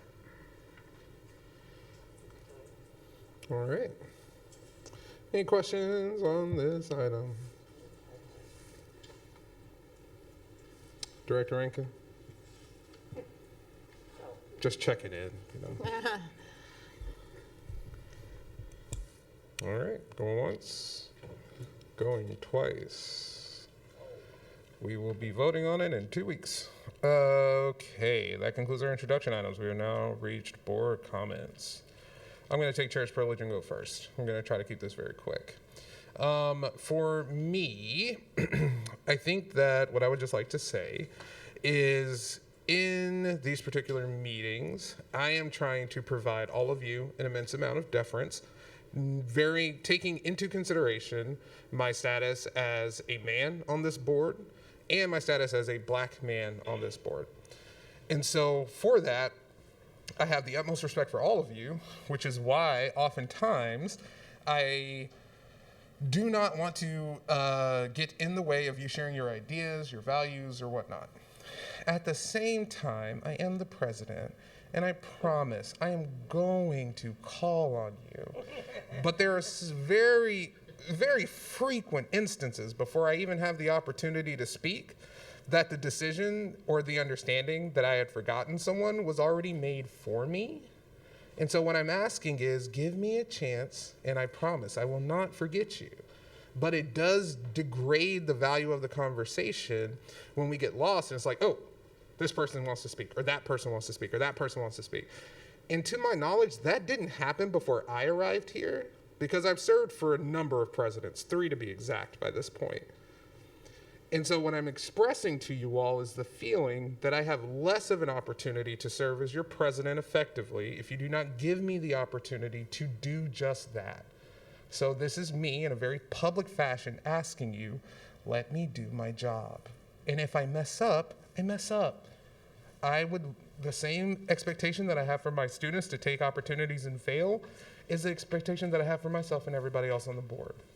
So in that instance, Director Harris, if I had allowed other people to go out of voting and not follow the specific procedure, I am very sorry for that.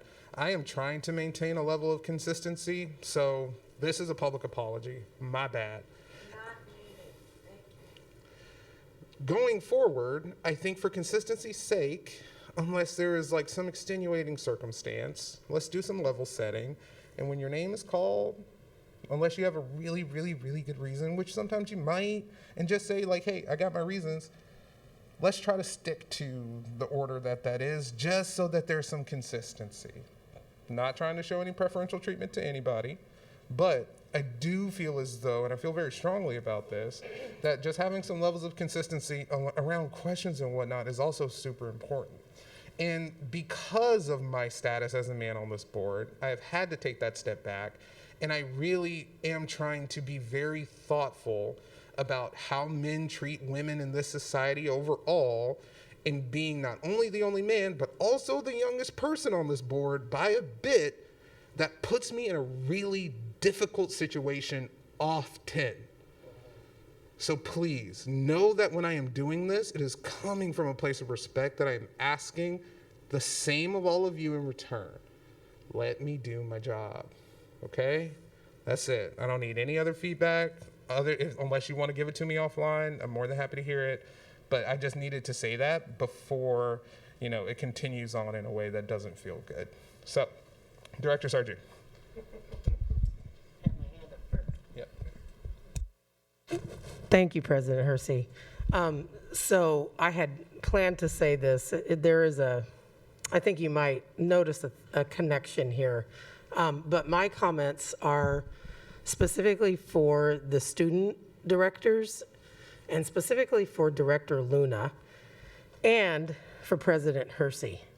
So last week, for those of you who are still on and didn't watch it, you could go watch that riveting situation where my behavior was really not representative of how I hope to behave as a board member.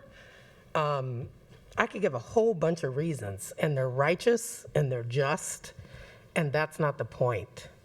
The point is, I exhibited behavior, I got caught up in my emotions, which caused me to exhibit behavior that I don't believe was representative of how I want to model for students.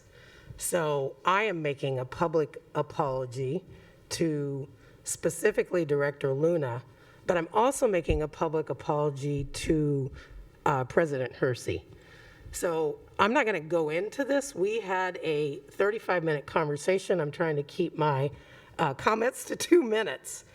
But I did something that I try very hard not to do, and that's marginalize. And the way I marginalized President Hersey was by pointing out his age. It is not right for me. It doesn't matter if the fact is the fact. He just said, I'm the youngest person on the board. That's irrelevant as it relates to my behavior. And so it would not be right if he said to me, you're older than my mom, right? That may be a fact, but that's what we call ageism. And I demonstrated ageism. And so I am making a public apology, not as a form of performance, but it is really, really, really important to me to be in my integrity and to model what it looks like to be an elected official, but mostly an adult and an elder.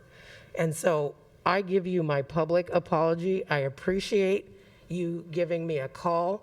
I will share one thing that I shared with President Hersey, and that is my goal is to support him and to do everything I can to ensure that he's successful. And the reason is he's got a bright future ahead of him. I want to support that. I want to do what I can do to be a thought partner, a strategic partner. He is an exceptional president. And that is a role and a title that, you know, we could do hierarchy and say it demands respect, but he has a big job. And we all need to respect one another. And we also need to respect his position. And so he's trying to do a lot of different things, as he alluded to. So that's my apology to President Hersey. I am not sure if Director Luna is on the phone. That's my apology to Director Luna. And Director Nasira, hopefully you won't have to witness anything like that again. You won't have to witness that. I mean, I'm not going to promise, because I do get caught up, and I'm very, very overt in my statements. But if you didn't watch it, you just should watch that segment so you can see what I'm talking about, because it's a lesson, right? You are modeling the way for your younger students, for the middle school and the elementary school students. And your behavior should represent your integrity and what you want to aspire to represent for them. So when they come behind you, they can say, Director Nasira was my role model. And so if I'm not in my integrity, you can feel free to pull me aside, or even on the microphone. I just ask for respect. And check me on that, because we are colleagues on this dais. I'm not even going to say how old I am, you know, in relation to what I could be to you, right? I'm not going to say that, but we all know what it is. We all know, we can tell. But you do have my respect, and so you have the authority to say, Director Sarju, I'm not sure what you meant by that. I give you permission to do that, because we are learning together. Thank you.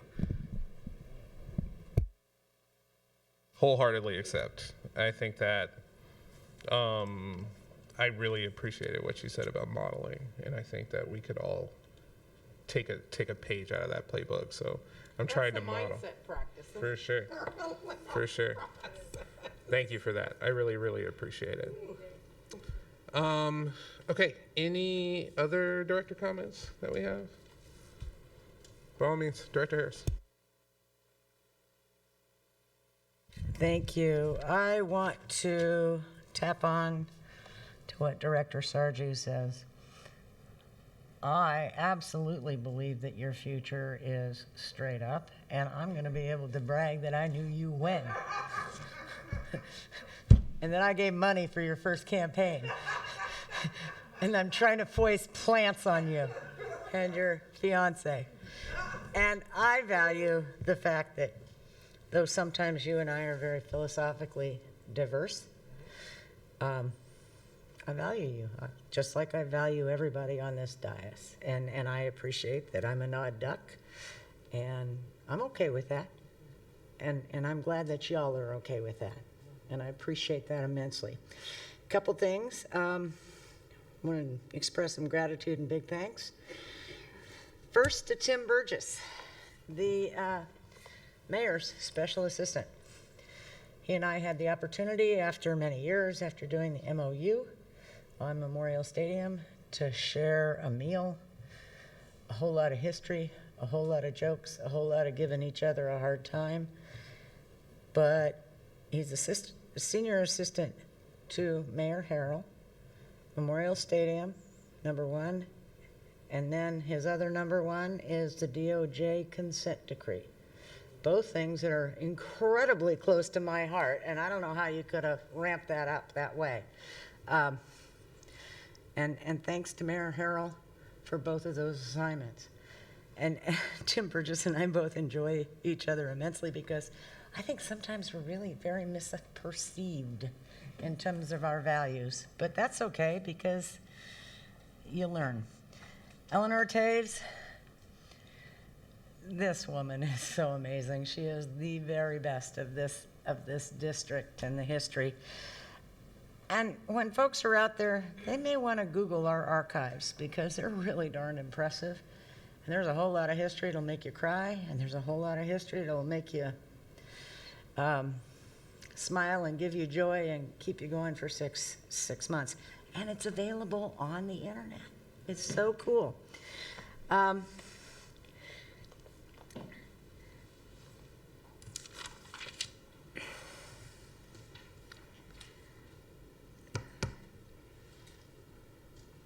really believe this is an honor and a privilege.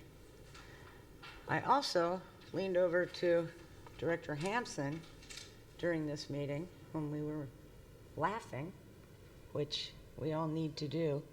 2 years ago, the executive committee had a goal of having a talent show as a team building activity. And you know, we could stand for a little more of that and fun. One of the things we did in the past is the drumline deal. Great team building. We could use some of that, and hopefully senior staff will join us as well. Next Sunday, October 16, 2 to 4:30, Southwest Library. I suspect it's going to be an extraordinarily rowdy meeting. Given the fact that I've already gotten close to 100 emails from our friends at Concord who are losing a teacher. And they have very specific asks of me, many of which I cannot fulfill, but I am certainly doing my very best to advocate on their behalf. And I will say that, unlike a lot of communities, this is a high poverty, ELL community, gentrifying rapidly. If anybody has driven through South Park lately, it will blow your mind. It will make you sad. It is one row after another of condominiums. And the other pitch here for that teacher in dual language is that feeds into Denny International Middle School. That feeds into Chief South International Middle School. That feeds into dual language. And that community busts their chops. They're doing a great job down there. The principal is beyond. But they may not have the political pull that a number of other communities you are hearing from. So, knock on wood, we can help them out. Which might be one of the reasons that I was asking those questions in the budget meeting about the gray zone between what we were projecting and what we actually had. And Superintendent Jones made me, in our conversation, which was a fabulous one, by the way, and thank you for that time. And you can imagine it was pretty good and rowdy, and but that's a good thing, I think, if we challenge each other. We have not lost that many students that we expected to. And I gotta tell you, I am so beyond pleased about that, because that says something. Not that we don't need to do better, not that we don't need to go back and get students that have left, but I am hugely interested in seeing what the gentrification numbers are, because it is certainly happening in my district and in my neighborhood. Thank you.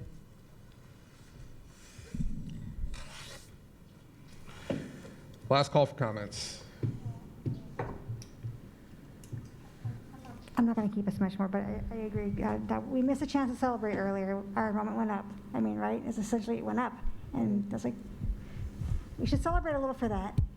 Thank you. And I had way more to say because I wanted to close out Hispanic Latinx Heritage Month, and I know Dr. Jones kicked us into it a month ago, and I wanted to give a shout out to some of our schools. I have a little list here of schools who had activities, but all of it really means it's a testament to Dr. Jones' leadership and your cabinets making sure, because this is inspired by you guys, that our schools are actually doing things for this, because I know we have these recognition months and these heritage things and all sorts of recognitions that we don't see in our schools all the time, but I'm really proud to say I had a number of schools who saw it and interactively we're celebrating and recognizing Hispanic Heritage Month, so thank you for everything you guys do, and let's all go home. Thank you.